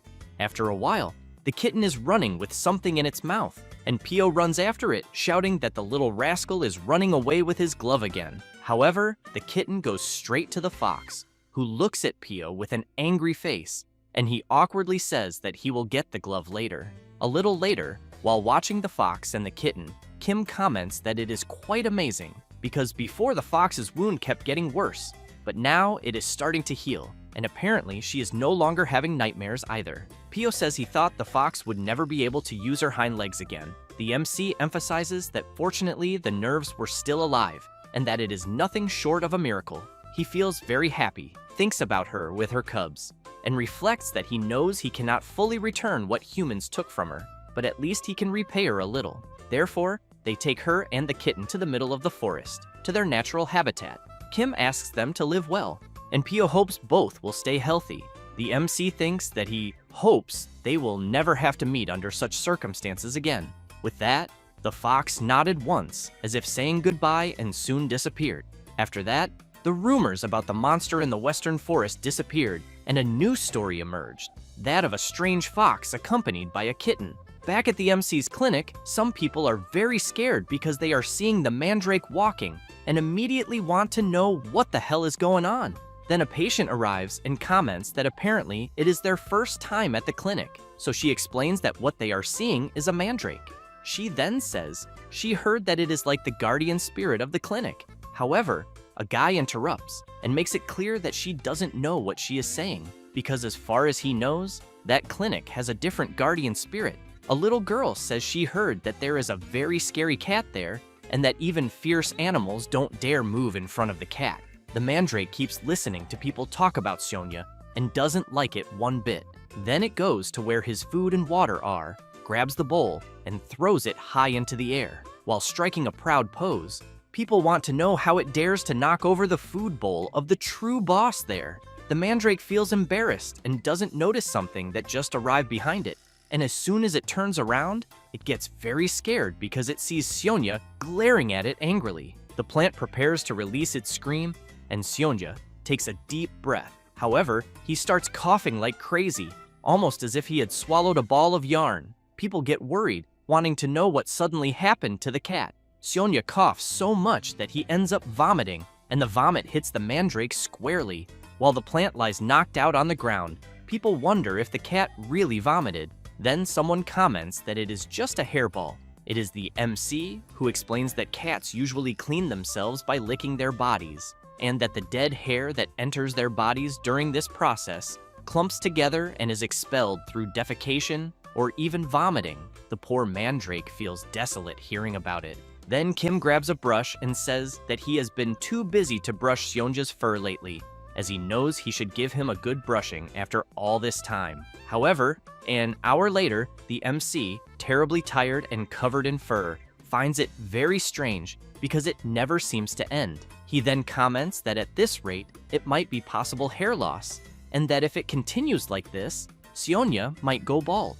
Then, when he turns the cat over, he sees a mark and says that it can only be baldness. But upon closer inspection, he thinks it can only be what he is imagining, suspecting it to be a fungal dermatitis.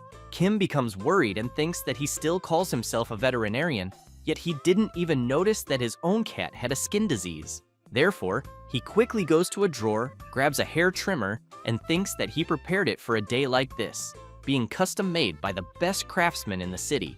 The tool in question is the world's first manual pet clipper, and while he begins trimming Sonya's fur, the MC apologizes and emphasizes that it is necessary for the treatment. However, Sonya feels something strange and jumps up, which ends up scaring the MC.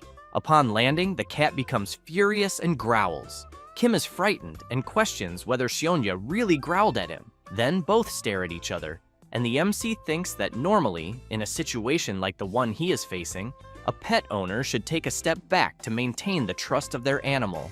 But at the moment, he is not just a pet owner, but a veterinarian, so he knows that a doctor must never back down in a battle of wills with an animal. He then thinks that he has awakened the spirit of the brave doctor, and, while trimming Sonya's fur, says that he is doing well. However, as soon as he passes over the cat's bald spot, Sonya growls loudly in pain. The MC apologizes and comments that it will be over soon. Kim thinks that in cases like the one he is dealing with, he needs to act quickly, because the more pets hate it, the faster he must finish. Until a glow begins to emerge from Sonya, and the light becomes even stronger, leaving the MC astonished. The glow completely illuminates the entire clinic, and as soon as it fades, the MC is holding Sonya in his arms, and, completely terrified, questions what the hell just happened. Then he sees a magic circle over the table, and Mr. Kalyan appears. He calls for the bearer of the Celestian blessing, raises his staff, and emphasizes that according to their alliance, he, Kalyan Celestane, responds to the call of the MC, who in turn doesn't understand anything. Both stare at each other for a brief moment. After that, and after Kim explains everything to Mr. Kalyan, he says he understands and asks if that's really what happened. The MC, a little embarrassed, replies yes, and apologizes for calling someone so busy. Kalyan says it's fine, and that he believes he can help with the problem, then explains that Sonya's circular hair loss is not a skin disease, but a sign of shedding. Kim is confused and asks Mr. Kalyan to be clearer. He explains that monoceros go through several periods of rapid growth, and that during each of these periods, they lose fur all over their bodies. The MC still doesn't understand anything and comments that he can't comprehend. Callian emphasizes that during this period, monoceros must purify their bodies in the Lake of Sable, and that if they do not do so, the lost fur may never grow back. Kim imagines Seonja without fur and is completely shocked. Kim thinks about the baby he raised with love, the idol of his clinic, then wonders if he could really go bald. Callian emphasizes that it is not a major health problem because it will take a long time for Seonja's fur to grow back again. At the same moment, the MC yells wanting to know what place this is because they need to leave immediately. Callian explains that Sable Lake does not refer to the name of a specific place but to lakes with high mana content and an abundance of spiritual energy. Then he explains that it is also the habitat of Sabelsius that feed on mana. He then looks at the map on the table and explains that there is one in the Belmore region as well, but it is designated as a protected area by the Etherin Order. However, he emphasizes that it is dangerous for ordinary people to go there. Kim does not want to hear it and yells calling everyone to leave early the next day. Selena wants to know if he did not hear that it is dangerous. Callian explains that he can guide them there, but wants to know if the patients will be fine. The MC responds that everything will be fine because they are paying an unofficial doctor. Therefore, the next day, everyone departs for the Western Forest, a mysterious place where countless legends and ghost stories coexist, along with strange occurrences that happen frequently, so people rarely go there. It does not take long before they see a red Sabelsia. Callian explains that it looks like the lake must be close. Kim approaches the plant, commenting that it seems strange. Selena yells, asking the MC not to touch it, and explains that the Sabelsia releases poison when disturbed. Kim immediately backs away in fear, while Selena continues explaining that there are many other dangerous creatures there, and that they must be careful. Sonja touches the MC's boot. Everyone is surprised to see the kitten with a snake in its mouth. Selena quickly uses her power, neutralizing the snake and emphasizing that it is very dangerous. A bit embarrassed, Kim wants to know if Seonja was trying to give him a gift and praises him for the good job. Selena observes the snake and comments that it is really dangerous. Then, she shows the serpent to Kim and explains that it is a face snake, which resembles a human face. The MC is horrified by what he is seeing and yells wanting to know what the hell that is. Then, Kim puts Seonja inside a cage and asks him not to touch dangerous things. Callian comments that apparently the kitten became angry for being put in the cage. After walking a bit more, they finally reach the lake. Kim is very impressed and seeing some Sabelsius around, comments that it is very beautiful there. However, he asks Callian and Selena to stay there because he will go in alone. Callian emphasizes again that this is very dangerous. The MC explains that when cats are vulnerable, such as during bathing, they become even more cautious. He then emphasizes that if anyone other than the owner is nearby, they become extremely stressed. Then he remembers the last time that he already caused trouble when his fur was trimmed, so he knows what can happen if it is a full bath. Callian comments that he understands and that he will grant the protection of the Elven Royal Guard to the MC to prevent magical beasts of the lake from approaching. With that said, he raises his staff and, calling upon the water spirits, asks them to answer the call of Celestian. Then he recites a chant in the Elven language, which leaves the MC very surprised, finding everything the Lord Callian is doing incredible. As soon as the chant ends, Callian transforms the MC into something that resembles an aquatic creature and emphasizes that now, nothing can touch him. Kim, seeing that he looks visibly ridiculous, just hopes to lose consciousness. Then, he goes to Seonja and calls him. He then takes a delicious cat treat and yells saying that it is all for him. While the kitten eats the food, Kim praises him for the good job.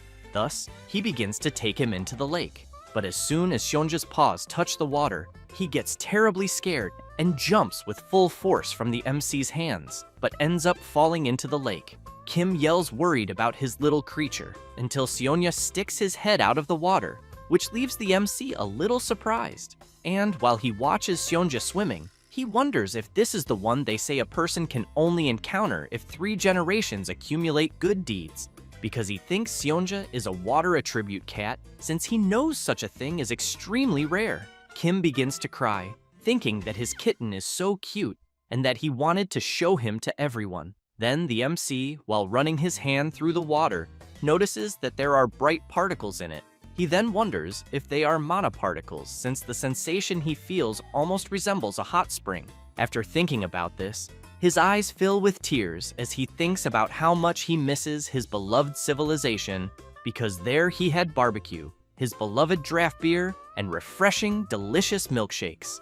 But he also has something else in mind as he watches the other creatures in the lake and even Seonja having fun. He knows that, in reality, he would never be able to see a scene like the one he is seeing now in his former civilization. So without wasting more time, he grabs a brush, calls Seonja, and comments that they will stop playing and wash him now. As soon as he scrubs a little, a lot of fur comes off. He becomes scared, wanting to know if this is really good because it seems like Seonja is even shedding his skin. When he drops the soap into the lake, he quickly tries to grab it, but he accidentally places his hand on a sabelsia because he remembers Selena saying that these plants release poison when disturbed. He quickly lets go of it, but the plant emerges from the water and sprays its toxin right in the MC's face, who then begins to scream and worry until he becomes confused about something and, looking around, realizes he is somewhere else. Then, he becomes frightened and yells wanting to know where he is and what happened. At that moment, a creature places its paw on the MC's shoulder, and he becomes even more frightened when he turns around and sees a lion beside him. Looking directly at the creature, he wants to know who it is. Kim notices that the lion has a horn, and, while scared with the lion so close, wonders if it could be the legendary Monoceros. However, the creature gives a big lick to the MC's face, who in turn tries to understand what is happening, but soon concludes that he must be dreaming. But when more creatures appear and surround him, he wants to know why the dream feels so real. While he thinks that being loved by a lion is like winning the lottery, he becomes surprised by something because he sees a Monoceros cub there. Then, he thinks that Seonja looked like that before his horn was cut off. As he pets the cub, he wonders if Seonja's horn will grow back. However, he hears someone saying that it will depend on him, so he turns to see what it is. And seeing someone hidden, he wants to know if someone is there, and if by any chance it is a person. But he ends up being grabbed by one of the creatures, which starts pulling him by his clothes. Kim wants to know why the creatures are acting like that all of a sudden. And when he notices that one of the Monoceros has black skin, he thinks that somehow it seems very familiar. Then the MC slowly wakes up, and Kallian wants to know if he is okay.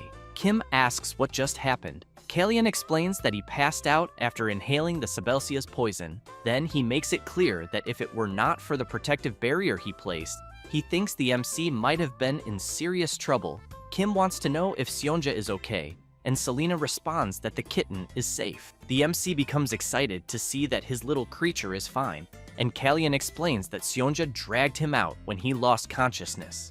Kim becomes surprised to hear this, and Kallian, laughing, explains that the MC was floating thanks to the protective barrier. Kim hugs the kitten and comments that he would never have imagined that he, the guardian, ended up being protected. However, he realizes that Seonja seems a little bigger, and his fur is also longer and shinier. Then, he picks up the kitten and yells, saying that the hot spring is really incredible. As they head back, Kallian wants to know if the MC really said he saw Monoceros in the dream. Kim answers yes, and explains that it was in a place similar to an ancient castle, and that there were many Monoceros. Then he emphasizes that now that he has thought about it more, he thinks he had a similar dream in prison before, with a black Monoceros like Seonja. Selena comments that it was probably the real Seonja. Kim is surprised and wants to know if what she is implying is that it was not a dream. She responds that she somehow forgot to mention it. The MC is shocked, saying that this is impossible because what he saw in his dream even had a mane. Kallian explains that Seonja will also have one when he grows up. He then explains that even the fur on the kitten's nape is already getting a bit longer. Kim asks them to wait a minute and, a bit embarrassed, emphasizes that a mane is something only males have. Selena is stunned and asks the MC if he did not know that Seonja was male. Kim is completely shocked, commenting that Seonja did not have that, because that is the one thing a veterinarian could never overlook. Kallian emphasizes that this is a characteristic of Monashros.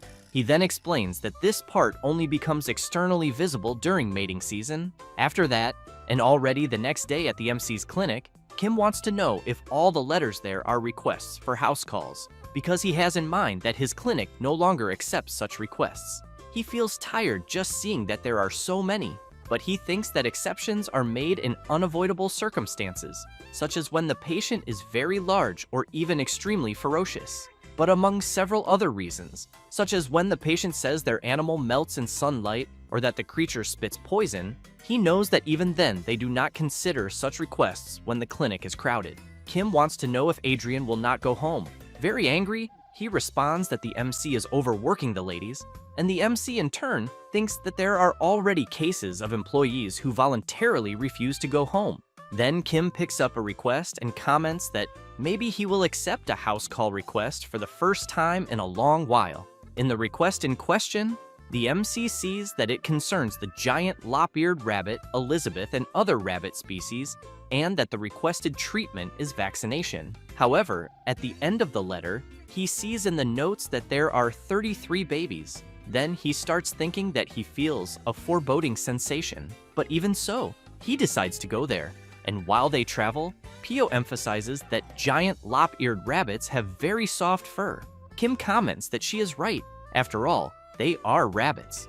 Completely excited, Pio comments that when they are babies, they are much smaller and cuter, and that just thinking that there are 33 of them makes her think it must be paradise. Meanwhile, at the place where the baby rabbits are, it is complete chaos, with all the servants running after the little creatures. One of the staff members, visibly exhausted, yells asking them to take the babies away from there quickly. At that moment, one of the babies tears an extremely expensive curtain, and as soon as the MC arrives and sees the scene, he asks Pio if that place is paradise or hell. She wants to know if lop-eared rabbits are not supposed to be docile. Kim asks her to take a look at the little creatures to see their sharp teeth, because they almost look like a demon in rabbit fur, until the baroness appears and wants to know if the MC is that famous veterinarian. A bit embarrassed, he and Pio comment that it is a pleasure to meet her and introduce themselves. Furious, she asks him to get rid of all the damned rabbits there immediately, until the baron appears shouting, asking the MC not to listen to the baroness, who in turn becomes confused upon seeing him there. The baron continues shouting, saying that if she does not like the rabbits, she should leave. She yells wanting to know why she should leave her own house, and both continue insulting each other. Kim tries to calm things down and asks if he can start the vaccinations. Then the MC begins to act like a doctor and asks if they know what can happen if vaccinations are delayed in that environment. He then explains that with so many animals, this will not only be a domestic problem, because if even a single rabbit in the house becomes ill, it can cause a serious incident that would instantly destroy the entire regional quarantine system. But when he hears them still arguing, he loses his patience and yells to get their attention. He then makes it clear to the servants that from that moment on, they will place each rabbit in a cage and will also put identification tags on the rabbits' necks. Thus, the servants quickly begin doing what the MC requested. 1 hour later, all the rabbits have been placed in separate cages with identification tags on their necks. The MC begins counting and checking the rabbits' names. However, he becomes puzzled by something because he sees that 5 rabbit babies are missing. After the MC tells the Baron that Sophie, Adelia, Driver Carrie, Alice, and Rahan are missing from the list of babies, the Baron goes crazy, saying they are the smallest and cutest, and orders everyone to search every corner of the house immediately. 1 hour later, the servants gather and report that they searched every drawer in every room, and even looked under pot lids, but the babies are nowhere to be found. While the MC wants to know who was responsible for the rabbits, the Baron yells for the servants to leave immediately. All of them, terrified of losing their jobs, apologize. Kim wants to know when was the last time any of them counted all the rabbits. The red-haired man comments that since the babies live inside the house, he does not check them often, but he is sure there were 33 of them about a week ago. The MC continues wanting to know how the rabbits were the last time he saw them and if he noticed anything unusual. The red-haired man lowers his head, apologizes, but emphasizes that the problem is that he honestly cannot distinguish any of the baby rabbits. Hearing this makes the Baron even more furious, and he yells that they are all useless fools and that they will all be fired. Kim wants to know why, with so many rabbits, they have not put identification tags on them until now. One of the servants explains that rabbits are very sensitive, so the babies really hated the tags, and the Baron would not allow them. Pio immediately goes after the Baron and emphasizes that without tags he cannot control them properly. The chubby man wants to know what she is talking about. Then, with several babies in his arms, he wants to know what she means by cannot distinguish them, because to him they all look different, and he thinks anyone can see that. The Baroness laughs and comments that this is exactly what a rabbit-obsessed person like him thinks. The Baron becomes nervous and suspicious and wants to know if she did something to his rabbits. He then makes it clear that she never liked his babies and even thinks she is guilty. The Baroness becomes furious at being accused and tells the Baron to watch his tongue. Kim asks the Baroness that if she knows anything about the rabbits' whereabouts, she should tell them everything. Then the MC explains that giant lop-eared rabbit babies are fragile and unlikely to survive in the wild. The Baroness yells that she does not know and emphasizes that besides that, if she wanted to get rid of them, she would get rid of all of them. So she wants to know why she would get rid of only 5. The Baron points his finger at the Baroness and asks if she was trying to get rid of them little by little so he would not notice. She goes up to the Baron and wants to know why she would care what he thinks, since she would simply do it right in front of him. The Baron becomes embarrassed and thinks that this is true, and that she accepted that too quickly. The Baroness becomes even more furious and yells that she thinks the Baron had better find a solution before she really throws all the babies out. Then she points at Elizabeth and asks if he realizes that all the babies will grow to her size. The Baron runs to his beloved creature and asks her not to listen to the Baroness, while the Baron pets Elizabeth and says she is the best rabbit and should not be sad. The Baroness turns around and says she is tired of this. Then one of the servants wonders if the babies were not abandoned, but had instead escaped on their own, because he thinks those particular rabbits are exceptionally small and weak, so they were often bullied. The red-haired man agrees with his colleague and emphasizes that this is why they fed the smallest ones separately. Kim says they cannot dismiss that possibility, but he thinks it is very strange because giant lop-eared rabbits hate going outside. And seeing how Elizabeth is reacting to the Baron's pampering, he knows rabbits are extremely introverted and therefore would not run away. Then, while he hears the Baron asking a servant to bring some treats for Elizabeth, the MC thinks he needs to find traces of where the babies went, but he wonders what kind of traces rabbits would leave, until he remembers one, when the Baroness shouted that they were 33 giant poop machines. Thus, Kim yells for them to bring some hunting dogs with a good sense of smell, because he has in mind that rabbits poop a lot, and they do it while running, while eating, and some even poop while sleeping. So he considers that if they escaped, they must have left droppings behind. After bringing a dog, the MC asks the dog to take a good sniff of it, but the dog is stunned to see what it has to smell, and the MC apologizes and emphasizes that it is necessary and that it must search every centimeter inside and outside the mansion. After asking the other servants to do the same with the other dogs, some time passes, and one of them shouts that he did not find anything. After some more time, another servant also shouts that he found nothing, until one of the dogs begins barking loudly after sniffing some scattered droppings. Everyone rushes to the spot, and Pio, a bit disgusted, comments that the place is a true field of crap. Kim emphasizes that he is very impressed they never noticed it before. Then the MC thinks about the droppings being outside the mansion, but wonders why large amounts of droppings were found only in the garden, and what the hell is happening. The MC tries to understand, and notices that there is a mixture of old dry droppings and relatively fresh ones. While the MC is observing the droppings, the Baron yells for his servants to continue searching, until he begins to cry and wants to know if the rabbit babies grew wings and flew far away like little angels. At that moment, Kim comments that of course there are no traces because the rabbits did not leave on their own.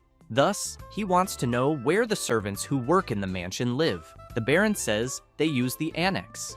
And the MC wants to know where the married servants live. The Baron says they find houses nearby and live separately. Then Kim goes to one of the servants and wants to know if he is married. A bit surprised, he answers yes. The MC smiles and comments that it is exactly as he thought. Then he points at the servant and declares that he is the culprit. The servant is stunned to be accused. And while the Baron shouts to send a search team to the servant's house immediately, the man keeps shouting for them to wait a minute. As soon as the search team arrives at the servant's house, they find the 5 missing rabbit babies. The Baron quickly hugs the little creatures, very happy. The servant and his wife are completely embarrassed. Then the Baron turns around furiously and yells, wanting to know how they dared touch his babies.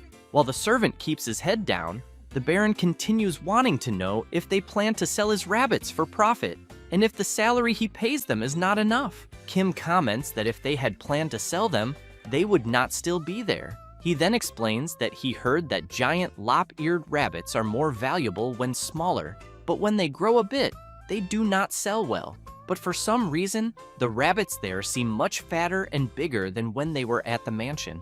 Thus, the MC takes a deep breath and asks the servant to tell what really happened. Very embarrassed, he says he had no bad intentions because he was going to keep them there temporarily and then return them to the mansion.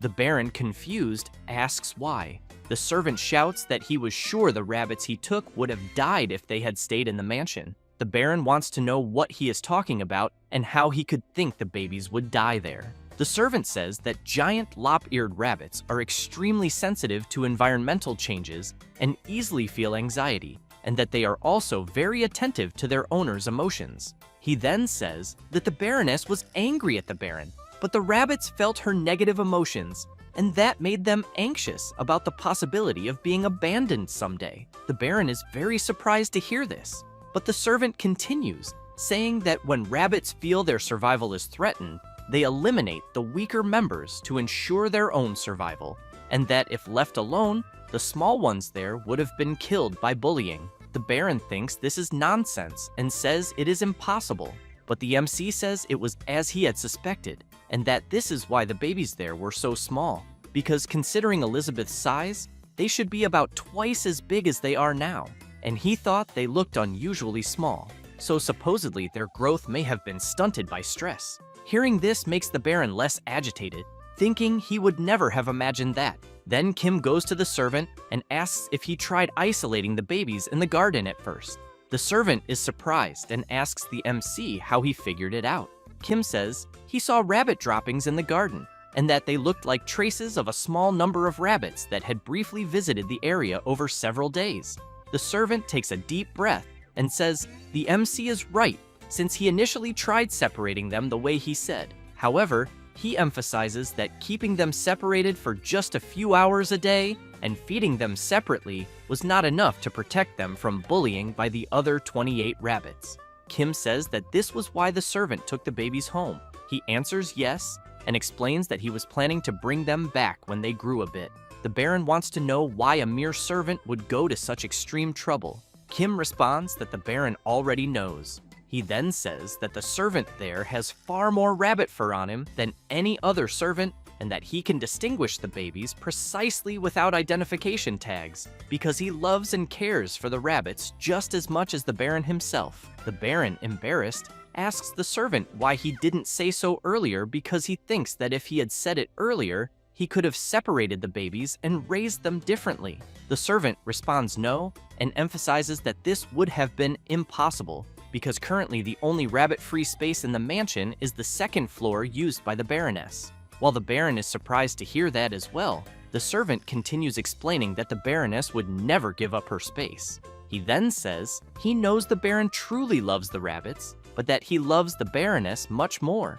Later, the Baroness is having tea with her friends, who compliment her mansion. Then, the Baroness says her husband is obsessively passionate about rabbits. One of her friends says she is jealous because her husband only cares about fishing, and when he leaves, he doesn't return home for months. The other woman starts crying and saying that her husband is completely obsessed with bear hunting, and that her house smells like bear pelts. The baroness smiles and thinks that staying home playing with rabbits is better than what she just heard from her friends. Then, one of her friends continues saying she is truly jealous of the baroness because the baron is a homebody and they have such a good relationship. The baroness is surprised and emphasizes that in reality, they are like mortal enemies. Her friends tell her to stop lying and say they heard that the baron's first childhood love was her and that her love story is famous. And they know the baron began liking rabbits because the baroness's nickname was Rabbit Teeth. The baroness looks at the rabbit statues holding a heart and thinks she had forgotten because the children used to tease her and call her Rabbit Teeth, until the baron approached her and emphasized that the other children were not teasing her, but complimenting her because rabbits are super cute, just like her. Then, after remembering this, she becomes very thoughtful. As soon as the MC and his group return to the baron's mansion, the baroness wants to know if they found the missing rabbits. While the MC administers the vaccine, Pio answers yes, and says they finished the health exams and vaccinations of the creatures. Then Kim emphasizes that if there are no health problems, the rabbits will be relocated as the baroness wanted. She says that is good because she was already tired of seeing them anyway, but she wants to know if her husband is really okay with that. He replies that instead of being raised by an unqualified father, he thinks it is better to send the babies to a better place. The baroness is puzzled by this response and wonders if her husband is really going to abandon the babies. Then she yells, wanting to know what good place that would be. She emphasizes who could love the baby rabbits more than the baron. He says he thought that his wife hated the rabbits. She makes it clear that she does hate the little creatures, but she wants to know what kind of mother would abandon her children because he had said they should raise Elizabeth as if she were their own daughter. The baron's jaw drops when he hears this, and he soon becomes excited, saying that his wife remembered. He then says that Elizabeth was the name they decided to give their first daughter, and he thinks that even though the child they wanted never came, when they were younger, he gave Elizabeth as a newborn as a birthday gift to his wife. He then told her the name and emphasized that the rabbit looked very much like his wife, who was very surprised to hear they would raise the little creature as if she were their daughter. Thus, after that and finishing the house call service, the MC and PO leave. Kim knew it was very good that the couple had reconciled. Even if they argued a lot with each other, they truly loved one another. Pio wants to know if the rabbits still need to be sent away because she thinks it is a shame. Kim says there is nothing to think about because the babies will be sent to the back of the mansion. Pio becomes confused and asks the MC to be clearer. Kim says that for 33 adult giant lop-eared rabbits to live comfortably, they need a forest-sized area, and that is why the Baron wanted to know if they could use the forest behind his mansion, because the forest is also part of his land. And he then said they would take the opportunity to build a magnificent rabbit garden. The MC became embarrassed, thinking that this was expected from a real estate magnate. However, the Baron told the servant who had taken the rabbit babies that he could be the general manager of the rabbit garden, and the servant wanted to know how he could because he thought he deserved punishment for what he did without telling anyone. But the Baron asked the servant not to misunderstand him and said that this was the servant's punishment for what he did, because since his offense was serious, he should take care of the rabbits with even more dedication from that moment on. Hearing that, the servant, a bit relieved, said he would do his best. After learning this, Pio becomes excited and says she hopes everything works out because she wants to see the place when it is finished. Kim emphasizes that before that, they need to neuter all 33 rabbits. At that moment, the wagon they are in shakes violently and they become frightened. Immediately, the MC wants to know what is suddenly happening. Some armed people appear from the forest and tell the driver to stop immediately. Kim wonders if it could be a thief trying to steal goods. Then one of the people approaches and asks if the MC is the person called Kim Ojin. As soon as the MC and Pio get off the wagon, the masked people ask again if the person there is Kim Ojin, and he responds yes. One of the masked men, sweating nervously, says that if the MC values his own life, he should follow them in silence. Pio comments that his voice sounds quite young. Kim becomes suspicious of that, approaches the masked man, and asks if there is a sick animal. He becomes desperate, telling the MC not to come any closer or he will stab him. Quickly, Kim grabs the dagger and while running his finger along it, comments that it is exactly as he thought, because it is a toy knife. Immediately, all those who stop the wagon start running. However, the MC removes the hat of one of them and asks where they think they are going. Then Kim pulls the boy's ear and says he caught him.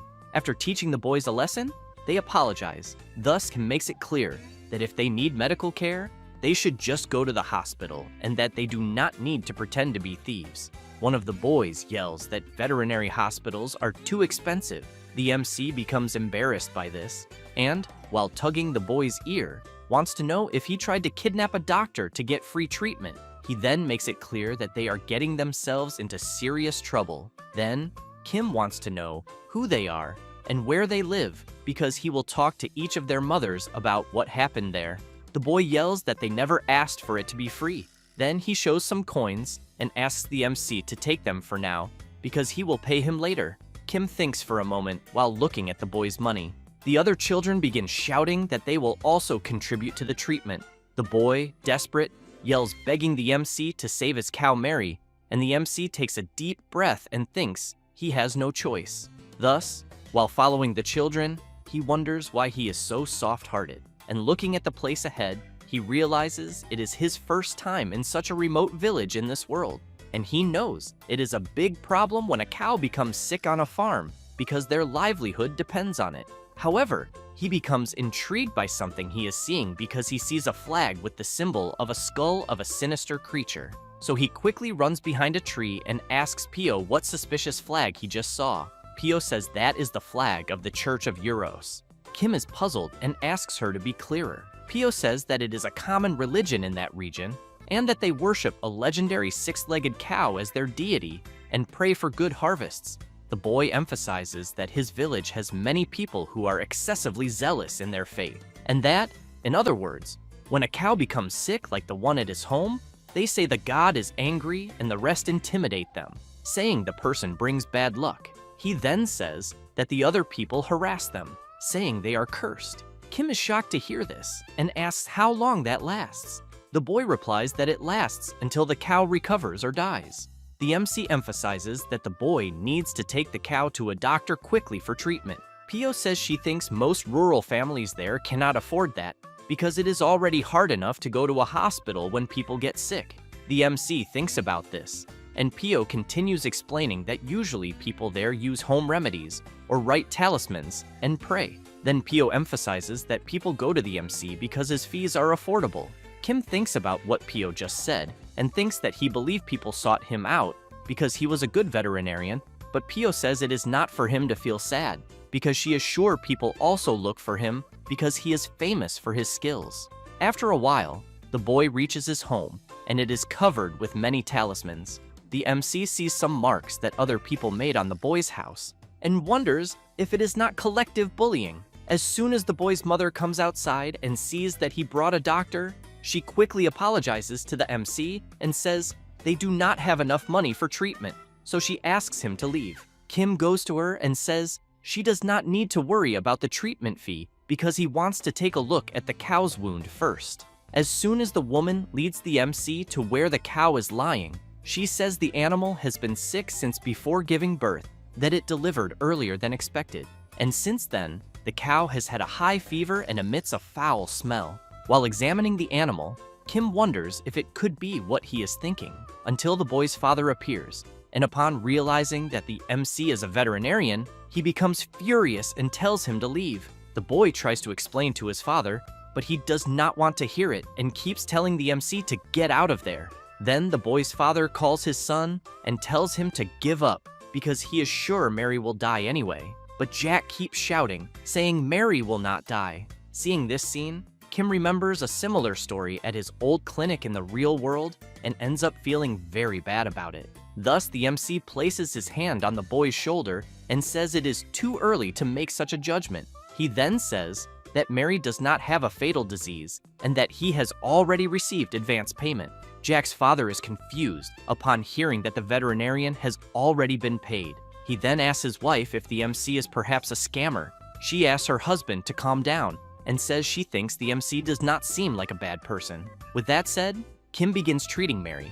As soon as he finishes examining the animal more closely, he says he believes the symptoms indicate brucellosis. Then the MC asks Jack if he had said the cow gave birth prematurely and how the calf is doing. The boy replies that the calf also became sick after drinking milk, but says that when he gave the calf some prepared morning growth tea, its condition improved. Kim knows that morning growth is an antibiotic herb, so he comments that it must have been difficult for the boy to give it to a calf. He explains that he mixed the prepared herb with milk from another healthy cow.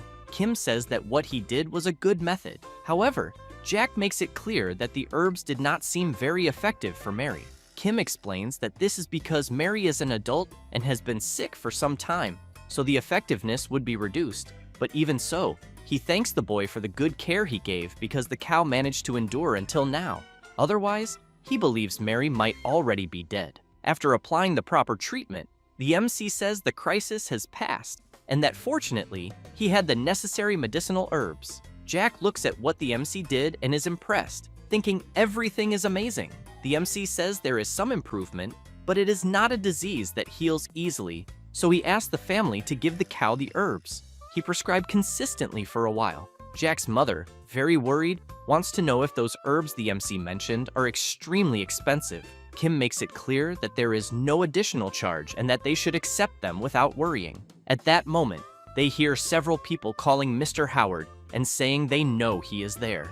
Outside the house, several villagers continue calling Howard and demanding that he come out immediately. People keep calling out to Mr. Howard, saying they know he is hiding a doctor there and that he should send him out immediately. Kim is intrigued and soon wants to know what is going on. Jack says he is the village chief and talks about the villagers. He then comments that he thinks Thomas must have told them that he called a doctor.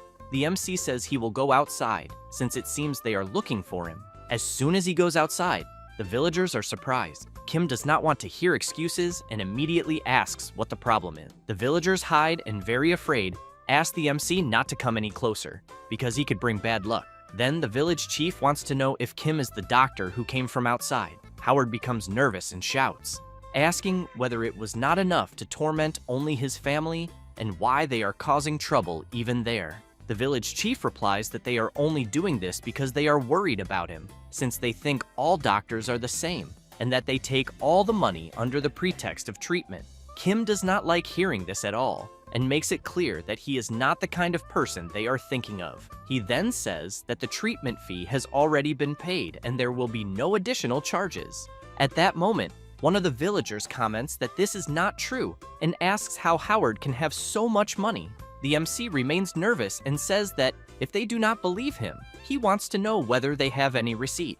The villager whispers to the village chief that he thinks the doctor does not seem to be lying. Still intrigued, the village chief says that if the priestess finds out, she will be very furious. Then another villager comments that the MC might really be able to cure the cow.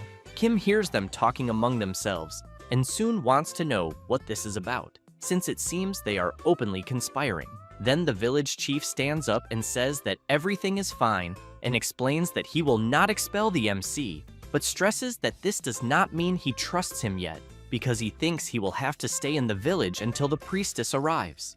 Kim does not understand very well and asks for a clearer explanation. The village chief shouts that until then, they will know whether the MC is really a doctor by observing the condition of the cow, but emphasizes that divine punishment will fall upon him if he does anything foolish. Kim smiles and, embodying the role of the good doctor, says that he is excited about the confrontation against shamanism because he will show the village chief the power of modern medicine. Thus, he goes to the sick cow and performs a scientific diagnosis, systematic treatment, post-treatment care, and finally, balanced nutrition.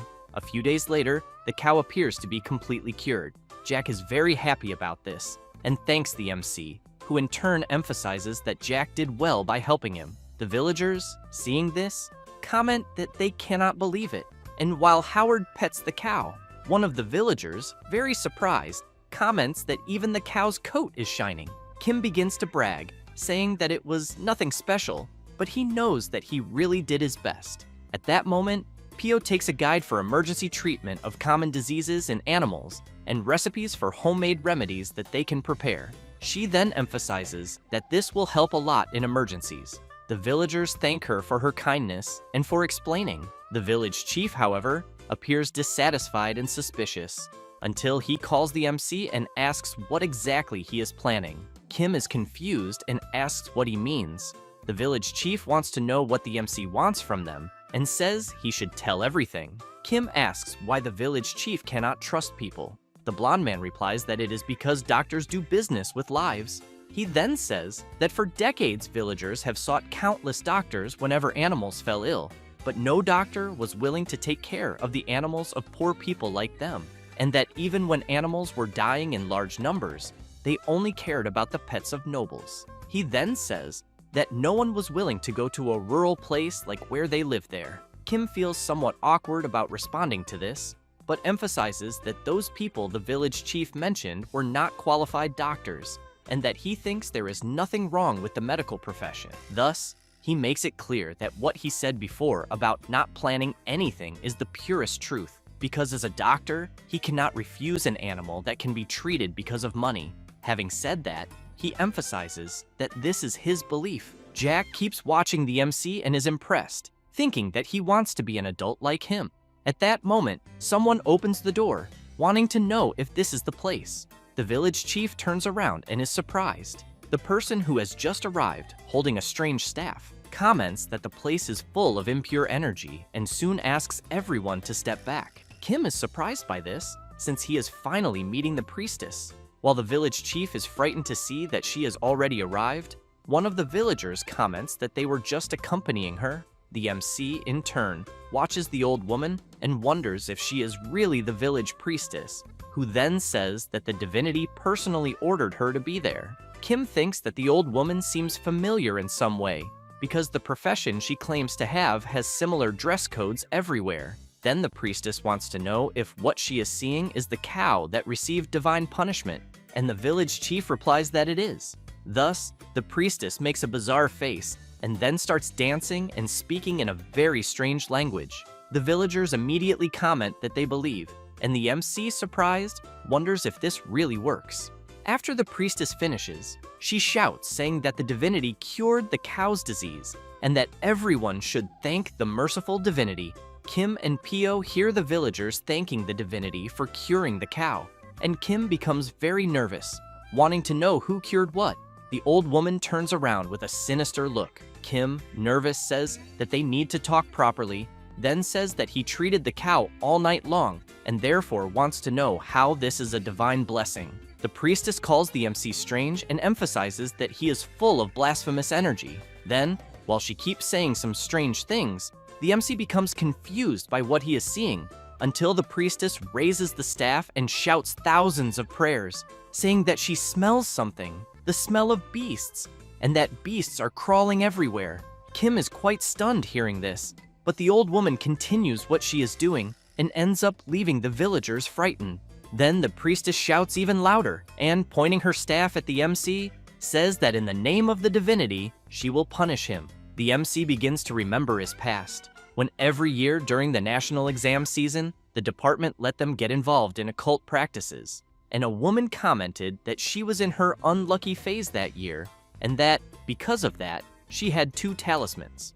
Another guy bragged about wearing underwear that had been used by someone who passed the exam, and the MC, at that time, saw these people and thought that standards were different when studying modern medicine. Then he commented to the woman that instead of running around buying amulets, maybe she should focus more on studying. She, in turn, commented that the MC was acting that way because he was tall and powerful, because he was the best in the class. The guy who was wearing someone else's underwear then called the MC and said that he actually had a bit of spiritual power, and made it clear to the MC that if he continued acting so arrogantly, he would pay, because after finally opening his clinic, he could enter another world or be caught in some strange situation with religious judgment.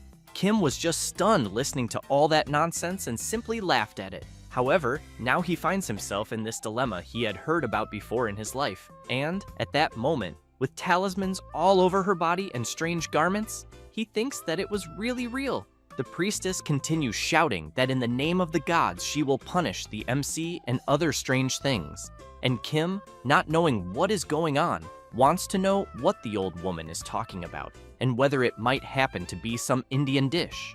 Jack, very frightened, says that it is a ritual to punish those who have angered the gods.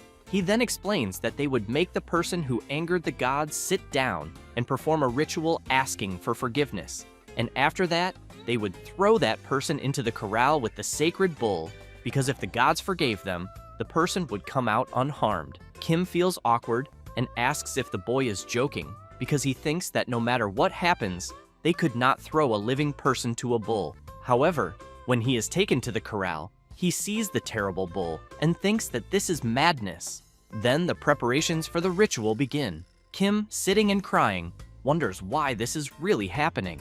At that moment, Pio starts shouting, worried about her boss, but the villagers hold her back, preventing her from disrupting the ritual. As the priestess begins to start the ritual, Kim thinks that in moments like the one he is going through, he has no choice but to use the power of the dragon necklace. Thus, he begins to wonder whether he could create some kind of protection in the form of a barrier, or perhaps a huge cage to lock the bull inside it, but soon changes his mind, because he thinks that if he cages their sacred bull and it gets hurt, everyone will become even angrier. Then he is very surprised by something he sees. Jack is on top of the gate trying to open it. His parents shout, wanting to know what he is doing. Jack grabs the key in his hand and shouts, warning that if they do not release the MC, he will open the corral gate. Kim becomes worried about the boy and shouts for him to get down from there. He laughs and says that it is all right, because he climbs things like that all the time. At that moment, the bull does not like seeing the boy nearby at all and starts snorting, then runs forward and delivers a powerful headbutt to the gate, which frightens Jack. The bull becomes even more enraged and delivers another headbutt, but this time manages to break the gate. Jack's parents are surprised and shout for the boy to run immediately, just like Kim does. At that moment, the power of the dragon necklace is activated. Jack, due to the impact, is thrown into the air, but lands on top of a soft bed that the MC created with the power of the dragon necklace. The bull, on the other hand, is blocked by a fence. Both the animal and the boy are very confused, trying to understand what the hell just happened. The villagers are also left open-mouthed, wanting to know how a bed and a fence suddenly appeared. While the MC runs to help Jack, the villagers want to know if, by any chance, he is a wizard after all. Jack looks confused at the bed, and Kim arrives asking whether he got hurt anywhere. Jack smiles and asks if it was the MC's doing, because he thinks he saved him. Kim replies that it was not and emphasizes that it was the boy who saved him. While the bull snorts in anger, Jack wants to know if the MC is really a mage instead of a doctor. Kim replies that it is not quite like that, until Jack becomes frightened and shouts to warn the MC. At that moment, the enormous bull is right behind the MC with a very unfriendly look. Kim looks at the fence and wonders whether he had not blocked the animal perfectly. Then he looks at the bull's face and thinks that if the dragon necklace is going to help him, it should do it properly. After thinking about this, he is left not knowing what to do. The priestess shouts for the MC to receive the judgment of the sacred bull, but the creature merely gives a big lick to Kim's face, which leaves everyone very surprised by what just happened. And while the bull keeps giving affectionate licks to the MC's face, everyone shouts that it is the supreme sign of having received the love of God, being the lick of the sacred bull. Kim, with his face completely covered in saliva, is utterly unable to understand anything. Then the village chief shouts, asking what everyone there is doing, and therefore emphasizes that the one who received the lick of the sacred bull must receive due respect. Having said that, everyone kneels before the MC. Kim feels awkward and asks the village chief to please stop this, who in turn asks the MC to forgive them for the rudeness they caused him. Thus, one of the villagers points at the old woman and shouts saying that she is a fraud and that they would never have imagined that she would not be able to recognize such an honorable person, since she does not even have the necessary qualifications to be a priestess. Quickly, everyone surrounds the old woman, who does not know what to say. One of the villagers comments that he always thought there was something wrong, while another wants to know if the false priestess had been parading around with the sacred bull without having any divine power.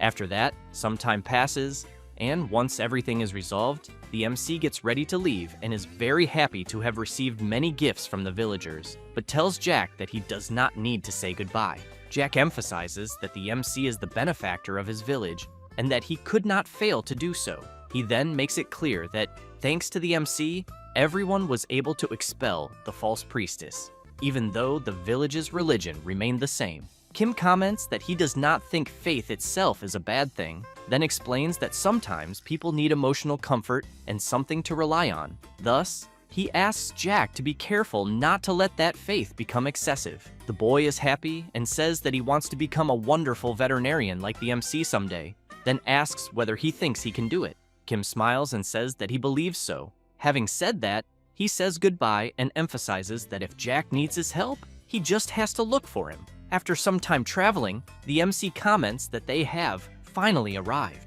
Then, very tired, he wants to know how many days have passed. Pio, also very tired, comments that she is so happy that she could even cry. Kim emphasizes that his home really is the best place and that he urgently wants to take a bath, until he becomes confused upon seeing some people blocking his path and asking him to go back. The MC goes up to one of them, asks for permission, and asks what is going on, because he needs to pass through there to get to his house. The man replies that it is not possible, and asks the MC if he knows Kim Ojin's veterinary hospital. The MC replies that of course he does, and informs him that it is his hospital. The man is very surprised and asks if the MC is serious, then says that the clinic is currently being occupied by a monster. Kim becomes worried and asks the guard to please let him pass immediately. He suggests to the MC that it is better to use ear protectors, because otherwise he thinks the MC's eardrums will burst and he will faint. As soon as he does what the guard asked, Kim and Pio run to the clinic and wonder what the hell happened and whether the other animals are okay. As they get close, Kim is very surprised since he sees that the guards have even built a barrier around the clinic. Pio comments that this cannot be happening. Some people near the barrier hear a noise and shout that the creatures are coming. Another villager comments that, apparently, there seem to be several. At that moment, something begins to climb over the barrier, and as the creature climbs a bit more, everyone shouts that they are coming. A zombie mandrake appears and screams very loudly. The MC is frightened and confused at the same time, trying to understand what the hell is going on. The villagers try to contain the advance of the creatures at all costs. Kim comments to Pio that it seems the mandrake has multiplied too much. Pio emphasizes that the color of the creatures is very strange and that the voices are different as well. One of the villagers comments that the MC and Pio must be seeing the creatures for the first time. Thus, he says that their singing is not the only scary thing. Kim is intrigued and asks why. The blonde man says that if the MC is bitten by the zombie mandrakes, he will contract a strange skin disease, and that the disease is highly contagious. Having said that, he makes it clear that this is why they quarantined those who were infected beyond the barrier. The MC is surprised by this. At that moment, on the inside of the barrier, someone knocks on the door, desperately asking to be let in. The blonde man informs them that they cannot allow infected people to enter. The person inside says that his skin disease has completely disappeared. The blonde man asks to see the evidence first. The person puts his arm out through a gap that the blonde man opened, and he sees that it is clean, allowing entry. It is Pio's friend, who as soon as she crosses to the other side, thanks them several times. Pio, very worried, wants to know if her friend is all right and what happened. The girl says that suddenly hundreds of mandrakes attacked the village and everyone evacuated, but she ended up getting bitten. Pio asks if she is fine at the moment and whether her eardrums are normal. She replies that yes, they are, and informs that Selena and Adrien are distributing medicine to the people. Kim calls Pio and asks her to go home with her friend because he will need to go inside the barrier. The villagers are surprised to hear this and ask whether the MC is really going to volunteer to enter. Kim thinks that he does not know exactly what is going on, but that he cannot leave Mandol in the state it is in, so he replies that he will go in. As soon as the gate opens, the villagers ask the MC to be careful. Upon entering, he keeps in mind that from where he is to the clinic is about 100 meters, and observing around him and seeing several zombie mandrakes ahead, he reflects that the creatures are everywhere. Even so, he starts running, thinking that no matter how fast the mandrakes try to run, their short legs are no match for human running speed. Then he is surprised, since there are many more in front of him, and he wonders how many there are. It does not take long for him to realize that he is already surrounded. The zombie mandrakes begin to scream, and the MC thinks that even with the earplugs, the sound is getting through. Kim starts to feel nauseous, thinking that this is like dozens of completely out-of-tune people singing trot songs in a punk rock style, each one in a different key. Then Kim grabs a stick and tries to hit the mandrakes, shouting for help. He begins to realize that his mind is getting heavier and heavier, and that he might not be able to endure much longer. At that moment, someone uses magic in the Elven language and throws all the zombie mandrakes around the MC far away. Then the person extends a hand and asks the MC to take it. After his consciousness returns to normal, Kim realizes that it is his friend Selena. Thus, he takes her hand, and as he gets up, Selena continues using her magic and throwing the zombie mandrakes away. As they get close to the clinic, Adrien opens the window and shouts for them to hurry. The MC and Selena jump into the clinic, and right after Adrien closes the window, the zombie mandrakes leap against it. Kim, still somewhat dazed by the noise, wants to know where he is and who they are. Selena replies that he will be fine, and explains that she cast a soundproofing spell around the clinic and thinks that the MC can take off the ear protectors.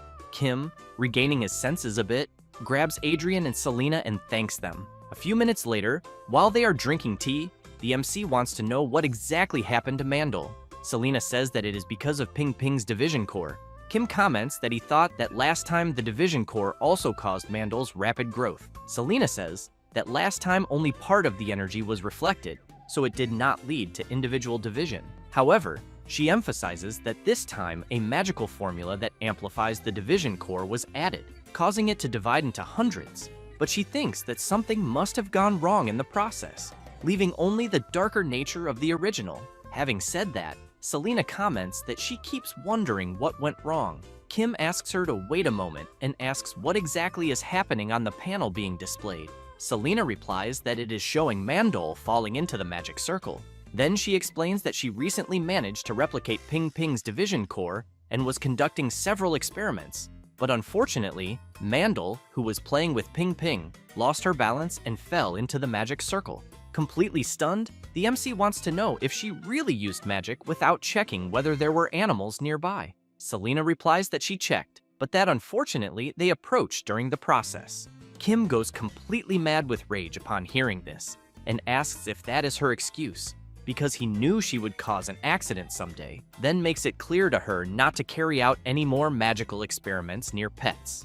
Adrien steps in and shouts for the MC to stop it, because he thinks Lady Selena is innocent. Kim, still very irritated, asks what Adrien is talking about, because from his point of view, Selena is clearly at fault. Adrien says that this happened because he was not there to help Lady Selena with her experiment, so he suggests to the MC that if he wants to blame someone, he should blame him. After beating up the blonde guy, the MC calms down, sits on the chair, and asks Selena if there is any way to resolve the situation they are in. She replies that there is, and says that they can use the same method they used to deal with Bloop's infinite multiplication. Kim becomes thoughtful about this. Selena emphasizes that among the hundreds of cloned Mandels, there is a single specimen with the division core, and that they just need to find the real Mandel. Kim asks how they will find the core when all the mandrakes look identical. Selena says that ordinary people cannot find it, since the main component of the division core is highly concentrated mana. But she thinks that someone trained in magic should be able to detect it, because when Ping Ping divided before, they were able to find it immediately. However, she points out that now there are many specimens, and they are spread everywhere, making the search difficult. The MC comments that, thinking about it more carefully, Selena had mentioned this in the past, when a village was devastated when Bloop multiplied. Having said that, he asks how she resolved it. Selena says that it was not easy, since Bloop's division speed far exceeded her expectations, and that even with the Master's excellent magic, it was difficult to immediately locate the specimen with the core. Kim is intrigued by Selena mentioning a Master, and thinks there seems to be a story behind it, but believes he probably should not ask about it. Adrien is also intrigued by her story. Selena also says that after not giving up and working for several days, they managed to find it, then makes it clear that they also managed to resolve it quickly and that Seonja, who left home, will return soon. Kim is very surprised to learn that Seonja left home. Then he slams his hand hard on the table and shouts, wanting to know if this is really true. Selena replies that it is, and the MC becomes even more furious, wanting to know why she is only telling this now. She asks him not to worry, because Seonja is a unicorn, and besides, the cloned mandrakes do not have teeth, so they are not threatening. Kim is confused and asks her to be clearer. Selena explains that the saliva, or rather the sticky liquid from the mandrakes' mouths, only causes skin diseases, and people suffer from terrible itching as soon as they are bitten, but that apparently, this does not seem to affect furry animals. Kim makes it clear that even so, he cannot stay sitting there while Seonja is outside, since they need to find him immediately. Then he turns upon hearing a strange sound. Selena shouts that apparently the soundproofing spell is about to break. At that moment, outside the clinic, there are several zombie mandrakes climbing the walls, and everyone inside starts screaming desperately. After looking out the window, Adrien says that they are completely surrounded and that apparently all the zombie mandrakes have gathered there. Selena is intrigued by something and wonders if it is possible that the creatures are being attracted by the MC's energy. Suddenly, the second floor window shatters completely. Quickly, everyone puts in their earplugs. The zombie mandrakes begin to come down the stairs. One of them notices Kim's presence and immediately leaps at him. Adrien grabs a wooden shield to try to protect himself. Then Selena realizes something and, seeing that the mandrakes are all around the MC, concludes that the creatures are indeed being attracted to him. Thus, she asks Adrien to open the window behind Kim. The blonde guy runs to the window and opens it. Selena activates her Elven magic and begins to throw the zombie mandrakes that are around the MC outside. As soon as they all pass through the window, Adrien closes it immediately. Kim takes a deep breath and thinks they managed to survive, but he does not notice that there is one hiding very close by, which then jumps at the MC, who shouts saying that there was still one left. At that moment, the power of his necklace is activated, and a piece of adhesive tape blocks the zombie mandrake's mouth, preventing the creature from letting out its scream. Everyone watches the mandrake trying to reach the tape to remove it, but it cannot because of its short arms. Until after several attempts, it falls face first onto the table. Kim grabs the creature in his hand, and Selena comments that she needs to examine it. The MC places the zombie mandrake in a pot with soil and asks the creature not to make a fuss and just rest.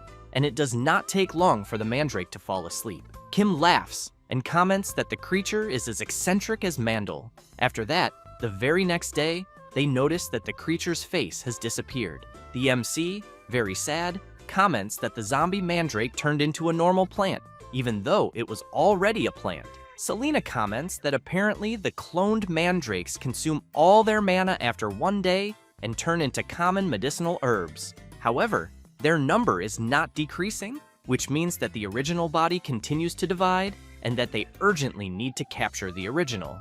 After a few hours, Selena says that the potion she made is complete. She then explains that drinking the potion prevents the skin disease for about an hour. Having said that, she asks the MC to drink it. He becomes suspicious and asks why he has to drink it. However, having no choice, Adrien and Selena somehow tie the MC up outside, and he starts shouting, asking for help. But Selena emphasizes that in order to find the original, they will need to gather all the clone mandrakes in one place and will use the MC, whom Mandel likes, as bait to attract them. Kim starts crying and saying that this is violence. It does not take long for the cloned mandrakes to sense the MC's presence outside and quickly rush toward him. Kim starts screaming desperately since he is being attacked from all sides and emphasizes that he is already feeling a lot of itching. Selena comments that apparently the effect is faster than she expected, while Adrien cheers for the creatures to bite the MC harder.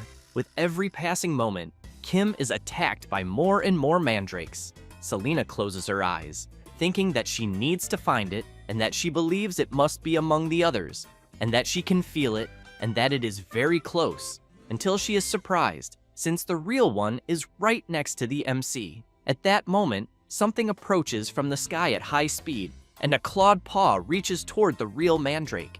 Selena is surprised because she sees that Seonja has appeared and, on top of that, has grabbed Mandel. Selena thinks that, like a hero from mythology, Sionja flew and captured Mandel, and that judging by the mandrake's fighting style, she believes it is definitely the real one. Kim shouts, asking the two to stop fighting in his face. Selena activates her magic and restrains the mandrake. As she brings the plant closer, Adrien and the MC celebrate. Selena wastes no time and already prepares another spell. A spell to undo the mess she made with the Ping Ping core experiment. After the conclusion, the core on the mandrake's forehead is undone, and, because of that, the plant returns to normal, leaving her completely relieved. After extracting the mandrake's core and placing it inside a vial, Selena comments that it was a success. The other zombie mandrakes begin to lose strength, and soon all of them fall to the ground. Adrien shouts that the plants are finally sleeping. The MC, on the other hand, wants his friends to just let him go because he can't stand staying there anymore. After that, they gather all the zombie mandrakes on top of a cart. Adrien, visibly very tired, comments that there were so many that he can't take it anymore. Kim points out that it's a good thing they isolated the area, because that made the job easier. Then, he picks up one of the creatures in his hand, and comments that the roots of the plants still seem to be alive, so he wants to know if they should plant them in the ground. Selena comments that she thinks it's not a bad idea, but emphasizes that they will need to create an environment similar to Mandel's pot.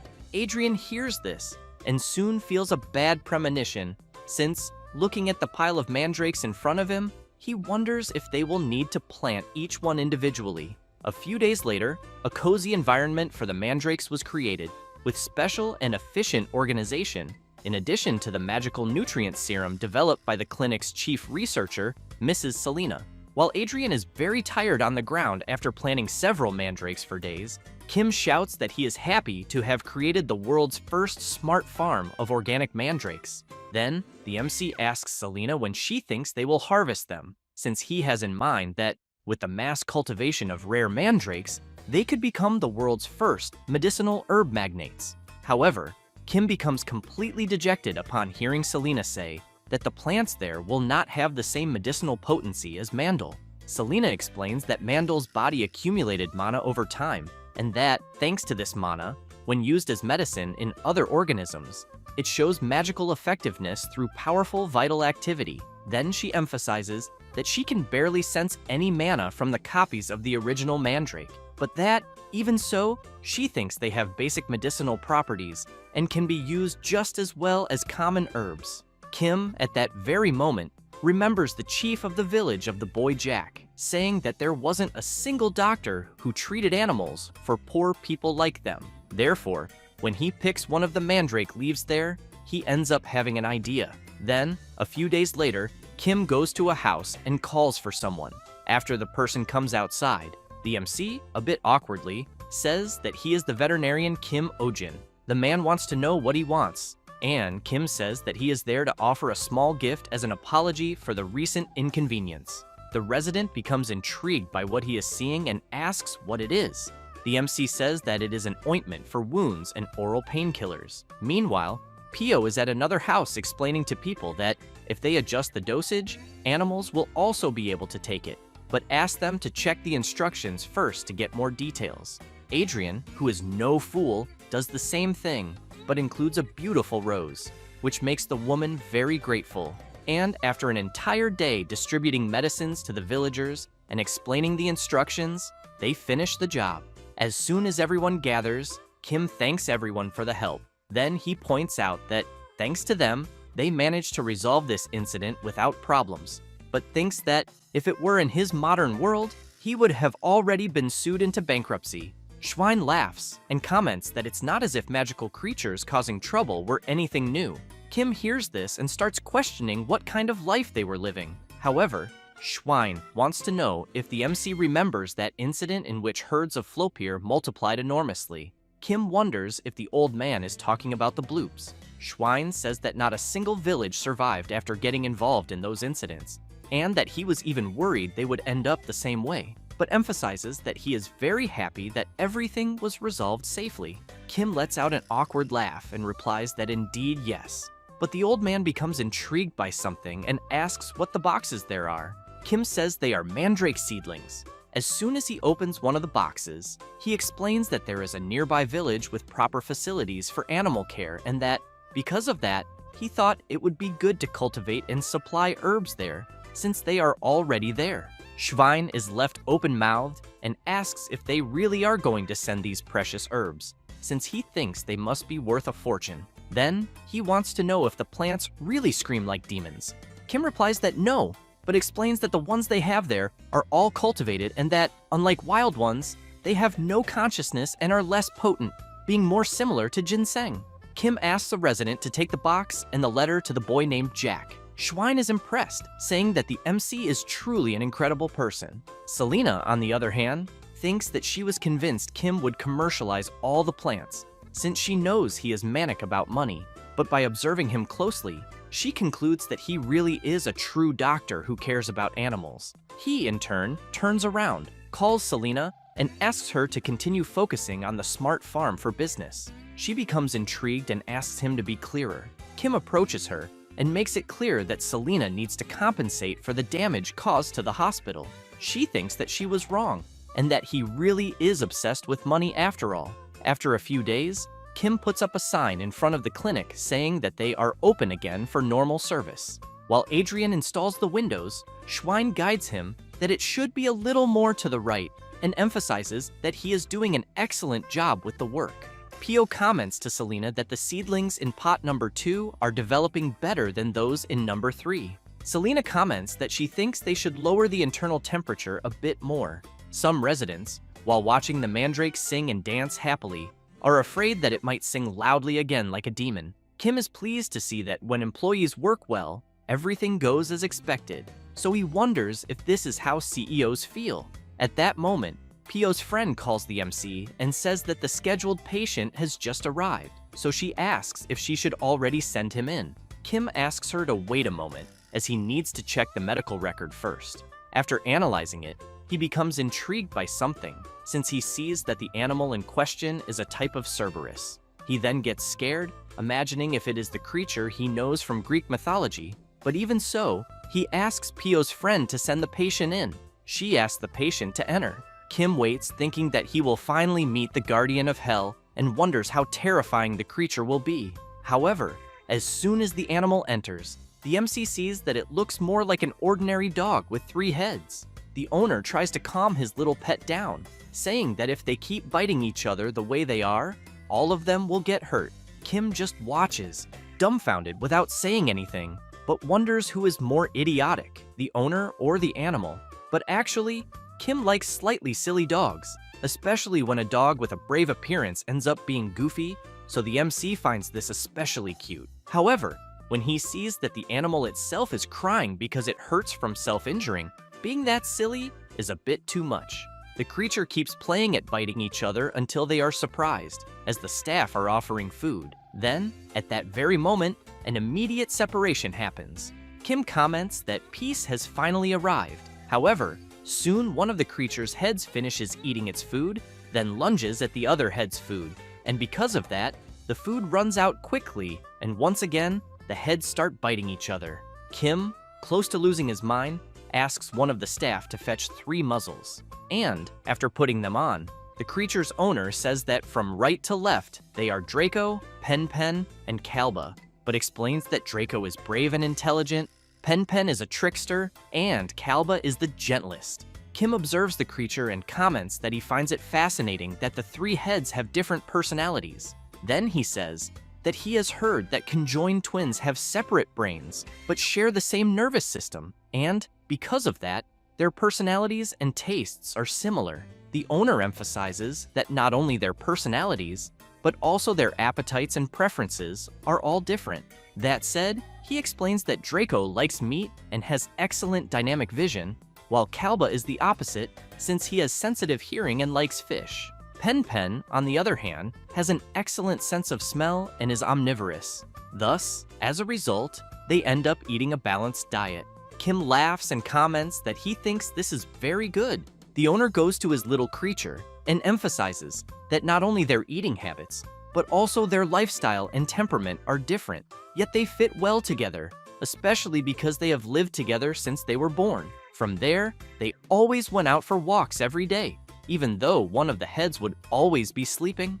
The owner continues by saying that seeing them licking each other or playing pranks always seemed like something angels would do, and that it was also a continuous flow of happy days. The MC, on the other hand, is completely disappointed to learn that, in the end, the creature there was not one of the guardians of hell as he remembered. However, the creature's owner explains that, from a certain point on, things started to go wrong, since, while he was at his house, one of the servants was showing the list of gifts to be sent to Baron Barsh's residence. At the time, the Cerberus's owner wanted to know if his servant had prepared everything with the best quality, until another employee appeared screaming desperately, calling for Lord Gerard and saying that they had a big problem. That said, he explained that the little creatures' heads were biting and fighting each other constantly. Gerard became worried, wanting to know why they were doing that, because he feared that if they kept biting each other the way they were, they would cause damage to their own body. And after days of the heads playing at biting each other, they were getting weaker every day. Kim comments that he thinks this should be considered either fighting or self-harm. Selena, on the other hand, says that she thinks it is neither of those. Therefore, she explains that due to severe stress or skin disease, animals often lick or bite their own bodies severely. The MC comments that he thinks this seems different in this case they have there. Selena wonders if it might not be that the heads know it is their own body and are biting themselves. Then, out of nowhere, Gerard asks if Selena has ever stayed at the Palace of Aradella in the past, because he thinks he has already seen her at the royal palace he visited with his father when he was young. Selena is a bit surprised, while the MC is astonished to hear that his friend has already visited a royal palace. She replies that she does not know what Gerard is talking about. He asks if she is not a disciple of the royal mage. However, at that moment, one of the heads starts to get nervous and soon headbutts one of the other heads, which in turn retaliates by giving another headbutt. Gerard gets scared, commenting that the heads are attacking themselves again. The MC comments that he fears that, at this pace, they will really hurt themselves. Meanwhile, Kim asks Selena to hold one of the heads and Gerard to hold the other. Sonia just watches and starts to get nervous, until, seeing that the creature will not calm down, he delivers a paw strike to one of the heads. Kim quickly asks Pio's friend to prepare the neck cones. After putting to the cones on the heads, Gerard goes to his creature and, crying a lot, comments that when he sees them hurting themselves, his heart breaks in two. The MC reflects that the moment when the heads began to get euphoric was when Lord Gerard and Selena were talking. Therefore, he asks the owner if the creature does not like women. Gerard replies that he does not think that is particularly the case. Then he remembers something and comments that his creature does not particularly like his fiancée, but takes a deep breath and emphasizes that this happened even though they had never met. Kim asks him to be clearer. Gerard fills with happiness and says that his fiancée, Rosalina Barsha, is a very beautiful woman. Kim is taken aback and points out that he did not ask that. Gerard continues by saying that his fiancée is a very beautiful person, but that does not mean she only has a pretty face. Kim keeps saying that he has no curiosity about that, but Gerard insists on explaining that he knew there had been an arranged fiancé by the family before, but that he naturally intended to ignore such things. At that moment, the heads, hearing this, begin to groan, and then all of them fall to the ground. Kim asks Pio's friend to remove the cones and the muzzles immediately. After removing them, the MC feels the pulse of one of the heads and says that it is normal, but when measuring the breathing, he finds something strange. Therefore, he tells Gerard that he thinks they will need to hospitalize the creature. The owner becomes worried and wants to know if it is very serious, as he has never been separated from his animal before. Kim goes up to Gerard and whispers to him that he will use his ear for a moment. Then, after listening, the animal's owner, a bit surprised, says that he understands and that he will do as requested. Having said that, he turns around crying and telling his animal that he will come back the next day and that they will be well taken care of by Dr. Kim Ojin. As soon as Gerard passes through the door, Cerberus immediately stands up. They are startled and run to the door, howling very loudly. Seeing this, Kim is stunned and calls for the creature's owner. Gerard opens the door and shouts that he is there, which leaves Cerberus very startled. Then the owner hugs his creature and says that, in the end, the heads were just pretending to be sick. Kim smiles and says that there was nothing wrong with them from the beginning, but he wants to know when Gerard said the heads started fighting. He replies that it was about 5 to 6 months ago. Kim asks when Gerard started meeting his fiancée. Surprised, he replies that it was also around 5 to 6 months ago. Kim becomes serious and comments that it is exactly as he thought, since the aggressive behavior, the worsening of physical condition, sleep disturbances, and all the other abnormal behaviors are due to the jealousy the creature has toward Gerard's fiancée. While hugging his pet, he is quite surprised to learn this. Kim emphasizes that during all this time, they have been getting hurt, not eating properly, and having accidents. Gerard asks if the MC is saying that all of this was caused by jealousy. Kim explains that since the creatures were born, he had said that he never separated from them even for a moment. So, the creature's attachment to him, the guardian, must have grown stronger than he can imagine. And that in their world, it is not an exaggeration to say that Gerard, their guardian, is the only one. And that for such a guardian to show interest in a being different from himself, he wonders if he doesn't think his pets would feel an enormous sense of crisis. Having said that, he points out that in order to get the guardian's attention, they are taking extreme measures. Gerard can't believe it and comments that he had no idea this could be happening. The MC tries to comfort him, saying there is no need for him to blame himself, as it is something most people go through when living with pets, and that there is only a certain difference in degree. Gerard asks if there is any solution. Kim smiles and replies that yes, but that it requires time and effort. Having said that, he explains that from that moment on, they will find a way for the fiancé and his pet to get along, in which first they need to change the negative emotions toward Gerard's fiancé, and that whenever they become anxious for attention or interest regarding the fiancé, Gerard should give them more praise and rewards than usual, using items that carry the fiancé's scent and place treats they like.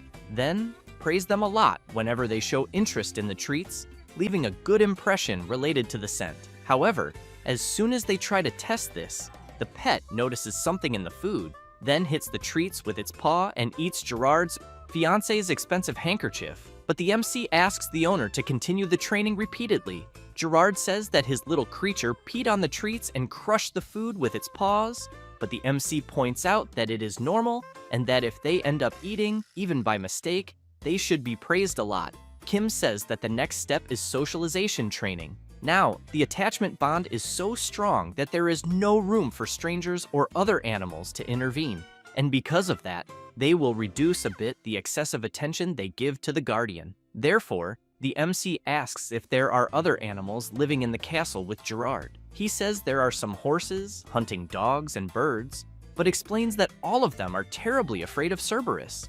Then he comments that he thinks it is because he spoiled him too much. Kim also asks if, by any chance, he has animals that are predators. Gerard asks what he means. The MC looks at Sionya and comments that he has a friend who would not be intimidated by Cerberus. A few hours later, they go to the Baron's mansion, and the wolf Fenrir Julian is nervous, just like Cerberus, and they soon begin to confront each other, growling at one another. The servants arrive with food, intending to distract both creatures, but it does not help, and the animals continue staring at each other. Kim feels awkward and thinks that apparently even snacks were not enough. Therefore, he holds his dragon necklace and thinks that in moments like this, if he had some frisbees, he believes he could change things. At that very moment, the dragon necklace creates some, and the MC shouts to get the beast's attention. Then, he throws the frisbee into the air. Both the wolf, Fenrir, and Cerberus are quite surprised and immediately leap into the air to catch the toy, while Gerard and the old man are happy to see both creatures not fighting. The MC is thinking that if he took a photo of the creatures, it would be a success. And as he retrieves the frisbee, he throws it again and again. A few hours later, the two creatures are exhausted on the ground from playing so much. The old man observes Cerberus lying on its back and asks if the creature has not been castrated. Kim says that despite appearances, Cerberus is still quite young. Gerard, meanwhile, is confused, wondering what castration is. After that, later, at Gerard's house, he reads a letter sent by his fiancée, informing that it is incredibly sad that she will not be able to meet him, but that it is because of those who are more precious than anything until they open their hearts, and that she, Rosalita, can wait forever. Gerard is very happy, thinking that she is a deeply understanding person and that her heart is as beautiful as her appearance. However, Cerberus, hearing this, does not like it at all, and Gerard soon realizes what he has done and thinks about what the MC had said, that he should not react excessively to behaviors that induce jealousy. Cerberus's heads begin to bite each other again, and Gerard's servant tries to stop them, saying that they had been quiet for a few days. Gerard becomes serious and shouts, asking Draco, Pen, and Calba to stop it. The creature immediately listens to its owner and becomes quiet. He is happy to realize that Cerberus finally listened to him, but when he sees that they became sad, Gerard remembers what the MC had said, that he needed to reassure them since they are just feeling anxious. Therefore, Gerard goes to his pet and comments that he will never abandon them and, while petting them, continues saying that they will have another wonderful member in the family, and because of that, he wants them to be excited instead of worried, because there will be 2 people who will love them. A few days later, at the MC's clinic, Gerard brings Cerberus and says that they no longer try to tear or bury his fiance's things. Kim comments that this is great, but points out that now they will move on to the final stage. Gerard is quite surprised to hear the MC saying that now it will be Cerberus's meeting with his fiancée. A few hours later, the man driving the carriage informs his lady that they have arrived. She pulls the curtain and comments that she is very anxious about it, since the fateful day of meeting Gerard's Cerberus has arrived, and that soon he and the MC, along with Cerberus, will receive her. And it does not take long for Gerard's pet to start growling, and he wants to know if this is still not dangerous. Kim asks him not to worry, because they still have an emergency measure ready, saying this with Selena just waiting for the signal. At that moment, Rosalita gets off the carriage, and Gerard is amazed to see his fiancée. However, she is completely different from other maidens, as she is a bit rougher and stronger, which leaves both the MC and Selena quite surprised, since they expected a very gentle lady, and, while observing Cerberus and Lady Rosalita, they think that Gerard has a very peculiar taste for things. She comments that she has finally met her beloved's pet, and that, indeed, the creature really has 3 heads. Then, she approaches them shouting that this is triple the cuteness, but Cerberus gets scared by her attitude. Kim immediately asks Selena to prepare the tranquilizers, and makes it clear to Rosalita that approaching noisily the way she is doing can be dangerous. However, Cerberus gets frightened by the approach. With her monstrous strength, Rosalita hugs all the heads at once, which makes Gerard very happy, saying that his pet is calmly snuggling in the arms of his beloved, and that it is a miracle. Then, Cerberus accepts the lady's treats, and Gerard comments that Dr. Kim Ojin's method worked in the end. Meanwhile, he is thinking that both of them have just resolved the hierarchy, where the pet will serve its master out of fear. Therefore, the MC takes a deep breath and comments that if he had known they would get along so well, he would have introduced them earlier. Selena emphasizes that, apparently, fortunately, Gerard's fiancée seems to be a great dog lover. Kim is happy, and observing the 3 together, comments that they make a wonderful family, but that, looking at such a scene, he suddenly feels a chill down his spine. Selena becomes intrigued and asks if he really felt that, then looks up and comments that the energy in the air has been unusual lately, and that perhaps a wave of intense cold will be coming. Kim becomes confused upon hearing this, and comments that it is too hot for that to happen. However, a few days later, he is sneezing and shivering from the intense cold. While trembling from the cold, he comments that it is even interfering with his sleep. But what he really wants to know is whether he caught a cold. Then, when he looks out the window, he sees a very strong wind and asks if a cold wave is really going to happen. Selena explains that it is a climatic anomaly caused by a mana deficiency, since due to the scarcity of mana in the atmosphere and the soil, the world tree has begun to wither, and the north is getting colder while the south is getting hotter, and strange weather phenomena are appearing. The MC, sitting next to a bonfire and drinking very hot chocolate, asks why there is a climate crisis in a world without carbon emissions. Selena suggests that he should get used to it quickly. Then she says that the cold waves there are short but very intense, and that the cold will get much worse than it already is. Kim is left speechless upon hearing this and shouts that this is truly insane and that he really wants to go back home to his world of global warming because he is already very cold and it could get even worse. Selena grabs him by the head and starts dragging him, saying that he is already talking nonsense because of the cold and that they need to buy thick clothes. Then they go to the city center, and as soon as they enter a shop, the seller shows a thinner scarf made of Norheim mountain goat wool fabric.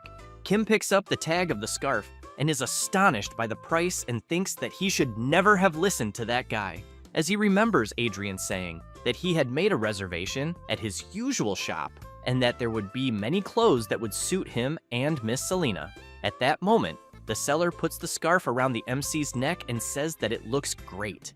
Kim apologizes and says that he is not interested in buying luxury clothes, but ends up feeling the softness and warmth that the scarf provides and almost lies down because he feels so cozy. As soon as he buys it, he leaves the shop completely amazed by the scarf and saying that expensive things really are better, until when he looks to the side, he is surprised by something as he sees an old man wearing very thin clothes in the cold.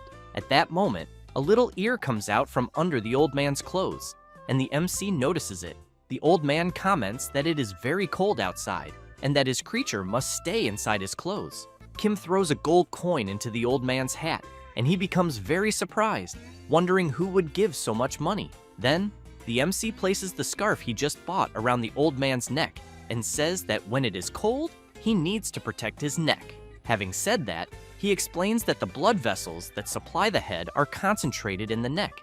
The old man becomes even more surprised upon hearing the boy in front of him asking him to take care of his pet so it does not catch a cold. Kim, while shivering from the cold, calls Selena so they can leave quickly because now he is freezing. And as soon as they arrive at the clinic, they light a bonfire, and Pio comments that the old man they saw is quite famous on the streets, as he is a skilled Durka musician who used to perform with an Eldor monkey, a region south of Belmore. Kim comments that, as far as he knows, an Eldor monkey is difficult to tame. Selena says that the monkey's dance is not trained, which leaves the MC confused. Selena explains that the Durka is a traditional instrument from the southern regions, famous for its incredibly sad and beautiful sound, and that when a skilled musician performs, they say that not only humans, but even animals gather around. Pio comments that Selena is right and emphasizes that when the old man played the Durka, even the marmosets that were sleeping would wake up and dance, and they seemed extremely happy. Kim comments that animals sometimes respond to certain sounds, and that where he lived, there were camels that would vent when they heard the sound of the madugum. However, he wants to know why such a talented artist like the old man would become a beggar. Pio says that after a certain accident, the old man could no longer perform.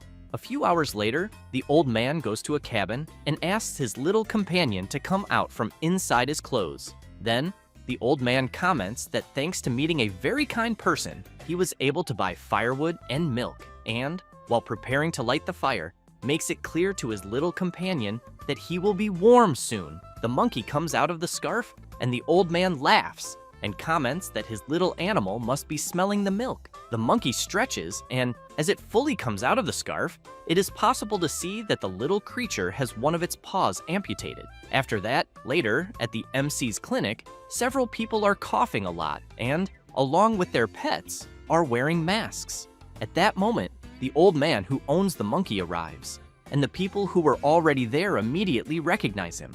And as soon as the old man sits down, one of the people asks if he is not the guy who was asking for a job at the market. Some women feel disgusted by the old man and ask if he even has money for the exam. Then, Pio's friend calls the person responsible for Toto and asks him to enter the examination room. The old man, very tired, goes to the room and, upon removing his hat, is surprised by who he sees.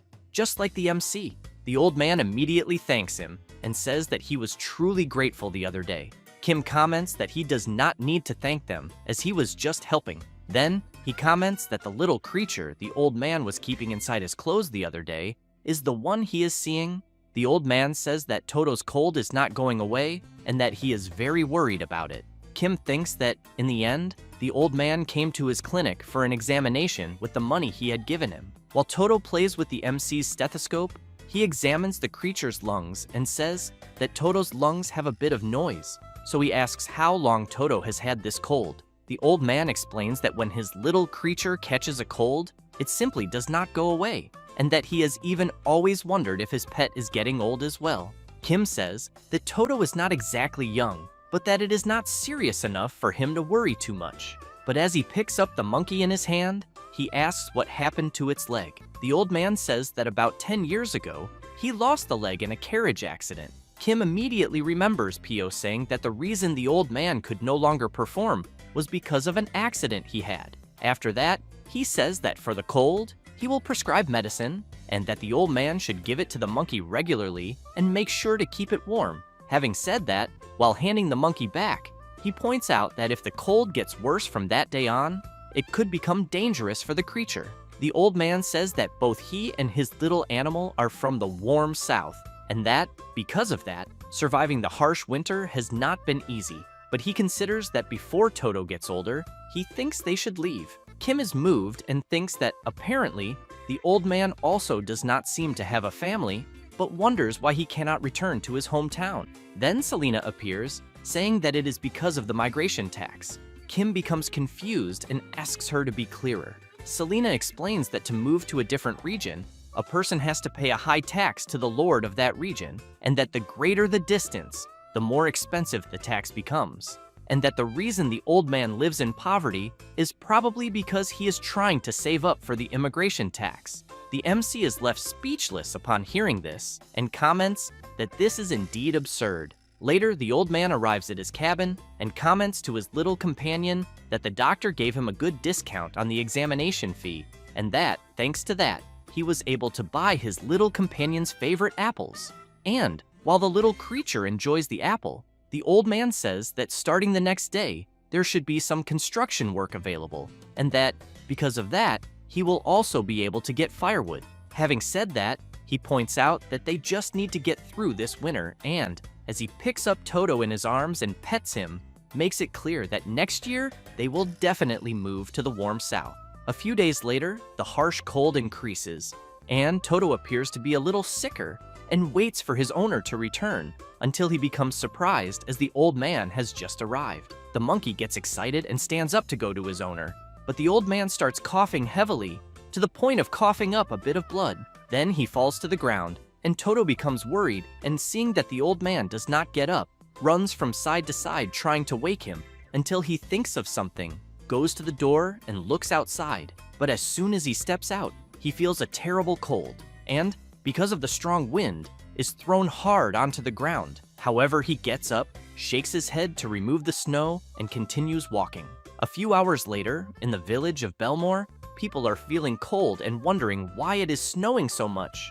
Then a man is surprised by something, as he sees a small monkey very tired and shivering from the cold. So he immediately wonders why the animal is there, and whether the owner abandoned it. Toto tries to gather some strength, and, as he stands up, begins to shout and gesture as if asking for help, but the woman does not understand, and asks if the little creature is hurt. The man turns and comments that the owner will probably come back looking for the animal soon. Meanwhile, the woman thinks it is better not to get involved. Suddenly, Toto feels something and then begins to remember some events, including when he danced while the old man played the durka. And after remembering this, even with his whole body trembling, he tries to keep moving forward to get help for his friend. A few minutes later, after walking a bit further, he tries to stand up to get attention. The people around try to understand what the monkey is doing, until someone, after observing the creature more carefully, suggests that it might be the little animal of the old man who stays in the square. At that moment, Toto loses his strength and falls to the ground. Slowly, he begins to lose consciousness, until the MC appears and, while helping him, comments that he already had a bad feeling and asks why he is alone. As soon as he picks him up, he is surprised, as Toto's body is burning with fever. So he knows he needs to inform the old man as soon as possible. But the MC has no idea that the old man is not doing well either. Meanwhile, the old man is thinking that he was once a renowned musician, and that his music made countless people cry and smile, and that he even drew animals that danced joyfully to the sound of the melody. However, one day, a fire took his beloved family and everything he owned, and his life collapsed in an instant. And when he was awake, he was tormented by pain and fear, and when he slept, he was haunted by nightmares. so naturally his music became a mess, and making a living became impossible, until one day, while working manually to survive, he became sick with a high fever, and his pet went to the window and saw a creature screaming.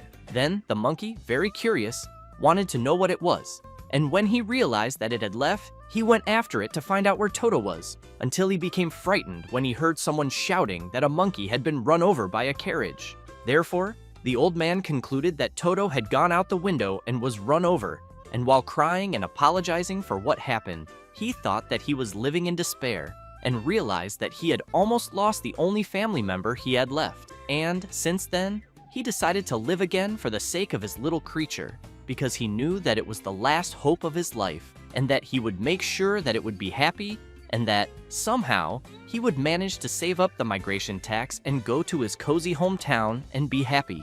At that moment, the old man hears someone calling him, and as soon as he opens his eyes, he sees the MC asking if he is okay. The old man gets up startled, wanting to know where he is, but Kim tries to calm him down by saying that he cannot get up and explains that he had acute pneumonia and emphasizes that if they had found him later, he thinks it could have been much worse. The old man wants to know if Toto is okay, since he is alone at home. The MC asks the old man to stay calm and says that Toto is receiving intensive care, then explains that they found the little creature on the market street where they met before. Kim emphasizes that since Toto was already sick, he had hypothermia for so long that his condition was critical, but fortunately, he has already passed the danger point, since he thinks that if they had taken a little longer, it could have been terrible. The old man feels embarrassed, thanks the MC, but says that he does not think he will be able to repay him, besides the fact that he is taking care of a beggar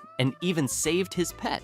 That said, he shouts that he will do everything to work to pay this debt for the rest of his life. Kim asks the old man to calm down, then comments that first, he does not need to worry and should just focus on recovery, since he needs to be healthy for Toto's sake as well. The old man begins to cry, and once again thanks the MC for his immense generosity. After that, a few hours pass, and Pio shouts saying that Lulu gave birth to a horse with incredible golden fur. Then he says that everyone is saying that it will become a legendary horse like never before, besides the fact that there is also the celebration of Duke Astrard's birthday in a month, and that is all people are talking about.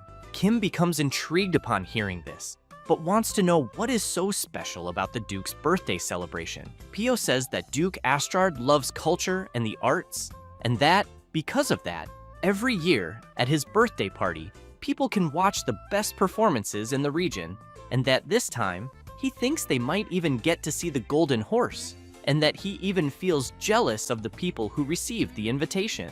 At that moment, Adrien appears holding a letter, wanting to know if she is talking about this, then says that he can bring up to 2 companions, and that, if she is willing, she can go along. However, Kim takes out a golden invitation and says that he also has one, but emphasizes that his invitation says that he can bring up to 4 companions, which drives Adrien crazy upon hearing that and wanting to know if he is trying to compete over something ridiculous. While carrying some things, Toto's owner comments that then they also received an invitation from Duke Astrard. Kim is surprised and comments that he had already told him that he does not need to help, since he is not even fully recovered yet. The old man says that he is already feeling well and asks the MC to at least let him help a little. Then, he says that he performed at Duke Astrard's estate a few times in the past, and that it is always good to hear his name after so long, since he knows that the Duke and his wife were such kind and wonderful people, and that they also had a deep knowledge of music. That said, he becomes a little embarrassed and says that he bought a house at that time with the fee the Duke gave him. Pio becomes very happy upon hearing this and comments that it is truly incredible. The MC, on the other hand, wants to know why the old man no longer performs, and that even if Toto can no longer perform, he could still have made a living just as a musician. The old man feels a bit awkward, but says that during the time he lived in despair, he received many criticisms for his poor performance, and, because of that, ended up being expelled from the Plaza Performance Hall. But even so, Toto always loved his music, and no matter how hungry, cold, or exhausted they were, as soon as he picked up his durka, Toto would jump and start dancing. Therefore, he emphasizes that his little creature was the audience that loved his music the most. But when Toto could no longer dance, he decided to stop playing, since he thought his little creature would be sad for having only one leg. Pio becomes very emotional with the old man's story, while the MC becomes thoughtful about it. Meanwhile, at the Duke's mansion, one of the servants tells his lord that he saw the old Durka musician as he went to deliver the invitation and saw him at the veterinary clinic. Astrard comments that this is indeed wonderful news, since he had not heard from the old man for so long that he thought he had gone to another region. Then, he becomes excited and comments that this means he will be able to hear him again, and that even after all these years, he cannot forget his skill. However, the servant points out that the monkey that used to accompany the old man dancing seems to be injured and that they said he can no longer dance. The Duke is surprised to hear this and comments that it is indeed a pity, but even so, he loved the old man's performance, even more than the monkey's dance, and even if the old man had extravagant techniques, there was still something that touched people's hearts, and that he truly wants to hear him again. After that, a few hours later, the old man is quite surprised, wanting to know if it is really true that Duke Astrard wants his performance at his birthday party. The Duke's servant replies that yes, and that the Duke already knows about the monkey's injury, then says that the Durka performance alone would already be enough, and that the old man should consider it positively, since they will pay whatever he wants. The old man is quite surprised by the request, and Pio appears very happy, saying that he needs to accept, because with the money he will earn, he will be able to return to his hometown with Toto. The old man looks at his little creature, takes a deep breath, bows, and says that he is very grateful for the opportunity he is receiving, but that he is afraid he may not be able to play. Then the MC appears, wanting to know if it is because of Toto, because if it is, he makes it clear that he will find a way for the monkey to be able to dance again. The old man comments that even if the MC is a renowned doctor, he is not a god, so he wants to know how he will create a leg that does not exist. Kim replies that he knows he cannot create a real leg, but that there are many ways to dance even without one leg. Therefore, he asks the old man to relax, because he will think of something by the Duke's birthday. After that, and a few days later, at Duke Astrard's mansion, the MC goes there, and several women surround him, saying that they heard that he recognized Lulu's pregnancy at a glance, and that he saved the Duchess from being swallowed by a snake with his bare hands, while Adrien is crying and trying to say that all of this was actually his doing.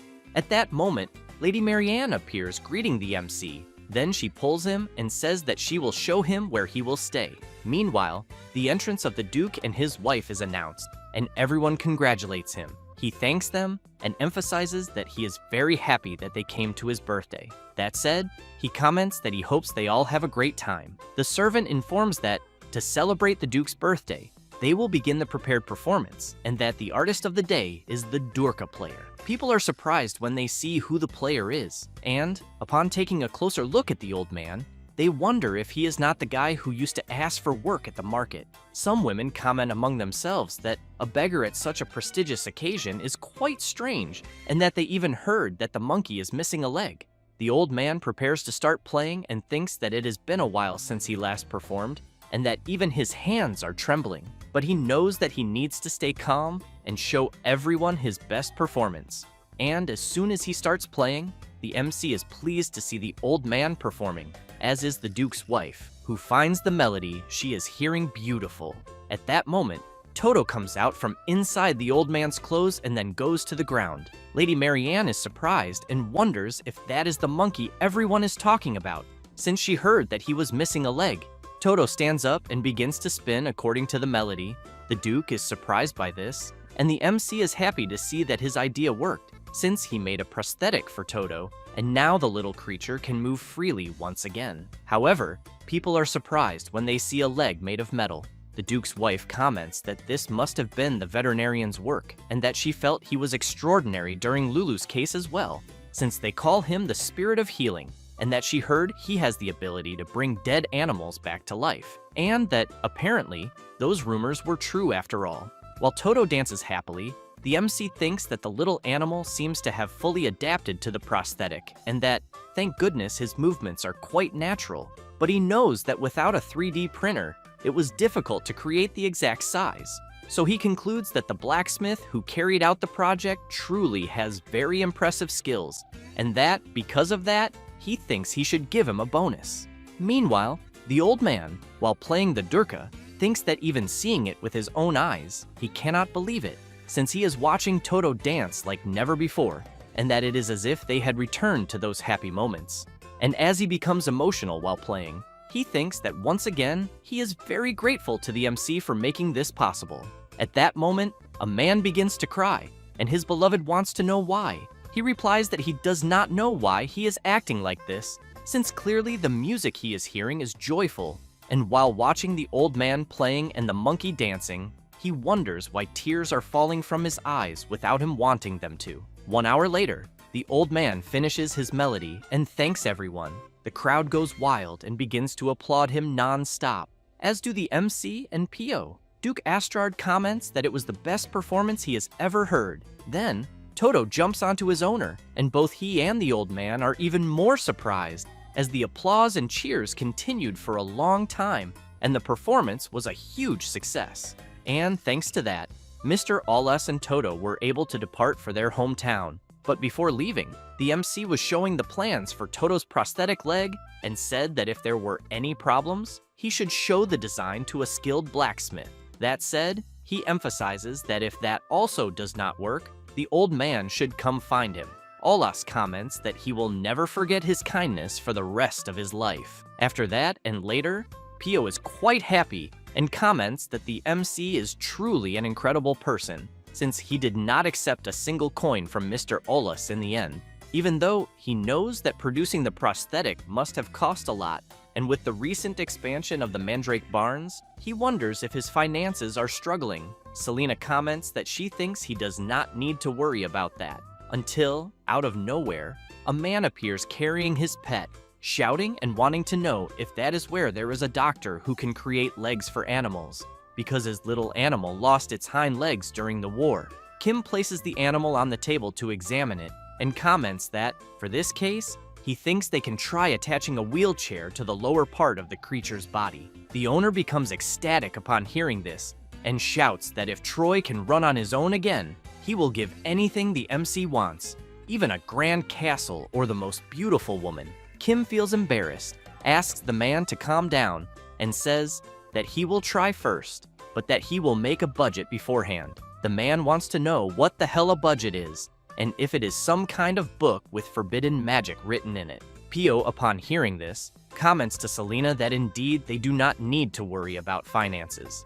Later, the freezing air becomes even stronger. Kim, while shivering, wants to know when the harsh winter will end. Selena replies that it normally should have already ended, but that this year it is unusually long, and because of that, she thinks it will last another 2 or 3 weeks. The MC goes outside, and upon grabbing a cart full of wood, comments that he needs to add more firewood to the fire, otherwise the roots of his precious mandrakes will freeze. However, as he approaches the greenhouse, he becomes intrigued because he is hearing several different noises, and as soon as he enters, he cannot believe the number of strange animals inside. Meanwhile, in a forest, a portal opens, and Mr. Callion and another elf appear.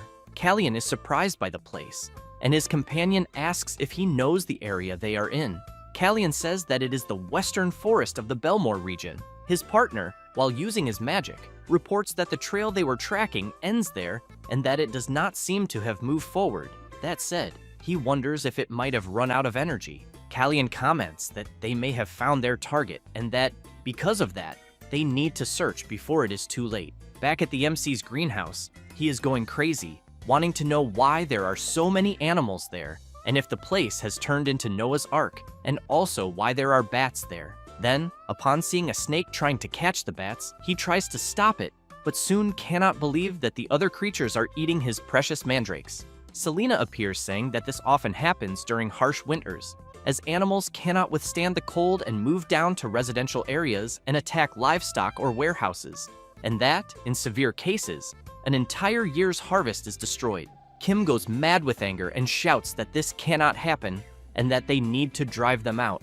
But then he remembers that the weather is too cold to do that, so he holds one of the creatures and thinks that he is too kind to do what he said. Later, while picking up chopped firewood, he thinks that on his precious day off from the clinic, he is there doing manual labor. Meanwhile, Adrien is furious, and while working hard, shouts asking why he is suffering so much, since he was raised with so much care and does not need to suffer in the cold. Then he notices a stain on his clothes, which were handmade by a master craftsman, and shouts that he must be having a nightmare. At that moment, Selena appears carrying several pieces of firewood and asks them to move out of the way, but Adrien realizes that she is about to step into a puddle, so he starts taking off his coat and asks her to wait, then throws his clothes onto the puddle and asks her to be careful. Selena does not care at all and walks over Adrien's coat. The MC sees this and thinks that apparently the idiot is very much in love. A few minutes later, the clinic team gave up their day off and came together, and after working day and night, they finished building a shelter for wild animals against the cold. They set up a wind-resistant tarp to protect the animals from the cold wind, and a stove enchanted with fire prevention spells keeps the internal temperature warm. Water and food for hungry animals were provided, and so that both small and large animals could rest comfortably, they built a total of 2 tents. Then, everyone was very pleased with what they had done. However, as soon as they opened the shelter, it did not take long for it to become crowded, and not even 10 minutes had passed since it opened, and the food had already run out. 30 minutes later, after restocking, the food ran out again, and as soon as they restocked, they had to put up a waiting list. Meanwhile, the MC is even dizzy from thinking so much about calculating the feed costs. Adrien goes up to Kim and, laughing, comments that he will have to empty all the gold coins from the vault. Kim smiles and says that first he will cut the blonde guy's salary. Then he hears Pio calling, and as they go to the front of the tents, Pio says that several donated supplies have just arrived and that there is a letter in the carriage. Kim takes the letter and, upon reading it, realizes it was sent by Lady Marianne, saying that she also wanted to help with the good work they were doing and that she sent a small contribution. Pio calls the MC and says that more donated supplies have arrived, and this time it was the Lord of the Rabbits who sent them. Kim, upon observing the type of bags and the markings, thinks that, as expected from a real estate magnate, the scale is different. A few minutes later, 100 wagons of firewood, blankets, and many other supplies arrive. As a result, the tents were expanded with donated supplies. Selena comments that this is no longer just a shelter, but rather a temporary rescue center. Kim is happy to see that security has also been reinforced with the donation of the talents of the dog Max and his brothers. Then, seeing that things are really going very well, the MC tells Selena that he used to be a volunteer at an animal shelter during his college years. It was hard work, but completely rewarding, until one day, when he arrived at the shelter, he saw a notice informing that it would close by a certain date due to financial difficulties. At that time, there was nothing he could do but watch, but he swore that one day, when he became a veterinarian, he would open a shelter for animals with nowhere to go. After saying this, he comments that he never managed to fulfill that wish. Selena asks why. Kim says that, far from opening a shelter, he was about to close the veterinary clinic he managed, and with the doors closed, he wondered if everything had just been greed and whether managing a clinic was beyond his abilities. And while he was worrying, he suddenly ended up being summoned to the world he is in now and went through all kinds of things. And even so, thanks to that, he is fulfilling his dream. At that moment, while telling his story, the MC notices a thorn in one of the animal's paws. Then Pio shouts, telling a baby fire salamander not to sneeze there. Kim, seeing this, thinks that he is truly very happy to have been summoned to this world. A few minutes later, seeing that the animals are sleeping, he hopes they continue to sleep well. The next day, at the clinic, Kim is shivering and complaining that it is still very cold. Then he is surprised by something, and as he approaches the shelter a bit more, wonders why only the small tent is silent, since even Max is hiding in the large tent, so he questions what is happening. Then he signals to Selena so they can go check what it is, and as soon as they pull the tarp, the MC is surprised, since he only sees a fawn lying down.